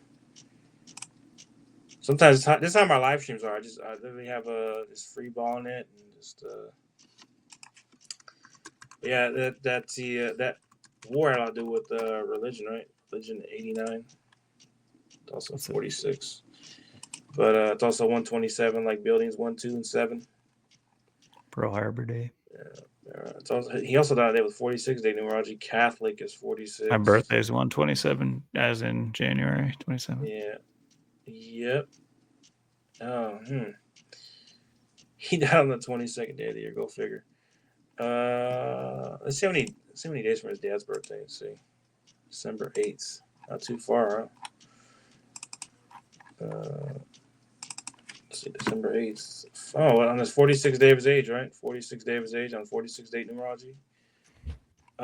82. You know where 82 and 46 connect? The Latin phrase for order out of chaos. Ordo ab chao. 82, 46, also 53, like religion. Yeah. Yep, that's where those numbers interconnect. You see these numbers all the time come together. I always point out that observation. Ordo ab chao. You got to wonder where how arbitrary these figures are. There's in my research, I've uncovered like several figures that are just completely arbitrary, and they could be real, could be not. More than likely, aren't, and they just represent an archetype or a story or for a narrative to be pushed. They need their heroes, they need their villains for the story, his story. Right. And look at that. Look at that. You see his father? No, his father died at age 89 and 35. Again, Catholics 35. He taught for 35 years, supposedly. You see this? But look at that. He died on the 68th day of his age. He died on the 68th day of his age. And again, that book, it has 68 paragraphs. 68 paragraphs. And again, 9/11 in 1968. And again, Catholicism equals 68. Here's another one. Mathematics 68. See, that's also 185 World Trade Center. World Trade Center. Let's write out World Trade Center. Oops. World Trade Center. 185 from Osama bin Laden's birthday to September 11th, 185 days later. Yeah, definitely not an accident. Definitely not. Jesuitism has that 35 and 64 too. That's the other one. Well, it's a reflection, right? 64 is a reflection of 46. 46, yeah. So there's the reflection. You could say that. But yeah, I mean, come on, this detail about teaching for 35 years and then dies in 1935 and dies on the 68th day of his age when his son is known for translating it's the Jesuit priest, right? But he also made it for other publications to come out and put it out there. So, and no, so I don't think that's an accident either. That's what they do. But yeah, I seen that. I'm like, I had to look into this dude. And he's from Oxford, England. A lot of weird shit that happens there in Oxford.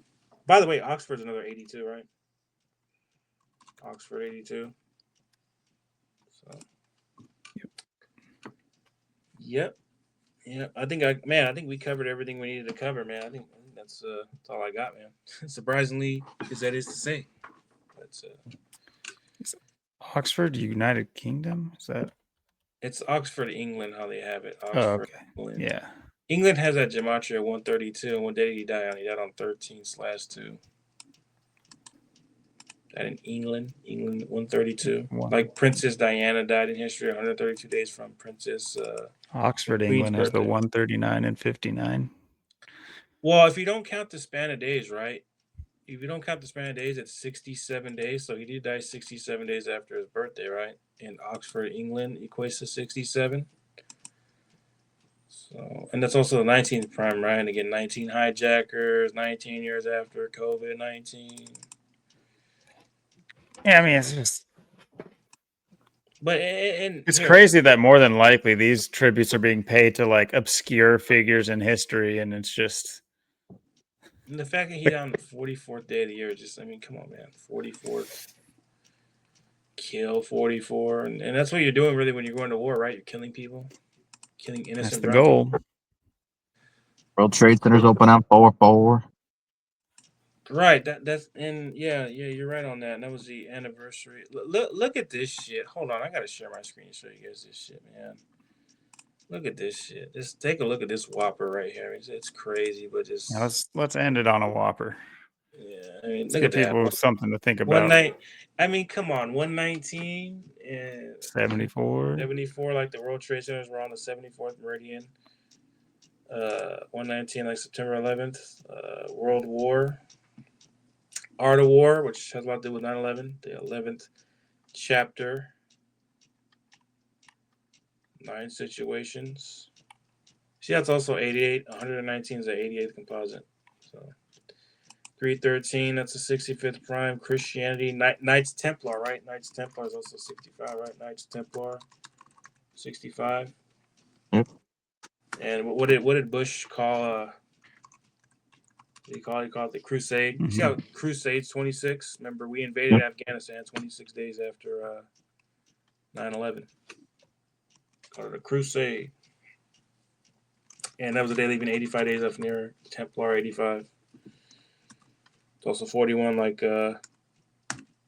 his daddy was number 41, and the day was on a day with 41 date numerology. Yeah, Jeb Bush was like the 41st governor. Yeah, I forgot about that. Yeah, Jeb Bush. Yeah. Jeb Bush. Wasn't he the 43rd governor as well? 43rd governor. His daddy was the 43rd president. Yale 43, Florida. Yeah. How old is Jeb Bush? I haven't heard of Jeb. I remember hearing about him back in 2015. Ran against Trump. In 2015, right? It was back in Yeah. 2015. I remember hearing about that when he was running against Jesuit Donald Trump. He's 72. He's born He's born on the Vatican's birthday. He's born on February. Funny, he has the February 11th birthday. Like yesterday was 11/2, or today still. Today's 11/2. Yeah. Yeah. 2/11/11/2 date. John Ellis Jeb Bush. Let's see what his full name equals. Let's see. Sometimes I even include the how Wikipedia has it with the.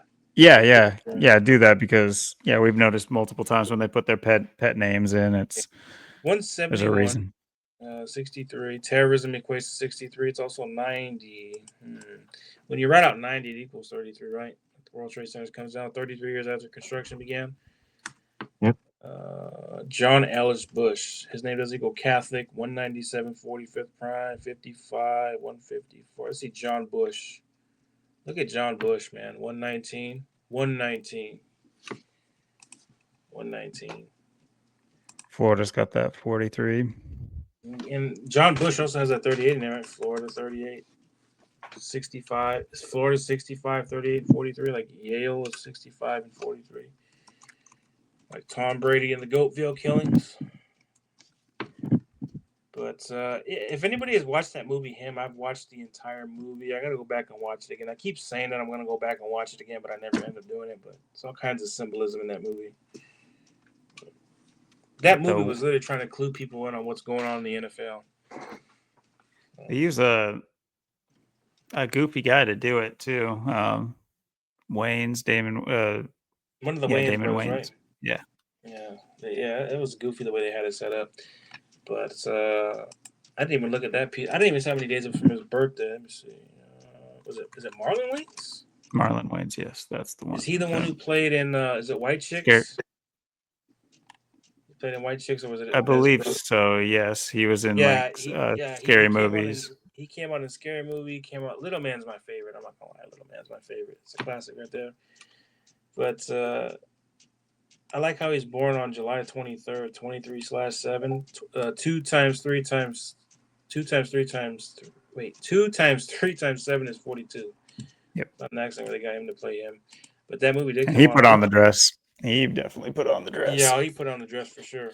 That movie came out on 19. I think like all the Wayans have, because like his other brother in Scary Movie, I guess he didn't put on the dress. I guess it's kind of like the opposite. They had like he made his girlfriend put on a football uniform, and that's the only way he could get off. Oh, right.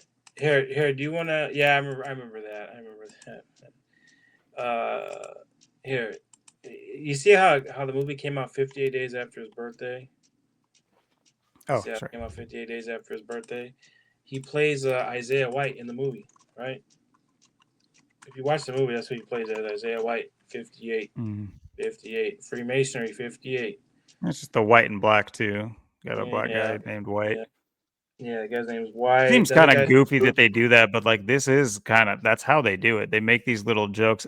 The few movies, like the only joy I get out of movies is spotting the rituals and the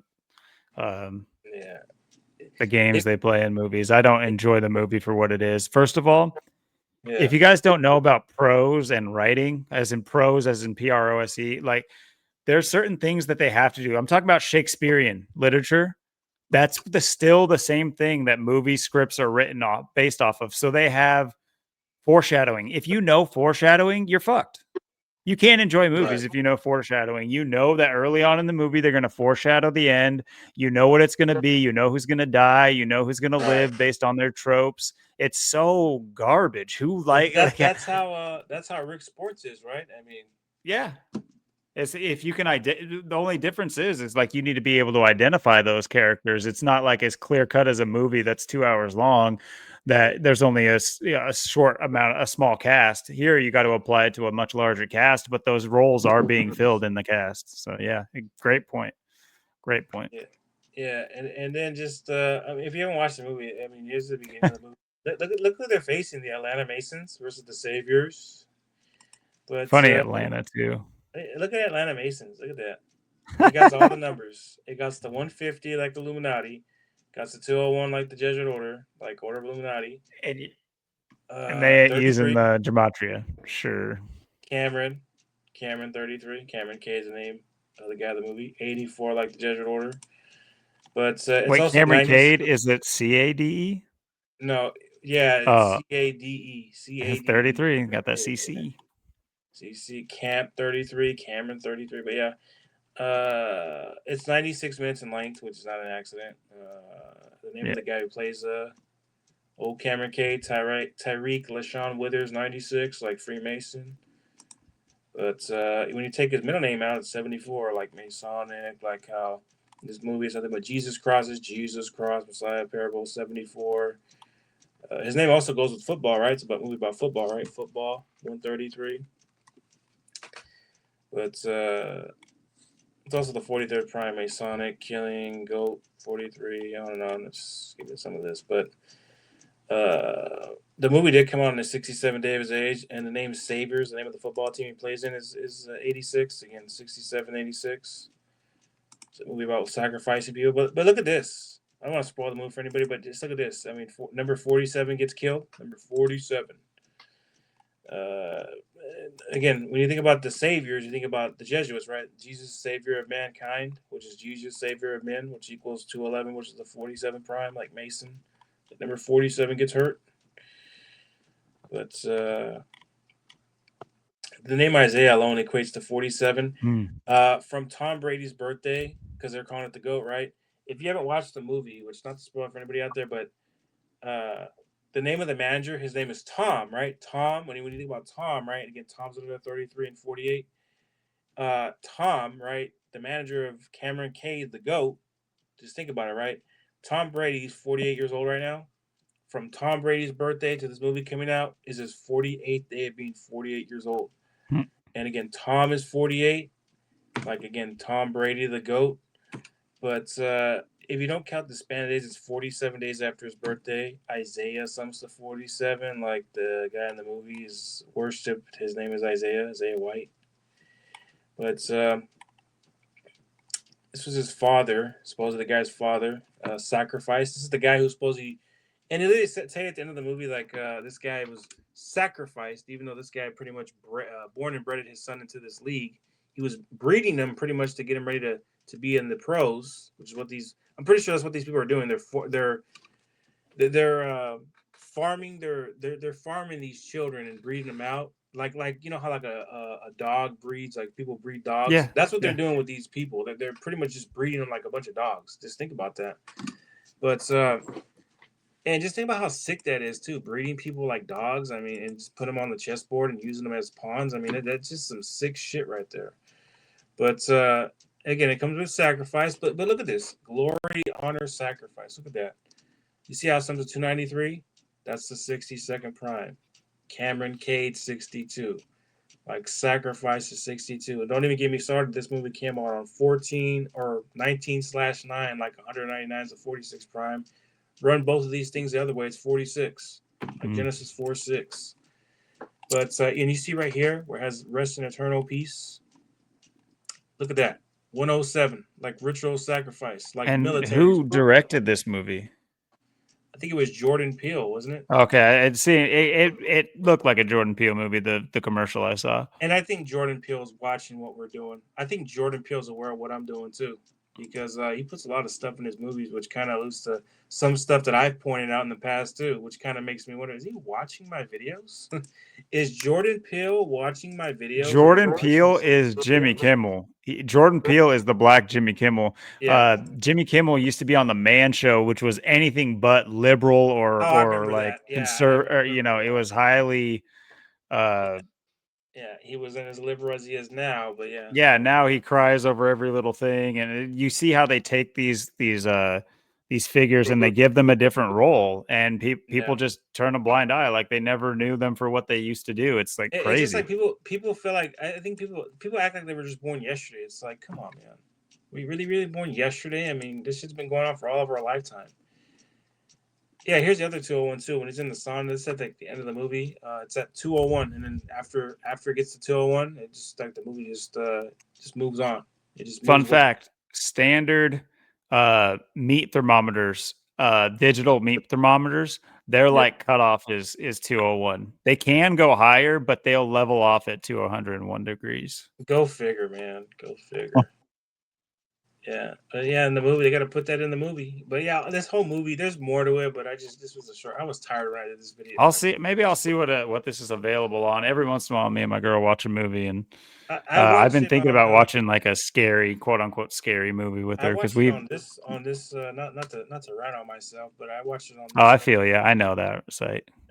123movies.com is where I watched it. But yeah, it was an HD too, so I got all the HD. Well, we'll see. Her mom subscribes to things still, so we leech off of that when we do use it.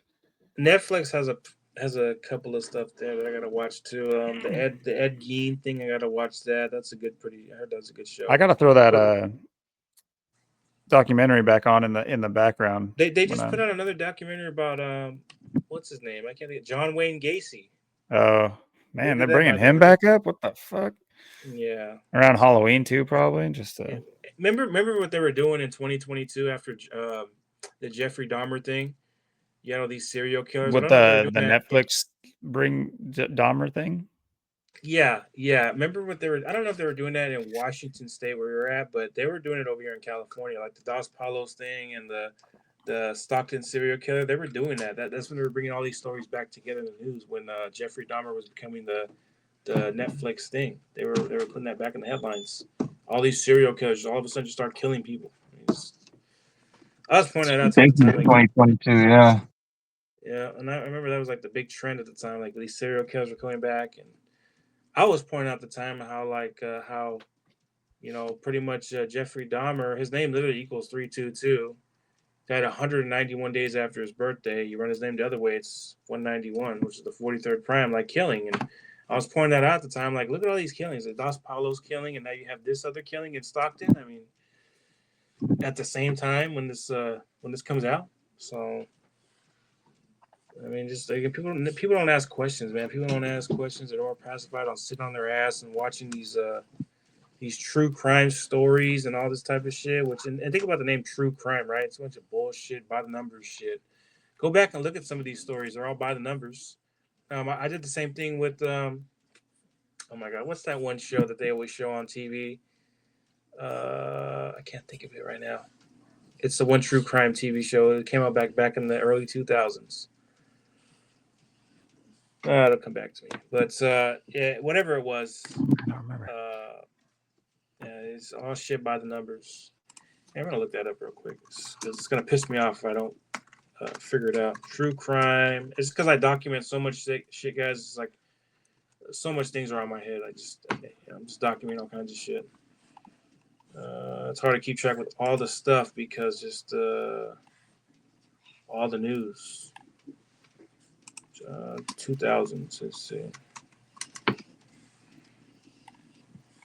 Well, I guess I'm not gonna remember it, but yeah. Anyways, it'll come. Somebody help us out in the comments. You guys know what he's talking about. What's that show? What we used to watch? What's that show? I forgot. What Jay told us about? Oh, man, I can't think of it right now, man. God damn it! It's gonna piss me off because I know what it is, but I just oh my god. Okay, well, I don't think I ever really watched any of those like true crime type shows. Personally, I didn't really have cable like most of my life. Seriously, yeah, I don't have cable either. I pretty much. Or our streaming service, I didn't really use.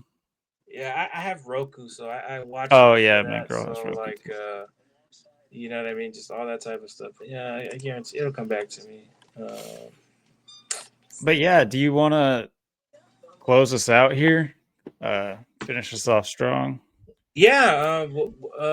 Yeah. If you guys have anything for me to close out with, I mean, hey.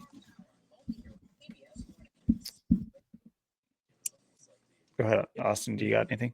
Any questions? I wouldn't say really any questions, but trying to think.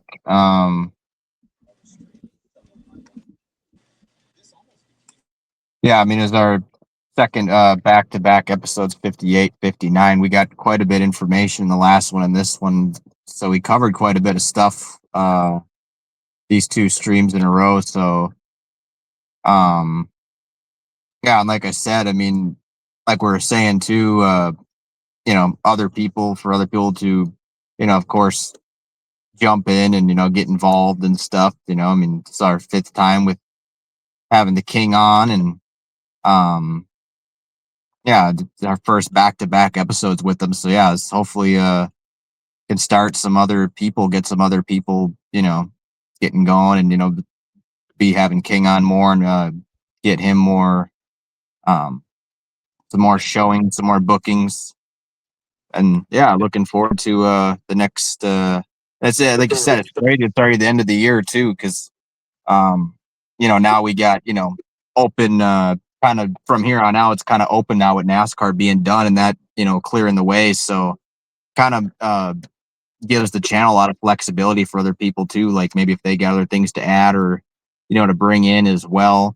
Yeah, I gotta start looking at stuff again. Do my homework and think about things to bring to the table and add to the table and for each episode. And kind of what to fill the time with and stuff too. So yeah, we kind of an interesting point right now. It's pretty interesting moving forward. It's like next week we don't really have a real topic or anything that we can really go off of. I know, like Logan said, maybe brief over the NASCAR season just one last time. Let's go over that one more time. We might do that, or pause something else, or we'll see what comes up this week as well and what I think of. So yeah, I'm looking forward to big 60. We're getting old. We're getting old over here. We're aging.